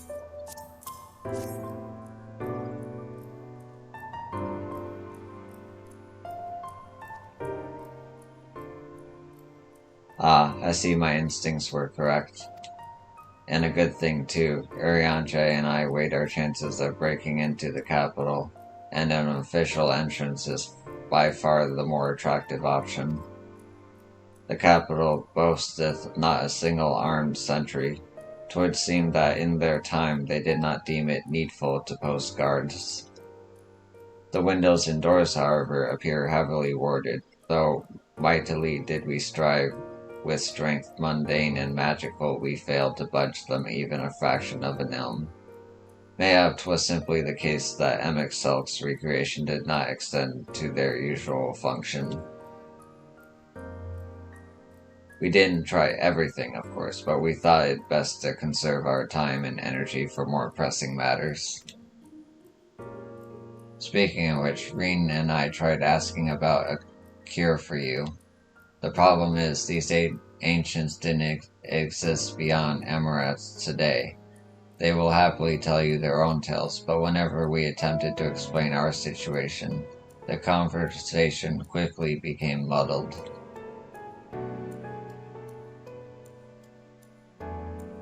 What of you, yo? What ought worthy of interest said during your efforts to obtain a writ?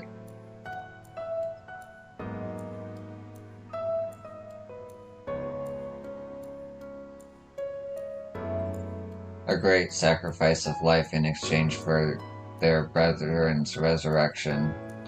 And you say all the ASEAN scheming has been leading to this? All this time, but if they still mean to enact this plan, then things won't end with the rejoining. I thought we knew their intentions in full, restore the world to its former glory, and in turn empower Zodiark to reclaim his throne as the will of the star. Yet that was merely a step along the way. I hesitate to put it into words, but we have to assume that following the final rejoining, the ASEANs mean to draw on the lives of the Source to make their sacrifice to Zodiark. That does seem the most likely scenario. Mayhap those who ally with the ASEANs would be spared that fate. But what value is there in surviving when all our history, all our struggles will be erased? I cannot conscience such an act. Of course not. and that's to say not of what M itself plans for the Exarch's power. Do we stand by and let him threaten our future as well as our past? We need to find him, Yo, and when we do, make your mark, change the course of history in a way that's felt by those who came before, and those who came after, by everyone you've ever met.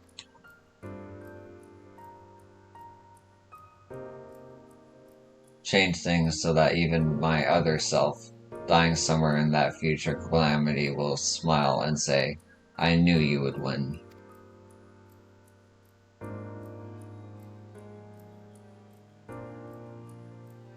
Is fighting MXL the only way? He created an entire city. It will take everything we have to defeat him, if we even can. And if you push that hard in your current state, the light will break free.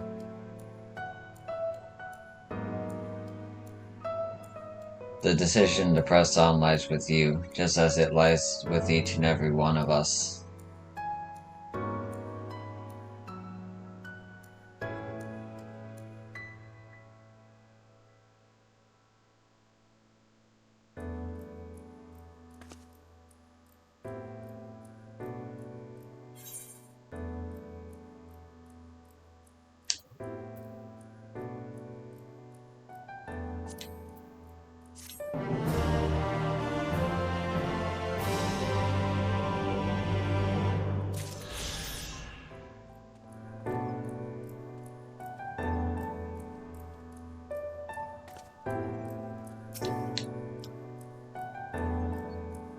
Thancred stares quietly into the distance. He seems calm and assured, his easy stance born of confidence rather than false bravado.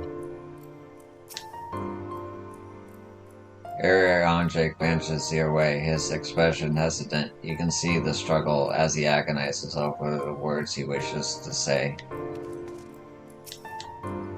His shoulder meets your gaze with a standard smile. You seem to recall her wearing the selfsame expression when speaking with Lise and Runar.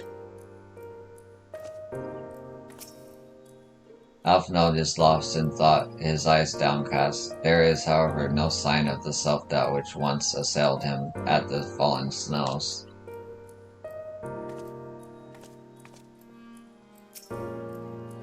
Green appears to be brooding over her choices, her faintly trembling hands betraying her mounting trepidation.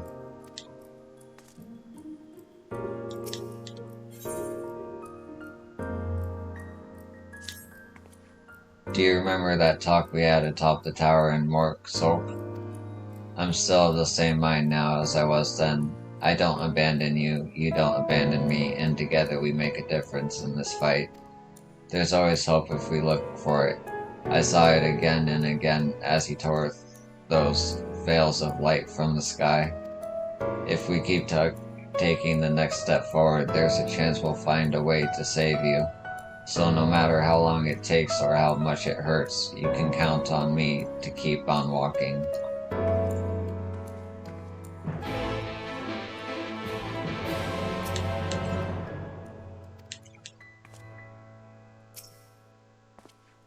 Bothri spoke of the disaster we would bring upon our own heads, the ceaseless conflict. Imagine how you would sneer to see what's become of the first, not to mention your perilous predicament. And yet, who can deny the fire your deeds have ignited in people's hearts? You achieved what my logic and ideals never could, uniting disparate peoples under the banner of hope and common purpose. Without you, that giant Talos would never have raised its head. I have borne witness to many such miracles at your side, and would do so again. This is but another obstacle in the road. So come, let us travel it. Drag me through wander and danger, as you are wont to do, and I shall endeavor not to slow you down.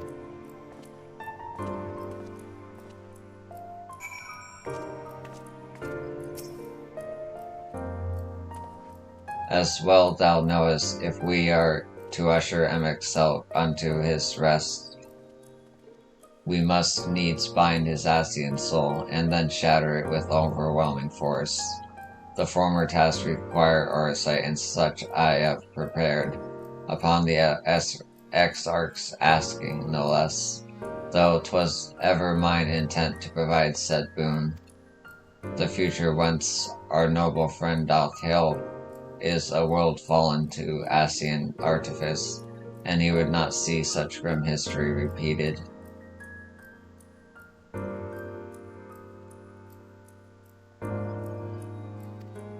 In a sense, Emexcel's destruction will be the culmination of the exarch's efforts, a reward for all that he hath endured these many years.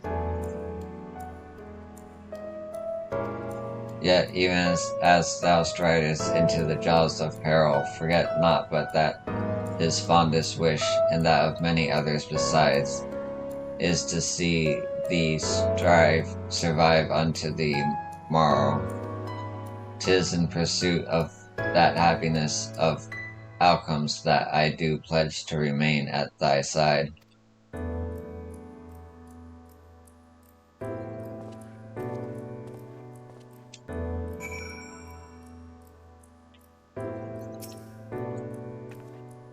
Our time in the first has been a never-ending succession of trials, and arduous as arduous as our path in the source ever was. Yet throughout all our journeys together through the deep foreboding wood, you have helped me to stay true to my convictions.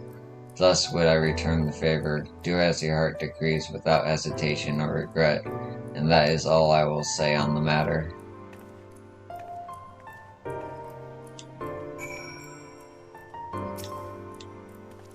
Well, this has put everyone in a sullen mood, hasn't it? Honestly, we're not even sure this will be the end of it. But I suppose we should speak our minds when we have the opportunity. You taught me that much in Armorig. So forgive me this moment of sentiment, yo. By dragging me into this sorry mess, you've given me the chance to think and act as I should have, for Rain's sake. Words cannot express how much this has changed my life, or how grateful I am for your support. So I shall express my gratitude through action instead. No matter where you decide to go, I will be there, guarding your back.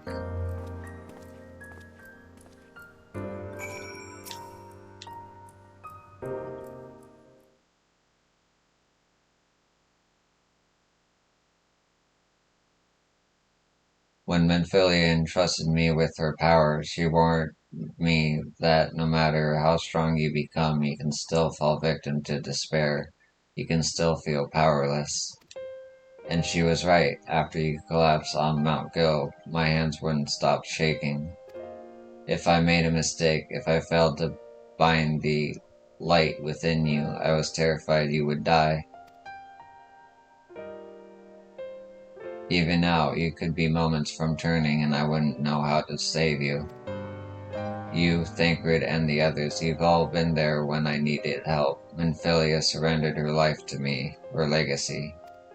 I should be ready to do the same for you, and I want to, I do, but I'm not good enough. She told me to follow your example, and I've tried, I've really tried.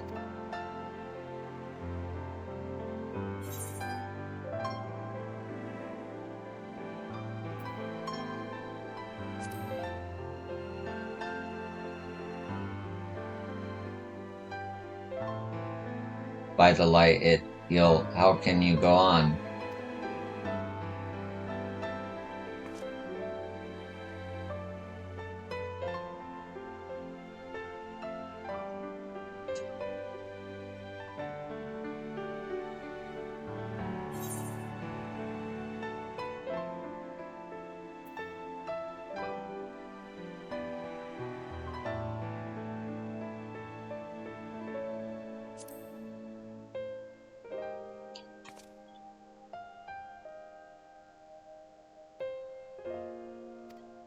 I'm not sure who you...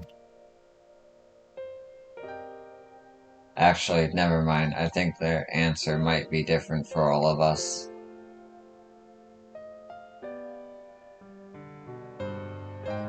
No, nothing will come of brooding here in self-pity. I've made my decision, yo. I'm going with you.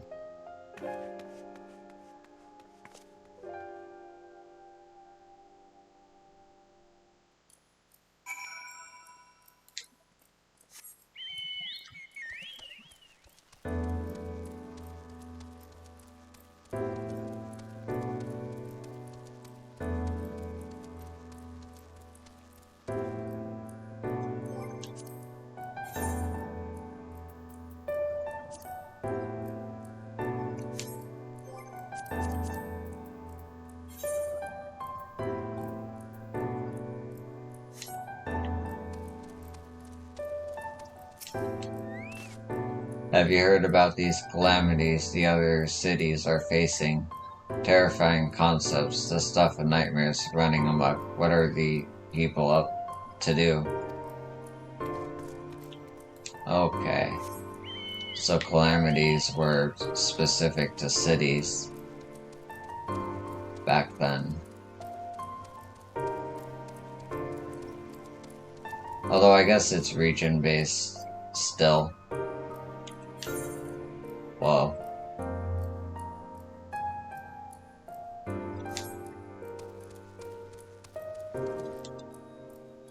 I know.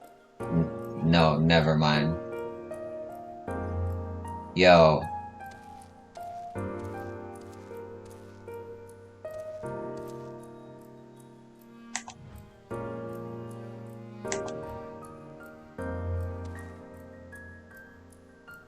I'm an Asian, dude. I have to be. Or not an Asian, but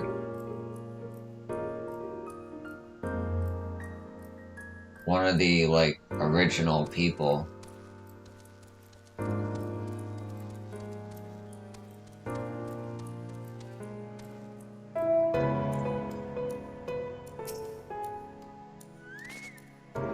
Welcome to the capital. All visitors must present an official writ of permission before admittance will be granted.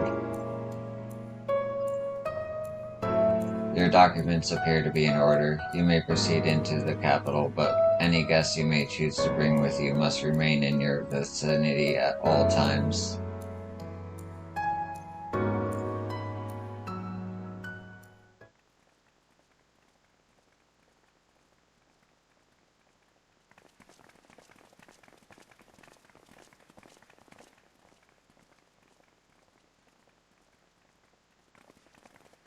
This really is unacceptable. I gave you very specific instructions. Emmett Sulk.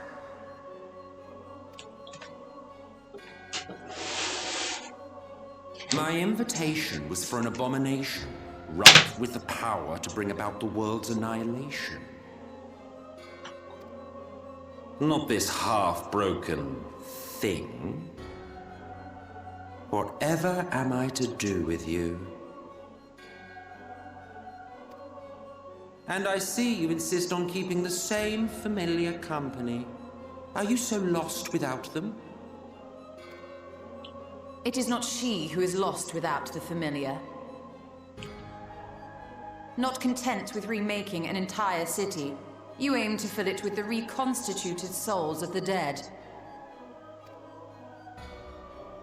I may have gotten a little carried away in my attention to detail, added a few unnecessary flourishes. Well, there's no point trying to hide it. Yes. Once the rejoining of worlds is complete, Zodiac will regain his full strength and shatter his prison. Then we shall offer up the Source's remaining inhabitants in sacrifice, that we might resurrect our brethren who died to bring Zodiac into existence.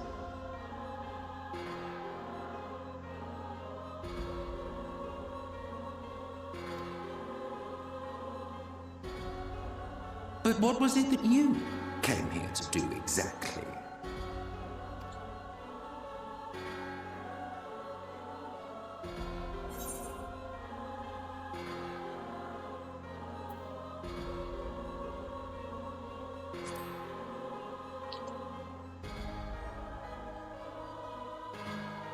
Well, you can't have him.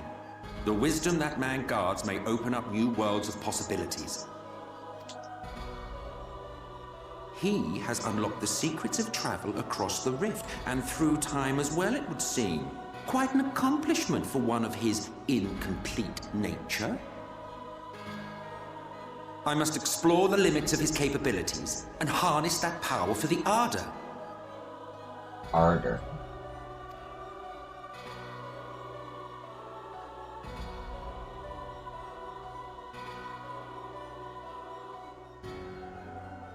Even now, after everything, you refuse to see reason. You think it unfair that you are subject to suffering? That your lives will be sacrificed for the Ancients? Look at me! I have lived 1,000 of your lives. I have broken bread with you.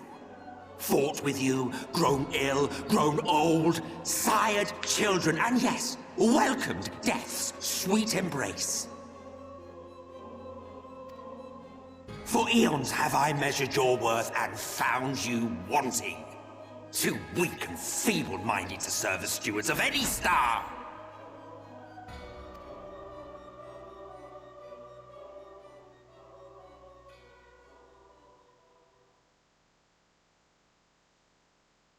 Have your recent spats with Vorthri and his Sin-Eaters taught you nothing? Have you not learned that your ignorance and frailty beget only endless misery?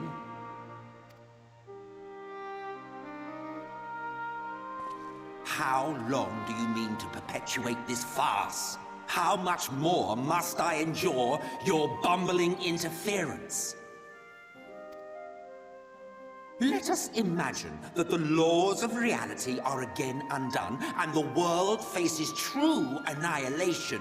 Do you honestly believe that half your number would sacrifice themselves to save the other? Of course they wouldn't! And if you had witnessed history unfold as I have, you would reach the same conclusion.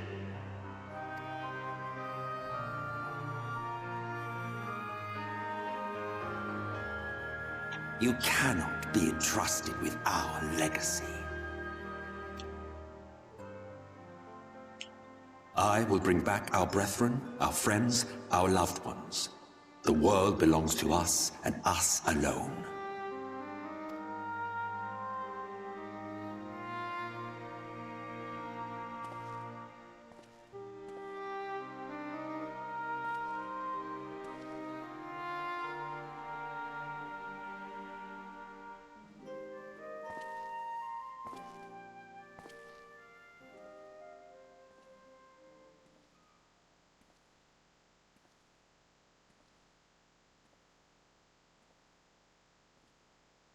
Emmett Selk!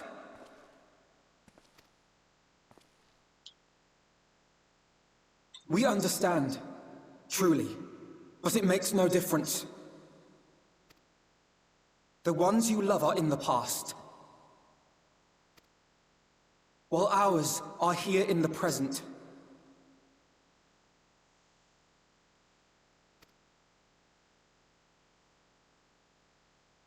One day, we too will be ashes and dust. But not today. Our time is not yet finished.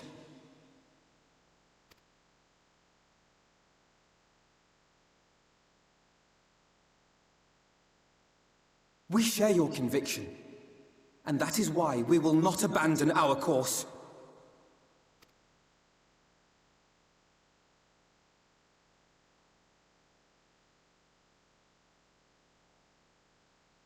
You think us the same? You think your tattered soul of equal worth to those I lost? Then come. Earn your place. Prove yourselves worthy to inherit this star.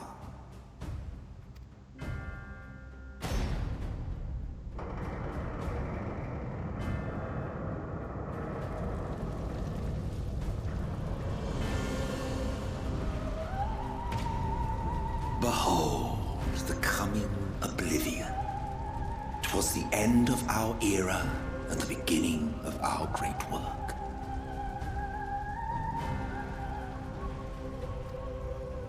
A fitting backdrop for your final judgment.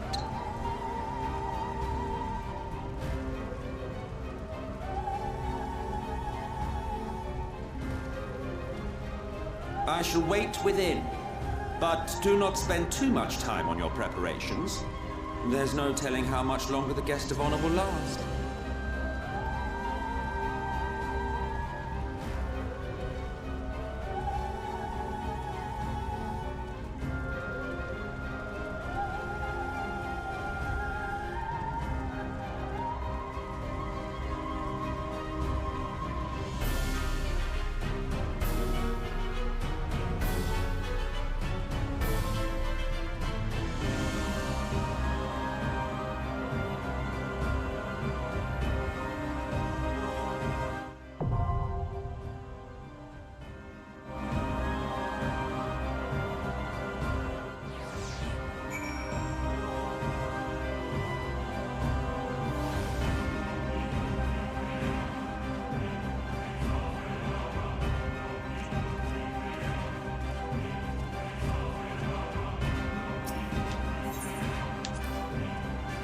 In those final days, 'tis said that monstrous beasts were set loose in the city. Tremors made flesh by sorceries run rampant. If Emic self hath been faithful in his reconstruction, then we must be prepared to face many such abominations.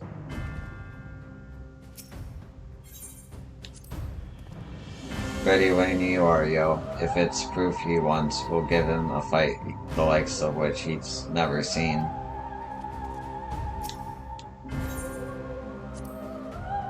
I can feel it, beyond the flames, a darkness waiting to swallow our light. Wherever you are, Minfilia, watch over us and guide our steps.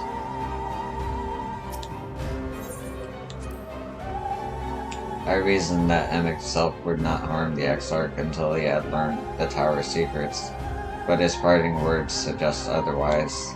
Let us make haste. Your friends may not have the luxury of decades to wait for you this time.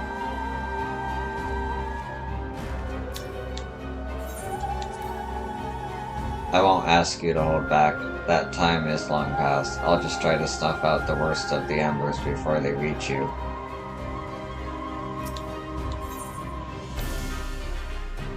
Just say the word, yo. However harrowing the scenes that await us, they will not sway us from our course.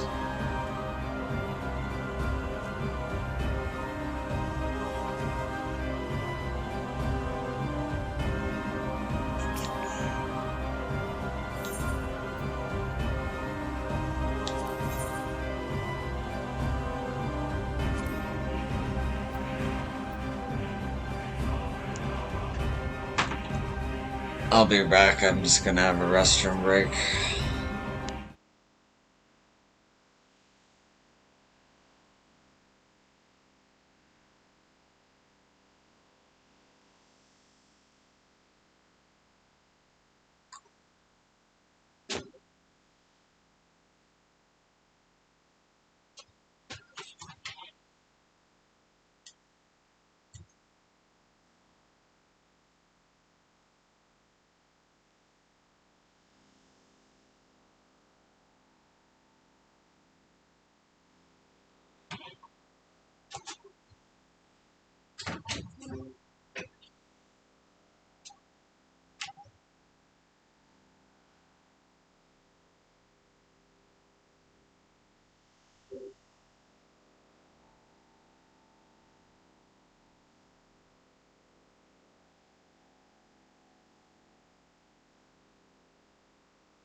Alright, I'm back.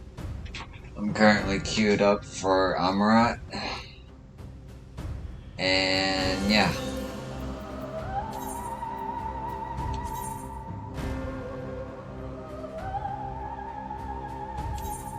I'm gonna fill out the maps while I'm waiting.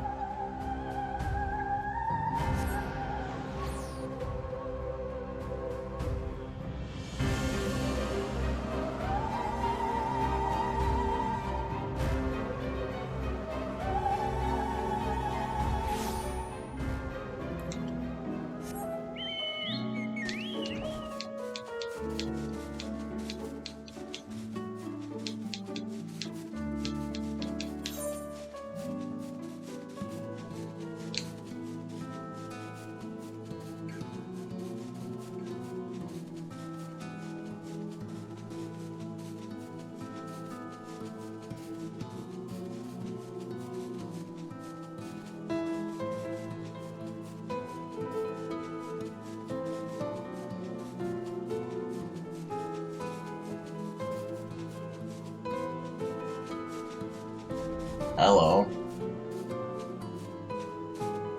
That has to be for something later.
I see tank program is dressed for the occasion and guarded.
Come on, tank.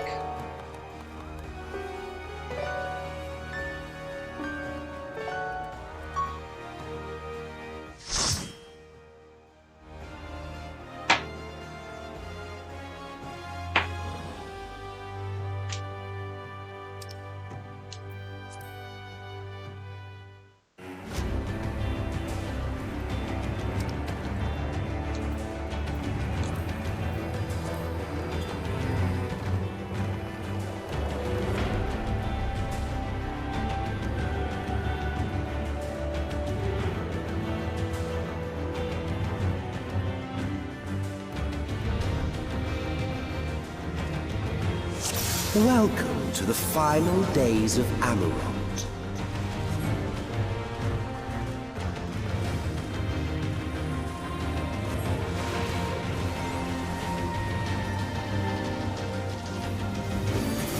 The fabric of our star began to fray, and the unchecked energies of creation begat malformed beasts.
Just as prayer gives rise to primates, our dread made manifest our deepest fears.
Shit.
Whoa.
The land buckled.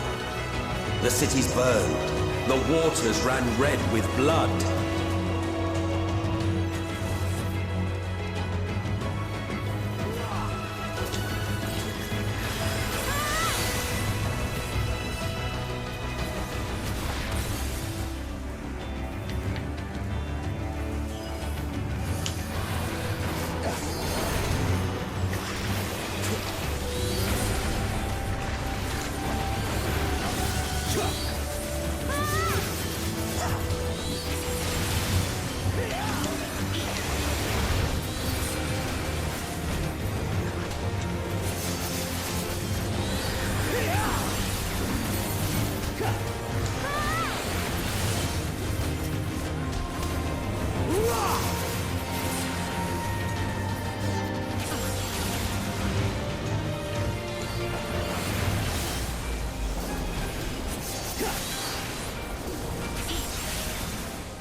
Yet this was far from the worst of it.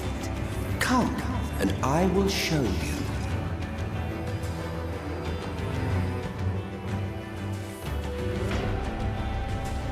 Just a little further, and you will see the end of a world.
The star was fading.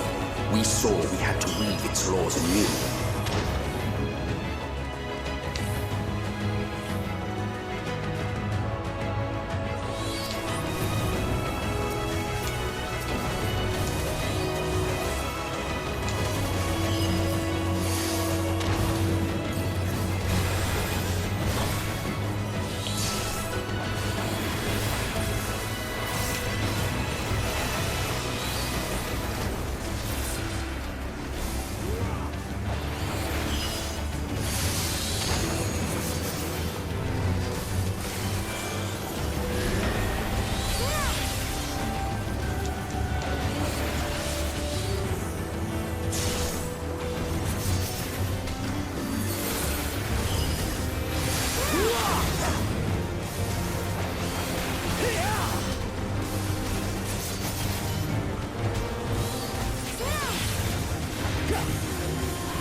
But between us and our goal loomed a final misbegotten fiend.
Fuck yeah, that felt good.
Well, well, you prevailed.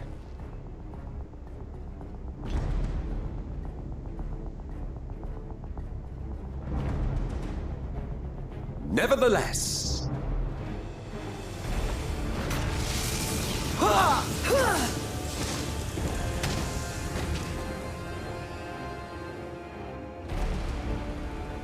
Your performance was underwhelming, and I remain unconvinced of your worthiness. Oh, you tower of your misbegotten ilk, no doubt. But should I bring my full strength to bear, well, you would be as leaves in the wind. The gulf between us is a reflection of the disparity between the world as it was and what it has become.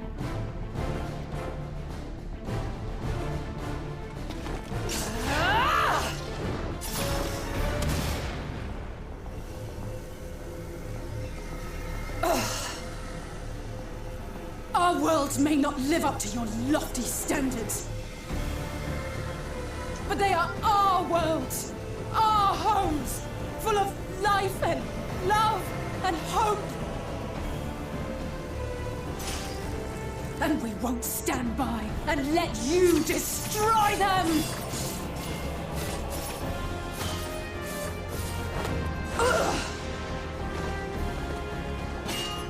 Alize! You are a mistake. For we who have known perfection, the shattered source and these shards are ghastly mockeries of the true world. The ephemeral lives you exalt are pale imitations, utterly devoid of meaning.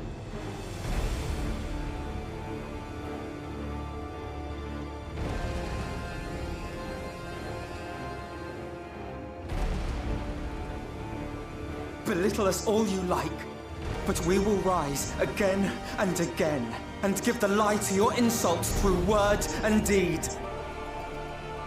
We define our worth, not the circumstances of our creation. More prattle.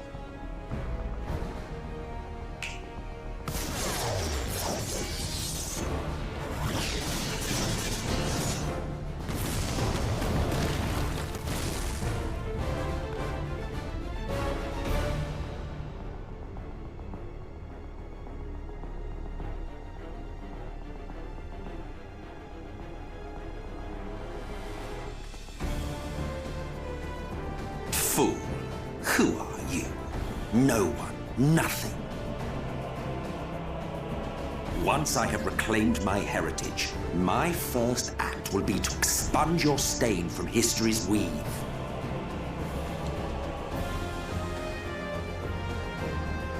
my world will have no need for heroes.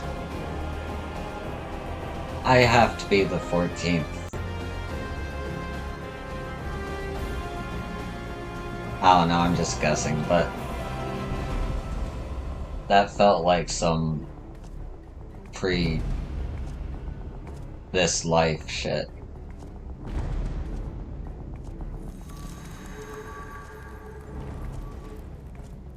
Still fighting the good fight.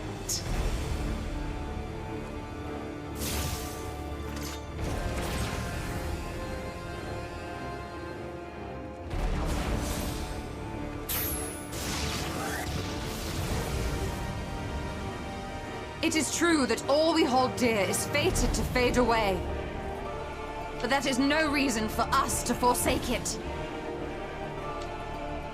To take what steps we may, and thus mark the road for those who would follow. To strive for the best of all futures. Be this not also thy purpose?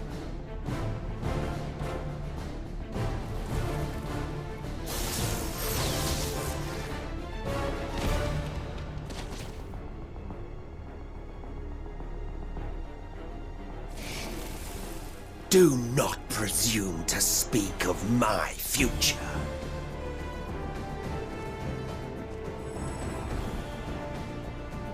And you?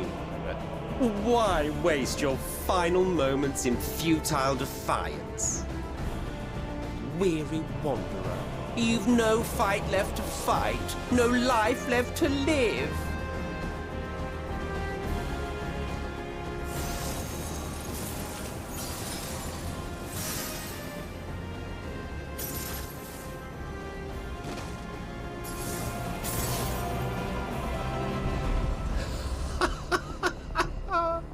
You see, the light will not be denied. Surrender to your fate, and let the transformation take you. Rise up in madness and fury. Devour the vermin infesting the land which is rightfully ours.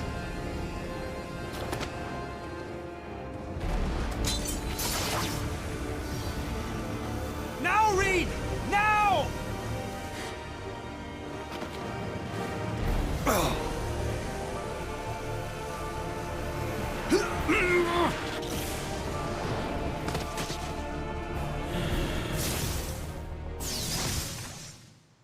No.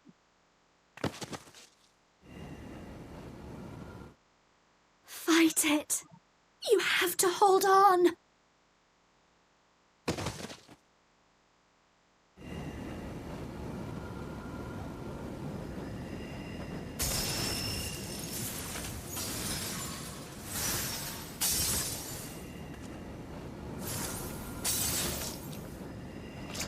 Oh my god.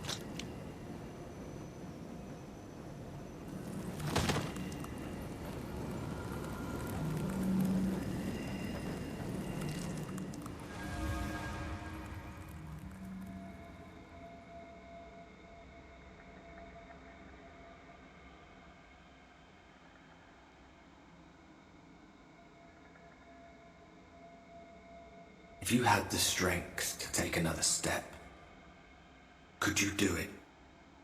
Could you save our worlds?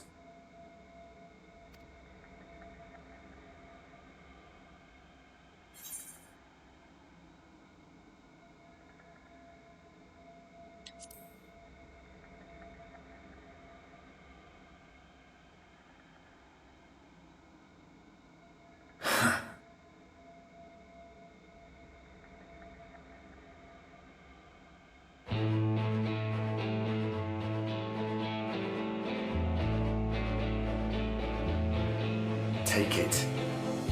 We fight as one.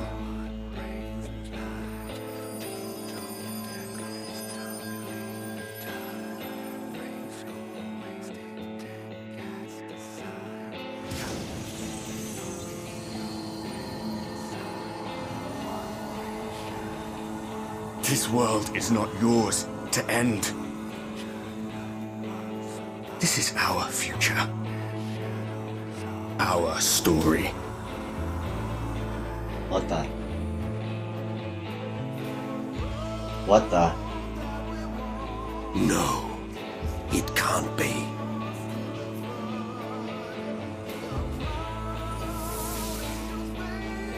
First Heaven's Word, now this. Okay, there's... That trick of the light.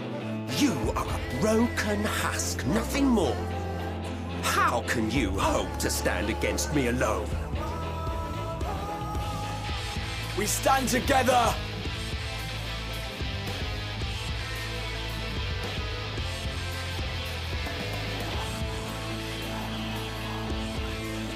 How... I'm surprised you can stand at all. I could not well leave matters half finished. Let expanse contract, eon become instant.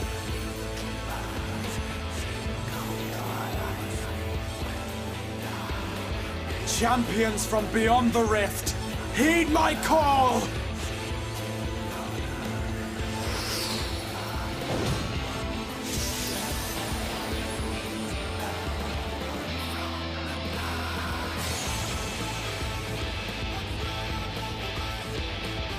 Damn you! Damn you all!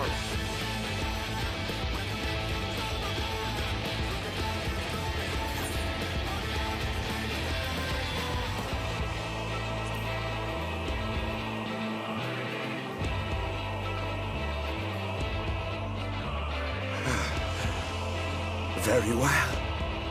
Let us proceed to your final judgment. The victor shall write the tale, and the vanquished become its villain.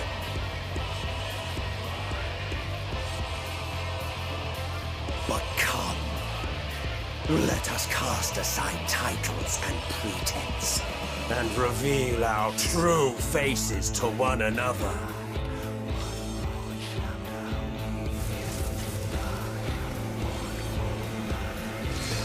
I am Hades, he who shall awaken our brethren from their dark slumber.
Whoops.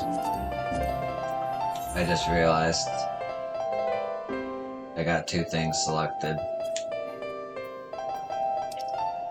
That'll fuck up everything.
is a really good bard.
Perfect timing.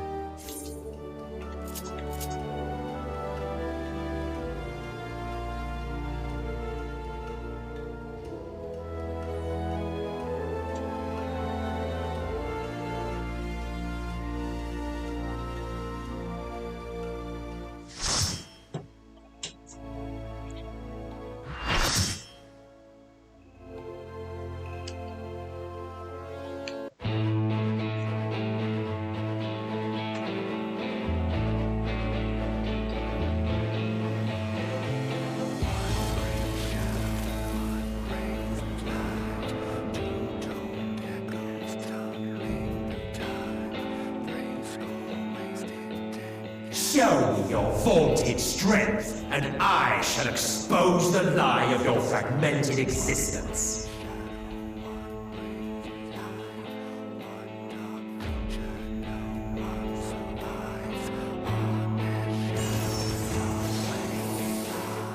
Oh, that's cool.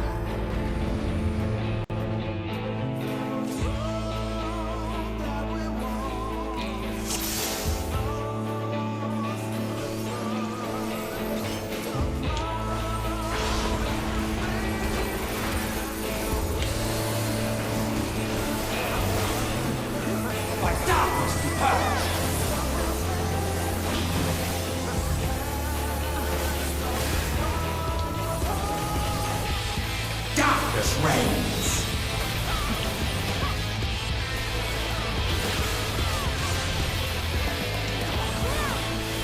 Bleed, fool. You are unworthy.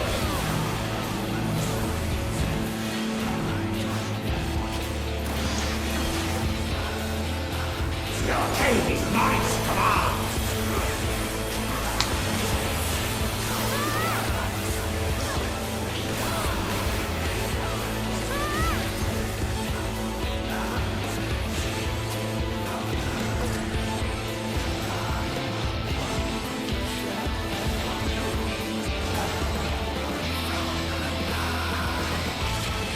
Bleed, fools! Scurry and shatter! I did not get that mechanic at all. Not gonna lie. Let darkness be purged!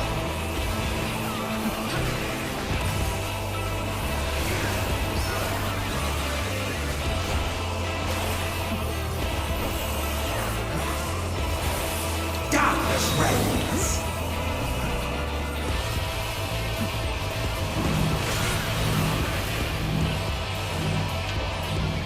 Let darkness be purged!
every sorcerer of hell tremble before the glory.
This place will be your tomb.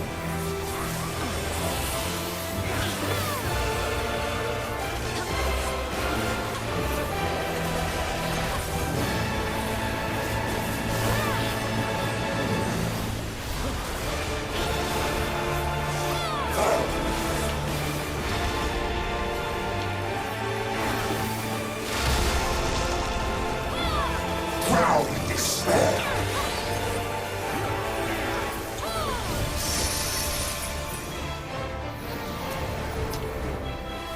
My dormant brethren, dream now of a dark tomorrow.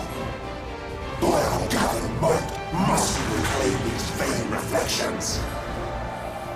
In Zodiac's name, I beseech you!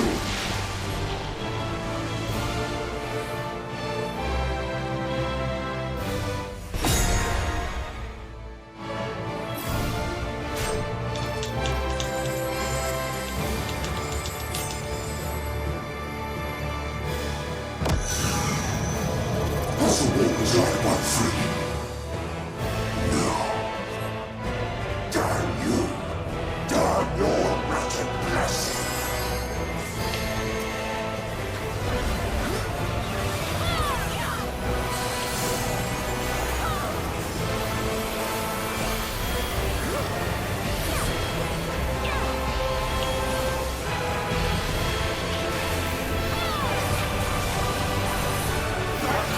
The world and every life upon it.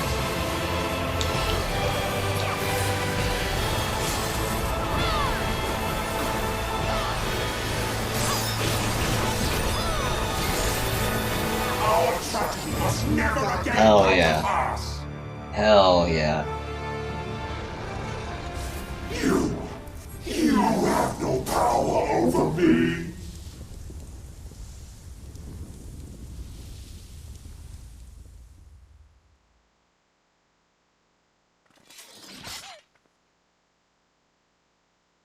Wow, no fanfare.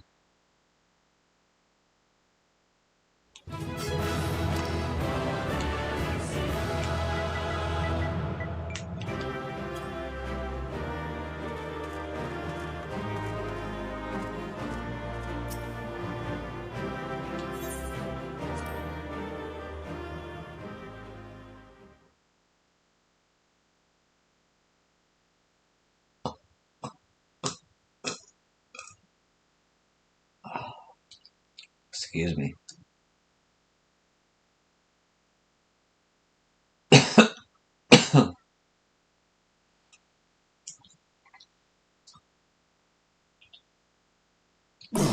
Will not yield. Should I surrender this fight, what will become of it all? What will become of our dreams? Our desire?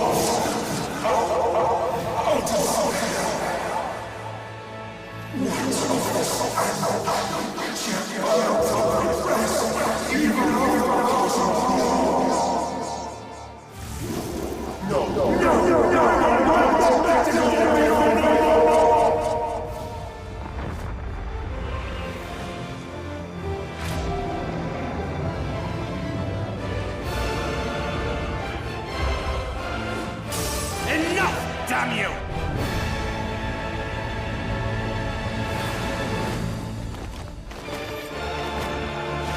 Thancred coming in clutch. Holy shit.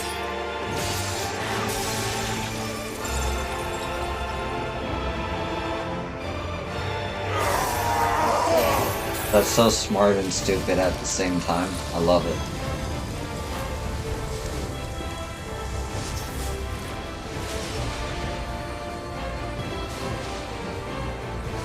Such infernal strength!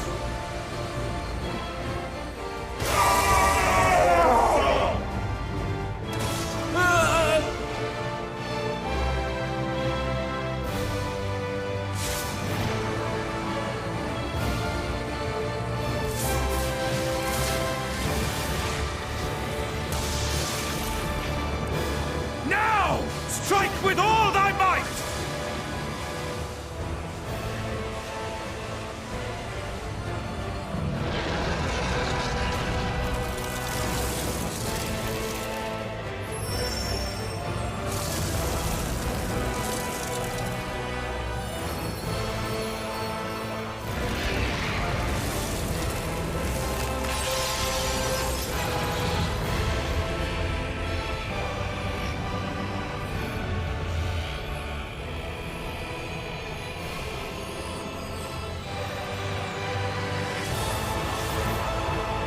Hey.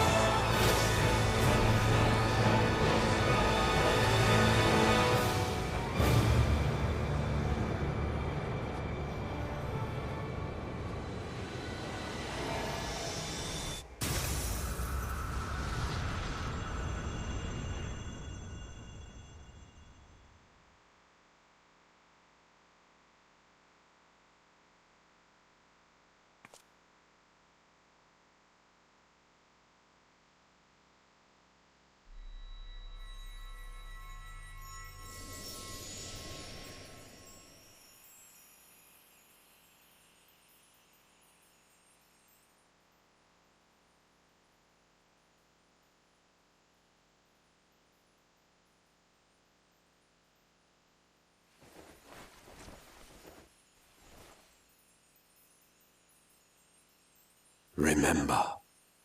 Remember us. Oh.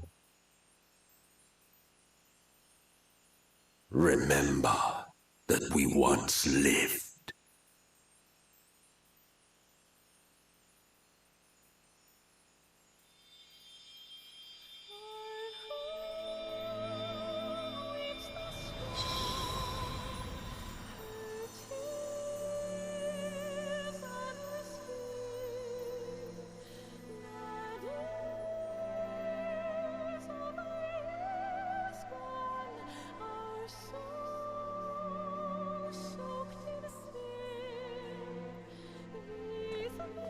It's over. Emet-Selch is no more. More importantly, how do you fare?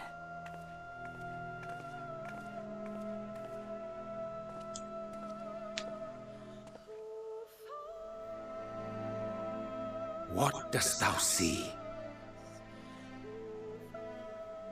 Her ether. It is as it used to be. As a disciple of Zodiac, the Ascian was the darkness to your light. I can but assume that when you set your strength against his, the light within you was spent. No, it's more than that. Under the strain of that incredible flood of ether, your soul had begun to break apart, yet now it seems somehow restored.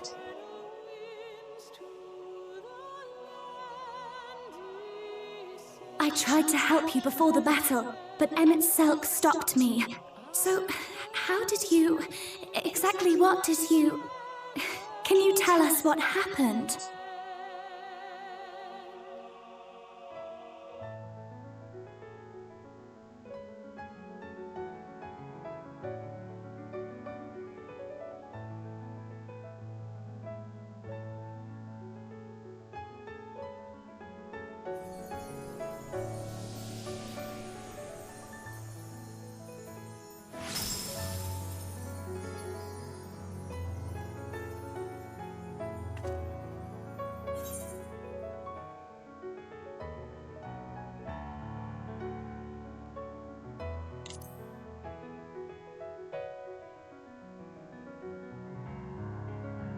I see.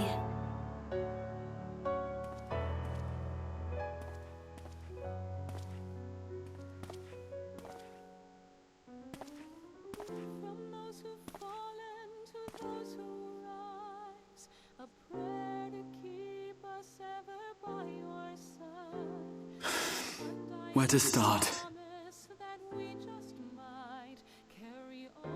I believe I owe you all an apology. And you, most especially.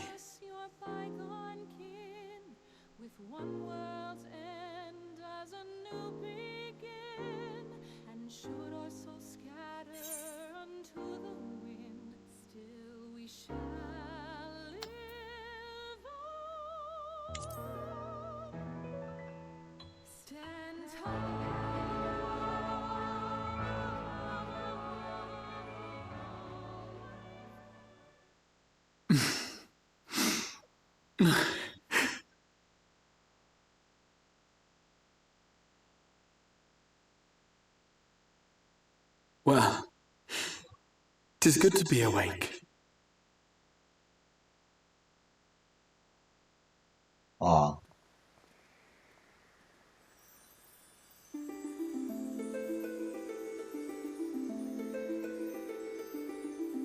Oh, it's such a good song.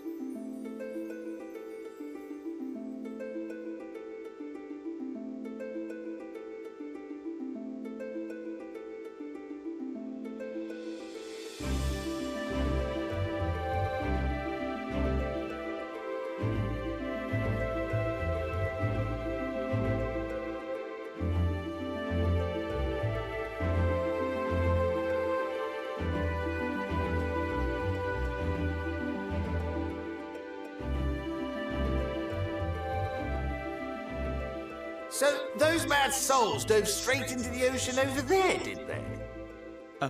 All I could see from here was the whale, Master Chai. 'Twas surely Alphino and those friends of his. They did something heroic, mark my words. You need only look up there for proof of that.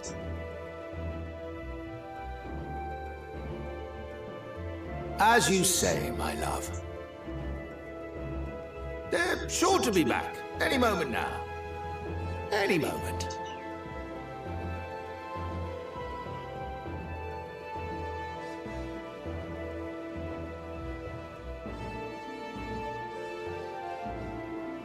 They are coming back, aren't they? I couldn't bear the thought of...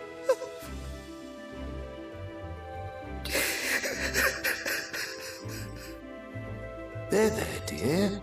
Everything will be all right.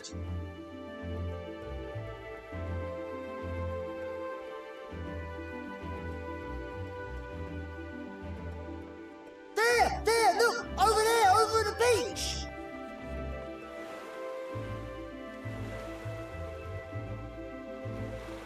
A.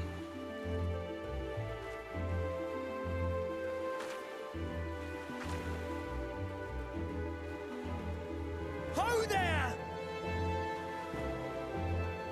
Greetings! You all right? Welcome back!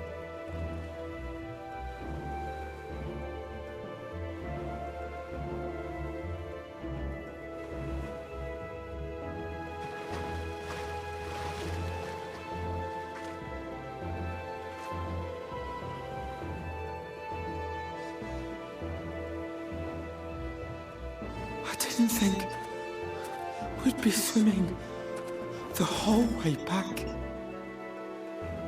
Heavens. Heavens. Take me. Alphino! Oh, hells.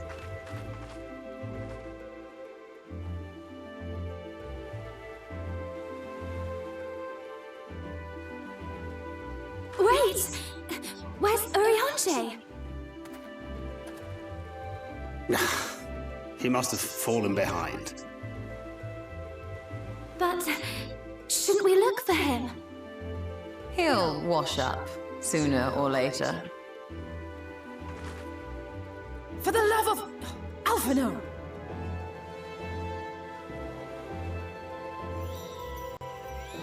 Welcome back, dear ones!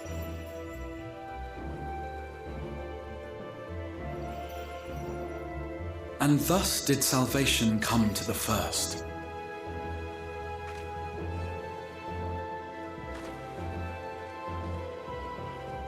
The lamps of Amarot will fade along with Emet-Selk's enchantments, and the depths shall be as once they were.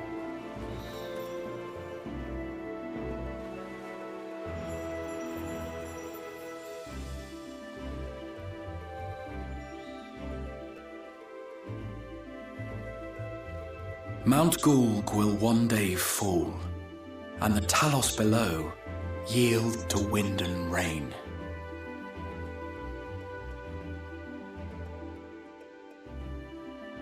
This tale, too, will fade with time, passing into legend as the world heals and moves on.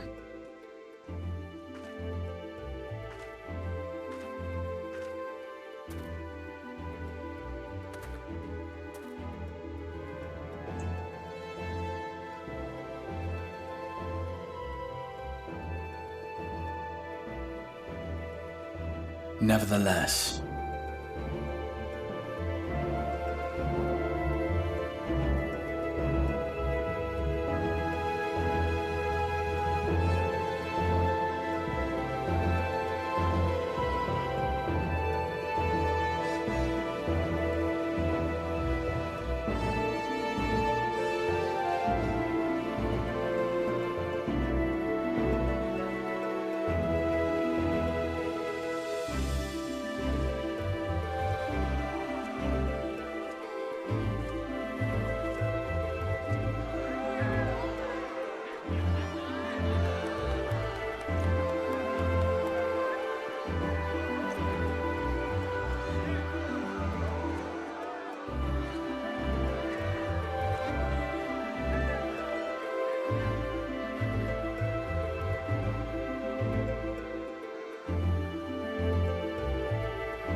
as ether obeys the cycle, as death and decay gives way to new life,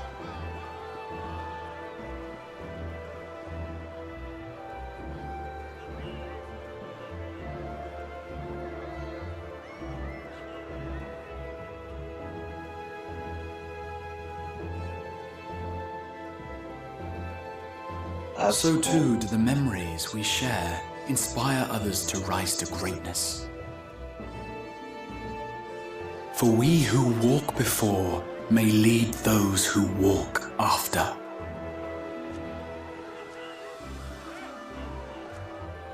Your road goes ever on, as does your story, as does your legacy.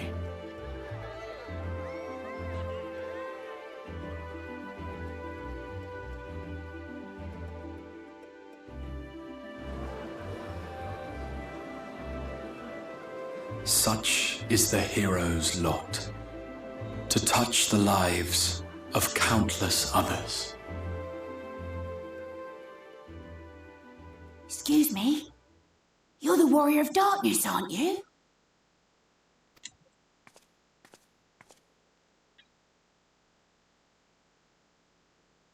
Where are you from, really? And how did you get to be so strong?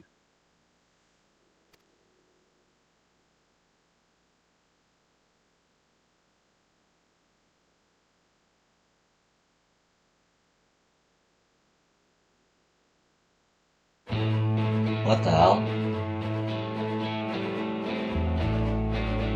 Is there more meaning in that?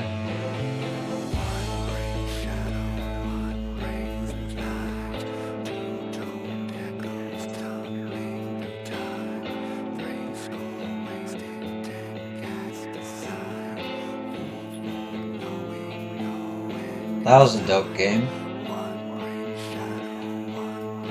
Alright. I'm gonna let the credits play out.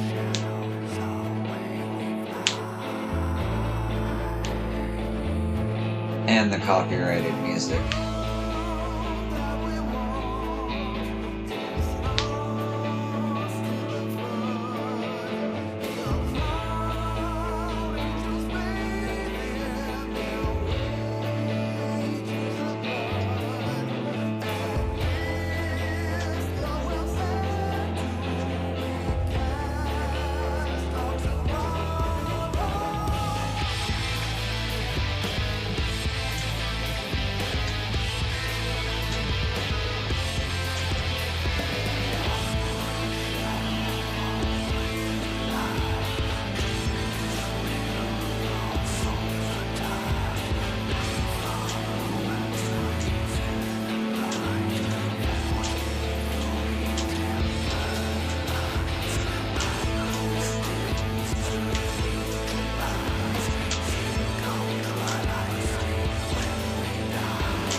one world's end as a new begin, and should our souls scatter unto the wind, still we shall live on. Stand tall.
Okay.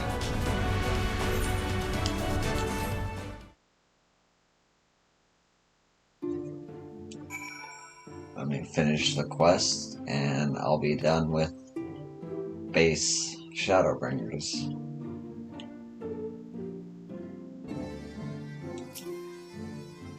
I knew the Knights Blessed were amongst the revelers, but the Crystarium was so crowded I thought it safe to speak my true name. Poor Runar and his ilk were gripped with panic. As you may recall, 'tis customary not to reveal one's true name outside of family and ceremony. Yet when I hurried to explain that all present were like family, I was greeted with an outpouring of tears. An emotional people, the Blessed.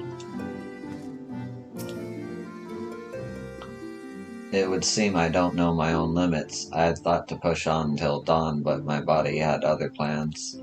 Still, I did enjoy the carousing while it lasted, even I need to forget my cares every now and then. What I don't need is to wake up to Alpha Note smirking at my beside.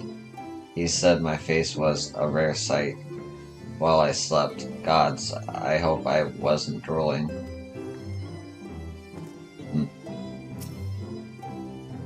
It would seem that the city celebrated long into the night, not that I would know, and embarrassing as it is to admit. I woke to find myself in the infirmary, having apparently collapsed from exhaustion.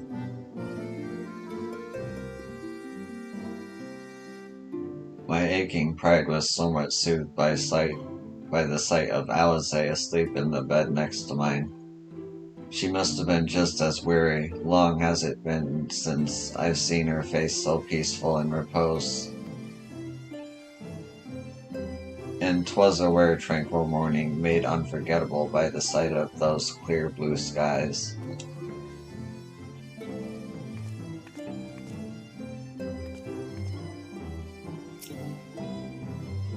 The ending to this tale hath been a joyous one indeed. Myriad were the lessons learned, yet there is one of particular import. 'Tis imperative that I master magics to grant my feet purchase upon the water, or else allow me to part the sea at will.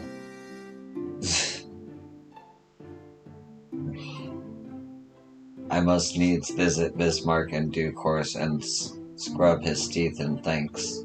Mayhap the airy arts of a fairy whale might be imparted to mortal men. We shall see, we shall see.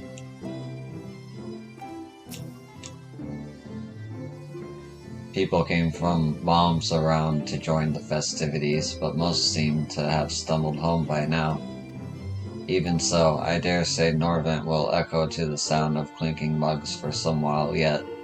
I thought to indulge in a little revelry myself last night until Urianger began to list all the names of my drunken conquests.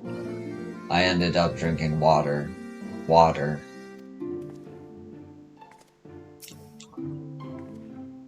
Oh, you are... well? No ill after effects? To my eyes you seem completely healed. It really is a miracle.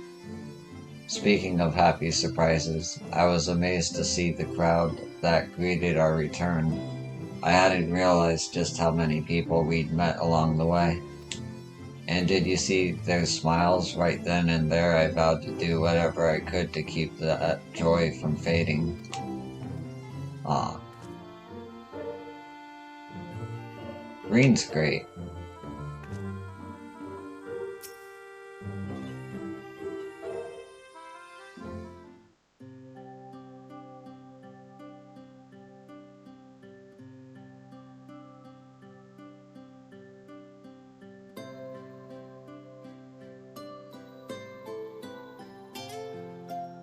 By your deeds has the blinding light been banished from these skies, and the Sin Eaters driven to retreat.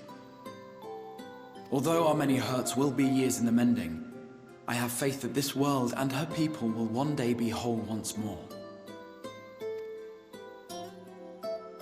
With no rejoining in prospect, the Source need no longer fear the coming of an 8th umbral calamity. Yay.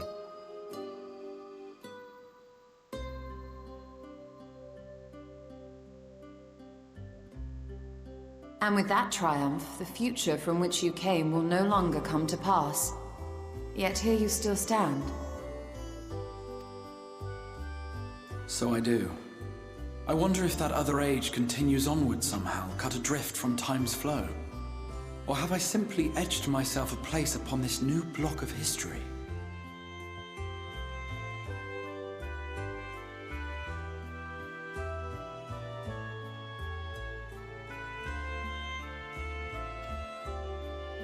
Either way, this is an unexpected development.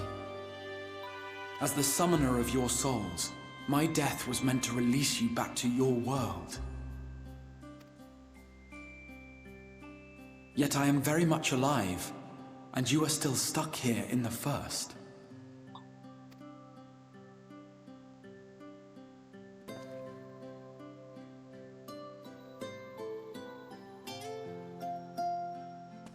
I believe I speak for us all when I say that we are happy to postpone our return if it means your life is spared.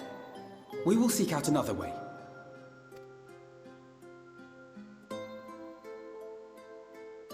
Besides, I never had any intention of rushing home. There are people here I still need to thank, and this means I might actually have time to do so.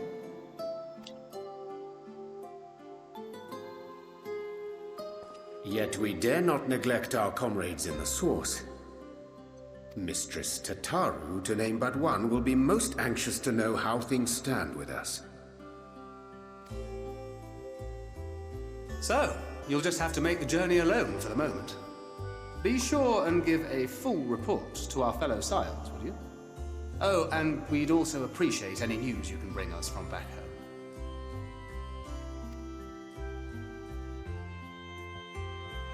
Then I see no reason to delay. I can open the path from here.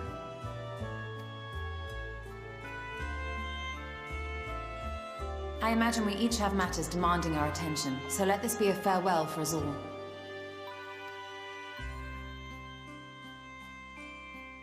Send word when you've resummoned our friend. Oh, and do try to ensure she arrives within the city next time. Of course. I shall strive for utmost accuracy. No strange forests or unplanned passengers, I promise.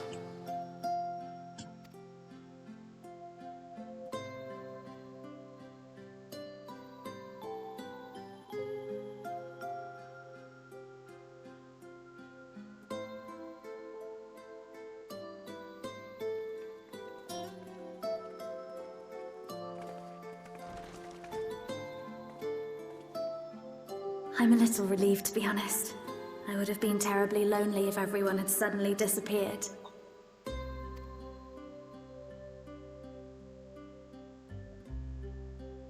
But I understand that you have to go. Safe journey, warrior of darkness. I hope to see you again soon.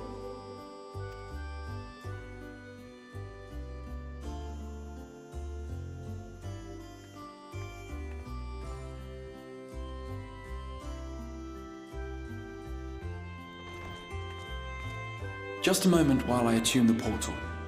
Then you can be on your way.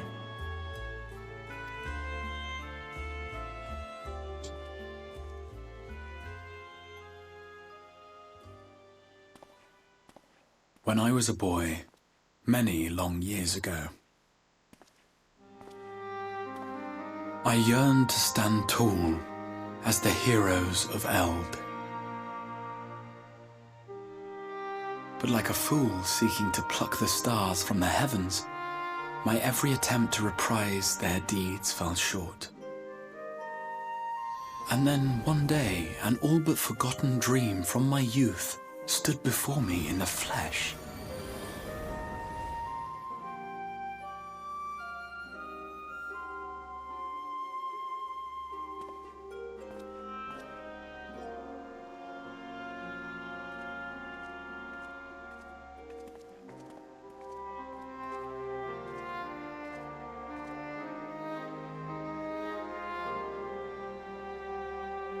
A hero who looked at the horizon and beyond and saw I knew not what.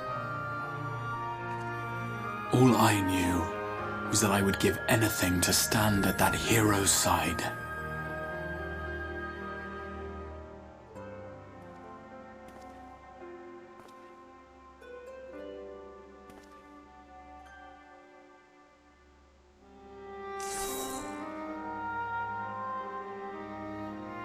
Would that it was so easy.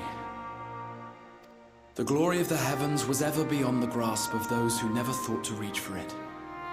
But if I have gained anything from all of this, it is the courage to stretch out my hand.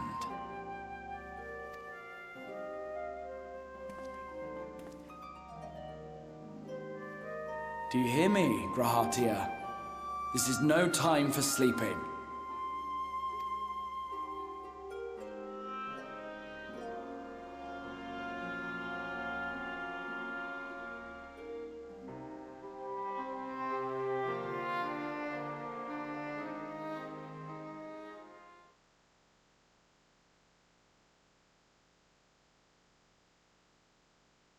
Meanwhile, in the Imperial Palace in the Source.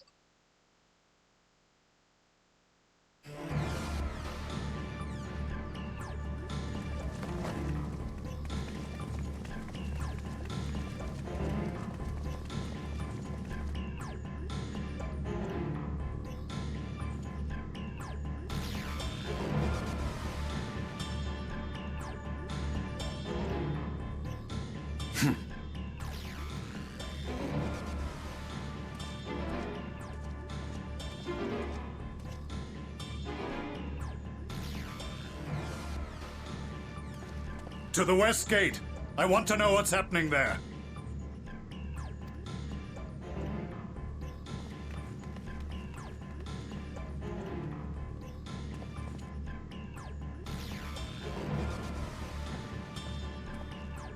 Same as the others, struck down with a single blow.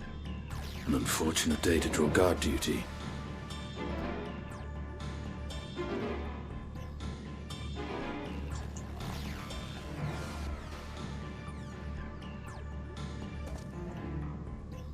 Forgive me.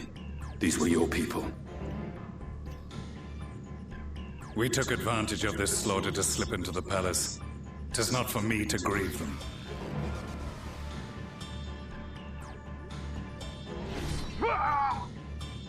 That was the Emperor! Wait! Ugh!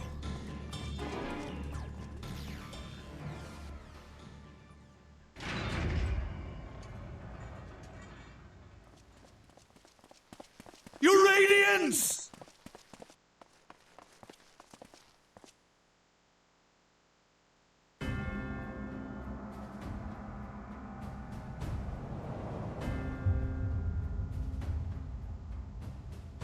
Gaius! You've missed your part in this, I'm afraid. Of course, it's question marks.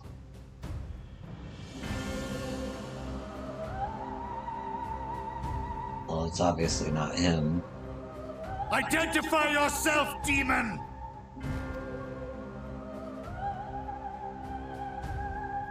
You were hoping for the Ascian? Hey, he's back. The Craven shed this skin and fled, rather than face me. A pity. I was looking forward to crossing blades with myself. But I cannot deny the feeling of satisfaction. Body and soul reunited at last. What now? The game continues, but the pieces have changed. Only if we trust in a paragon's words. A mistake I do not intend to repeat.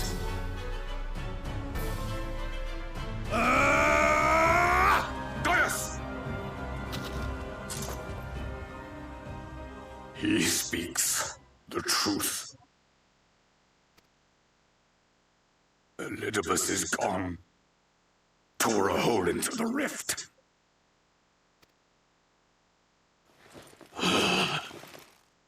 Xenos, my foolish, greedy son.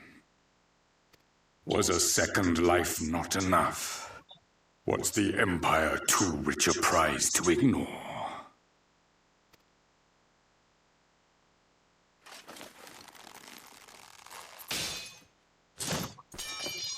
True freedom for our nation, our people, will never be won by a spoiled princeling.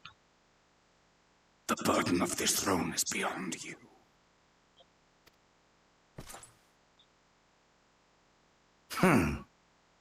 'Tis you, father, who have struggled with this burden. Simply holding the Empire together has occupied your limited faculties. But you may take comfort in knowing that I have no intention of pursuing your tedious agenda. Nor am I interested in ruling over the Empire's lands.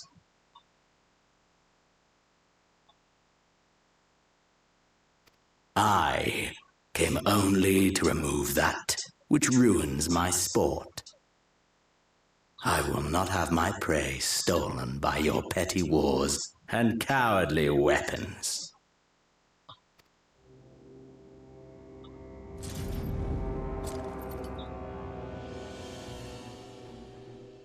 You would kill me just for that.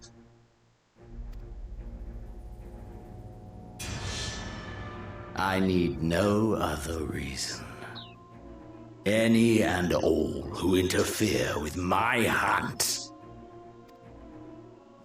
will not do so twice!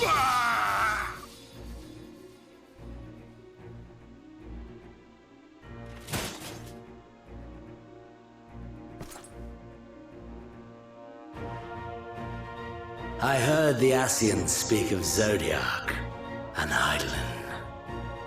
Even the will of this star is but a construct of our own making.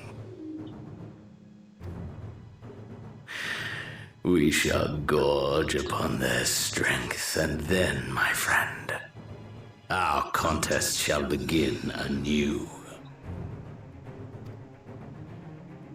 Xenos!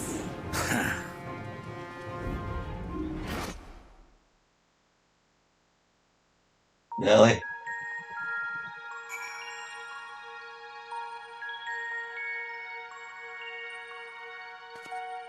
Ah.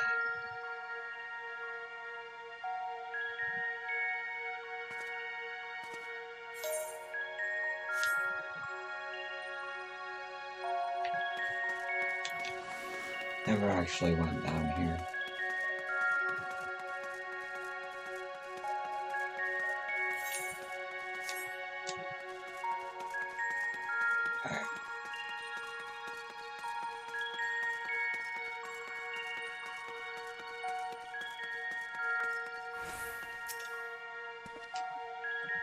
Oh, you returned. Was the lull in the fighting over there, or...?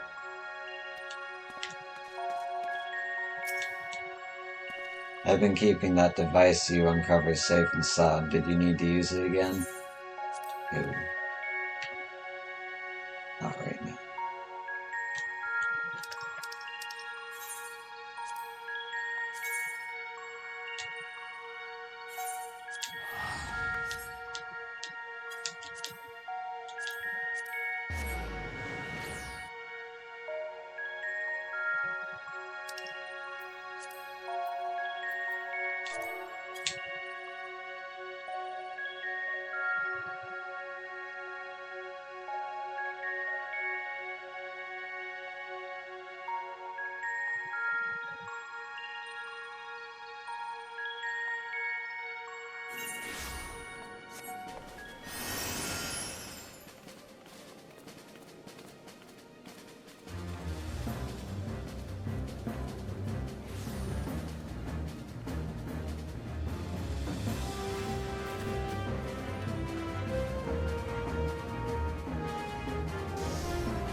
It's been a while since I've been in work on that. Alright.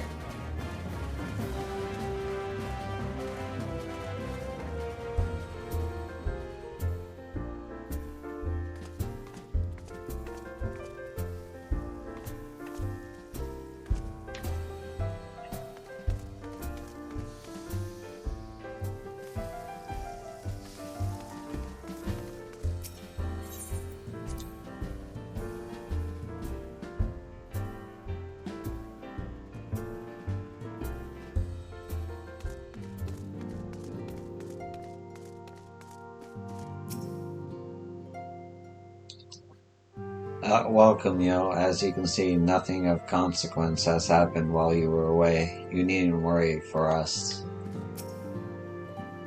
Ehrenwald has taken the lead in our efforts to contain the primals. He is adamant that we hold the fort, leaving you free to pursue greater matters, and the rest of us could not agree more.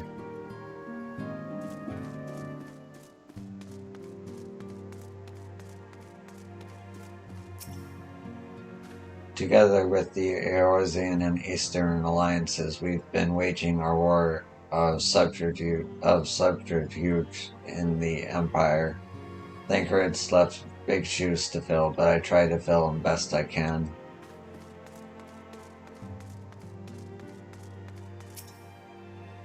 If you are worried about the Archon's body, rest assured all is unchanged and well. We here continue taking turns watching over them.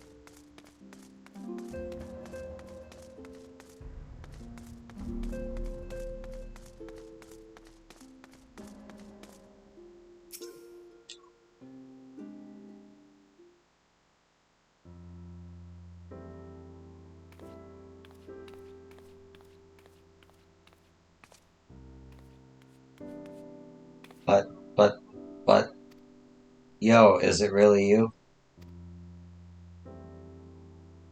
But how? When? We didn't think you'd be back for ages.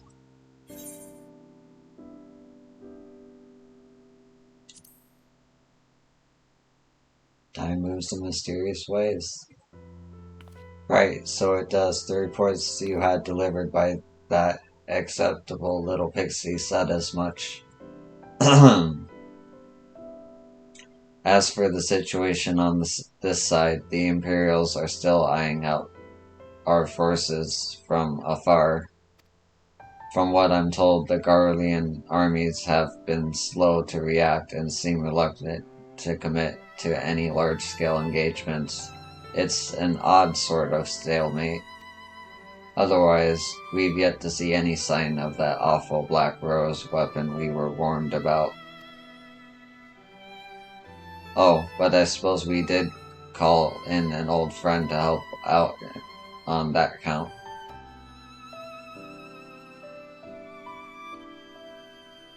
Kryle and I had a terrible time tracking him down, though it will be worth it to see the look on your face when you find out who it is. Anyway, I was just about to make contact with this helper of ours, and then confirm the latest news from the front. Might you fancy having a rest while I do? Ah, the Warrior of Light, back where she belongs, just as if nothing had happened. Though you do seem different somehow. You'll have to tell me all about your adventures when we next have a spare moment. Until then, welcome back.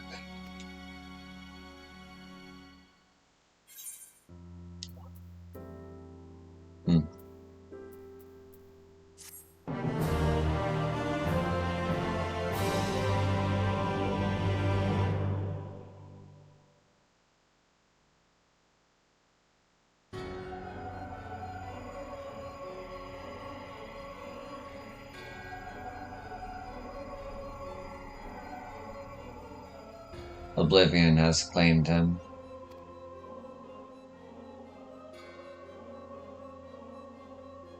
Emexelt gone, La Brea gone, I alone remain the last of the unbroken. Once more, I am moved to reevaluate the potential of these tattered souls. Ah, Xenos, never did I dream you could overpower me so completely, possessed as I was of your body and all its uncanny strength. And now that I have shared with you the truth of this world and its reflections, who can predict how events will unfold? Not I. Emissary, what a poor jest that title has become. The flow of history has become muddied, its currents wild beyond my capacity to direct them.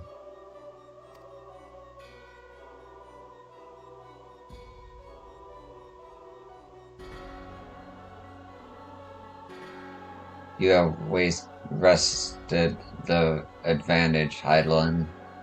The thieving hands of your disciples tighten their grip on our star. The origins of the world remain hidden and its inhabitants ignorant of their broken existence, just as you and your creators desired. They celebrate the gift of imperfect life, uncaring, unknowing as we weaken and fade.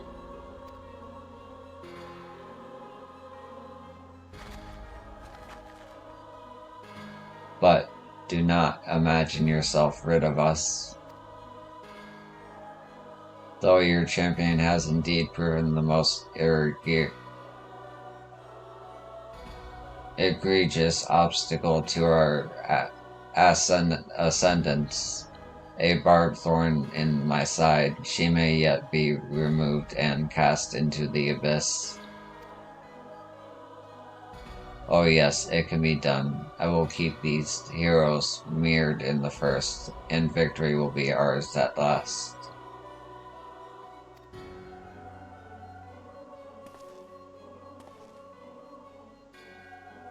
Warriors of darkness now, are they? Then their fate is decided. They shall meet the same end as those who came before, death at the hands of warriors of light.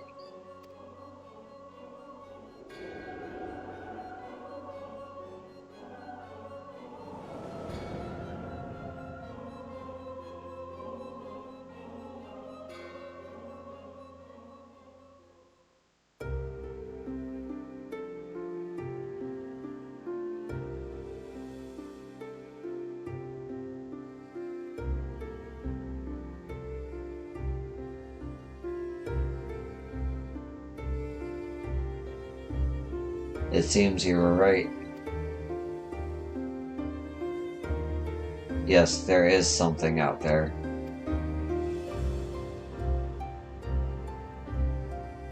But it would mean crossing the moms and moms of this infernal emptiness, which is rather unhealthy for living creatures as I understand it. Even were we to restrict ourselves to brief forays, I don't like to imagine the effect it would have on our ether. But you still want to go, don't you? We may have saved the world, but we haven't reclaimed it.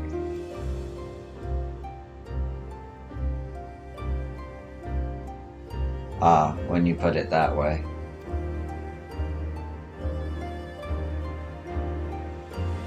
What choice do we have?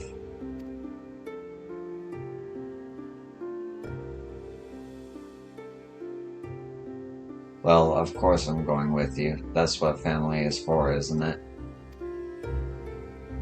Come, let's head back and prepare for this mad journey of yours. Thank you, Thancred.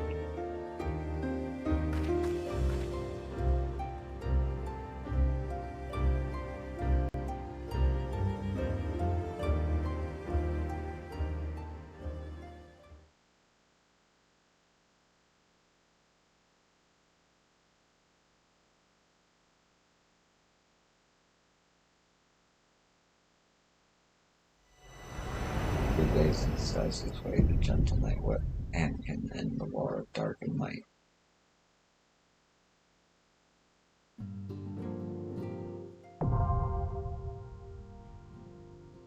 Trust parties. Trust system.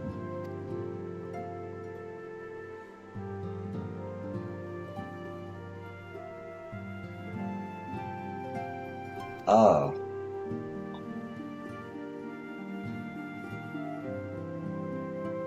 So after like 1, 2, 3, 4 games worth of content, you can play it single player, old Final Fantasy, leveling your party. Like, that's cool.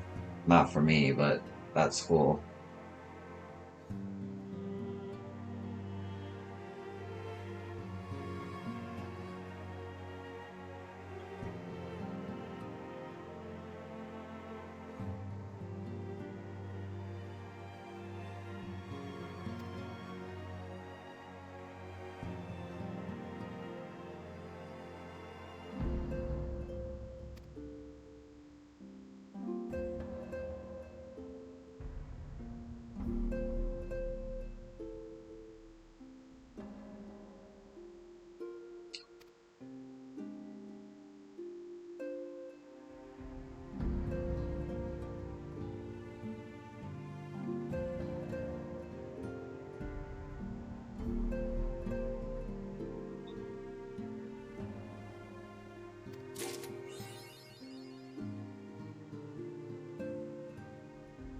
Okay.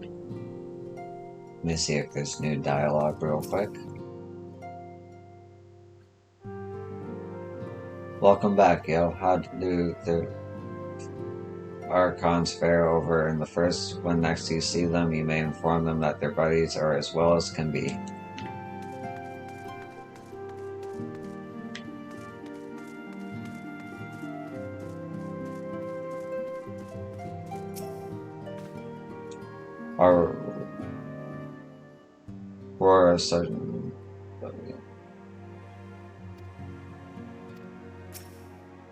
Our war of subterfuge is moving along well enough, but we often find ourselves wanting for Thancred and Alphinaud's expertise.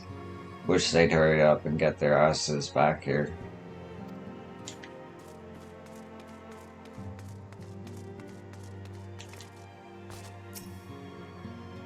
A pleasure to see you, yo. I cannot well imagine what sort of world the first is, or adventures you had, but that you have returned to us safe and sound is of great comfort. Not that I expected any less, but it's good to see you home and unharmed. I am pleased to report that Ehrenwald and his fellow primal hunters have upheld the peace while you've been away. Okay.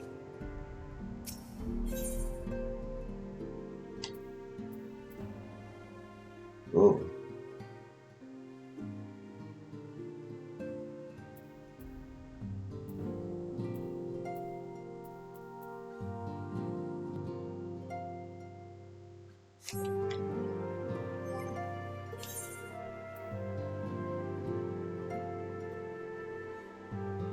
That's better than my current. They learned. Well, of course they learned. You had to do the quest for the armor and weapon before you could finish the game. Okay. Cool. I'm probably gonna continue with main story quests. Maybe not tomorrow, but whenever I do. Thanks for watching. Thanks for following if you do. And I have a YouTube, same name as my Twitch. If you feel like you missed any part of this and you want to catch up, feel free to go there. And yeah, thanks again for watching. I'll see you in the next one. Peace.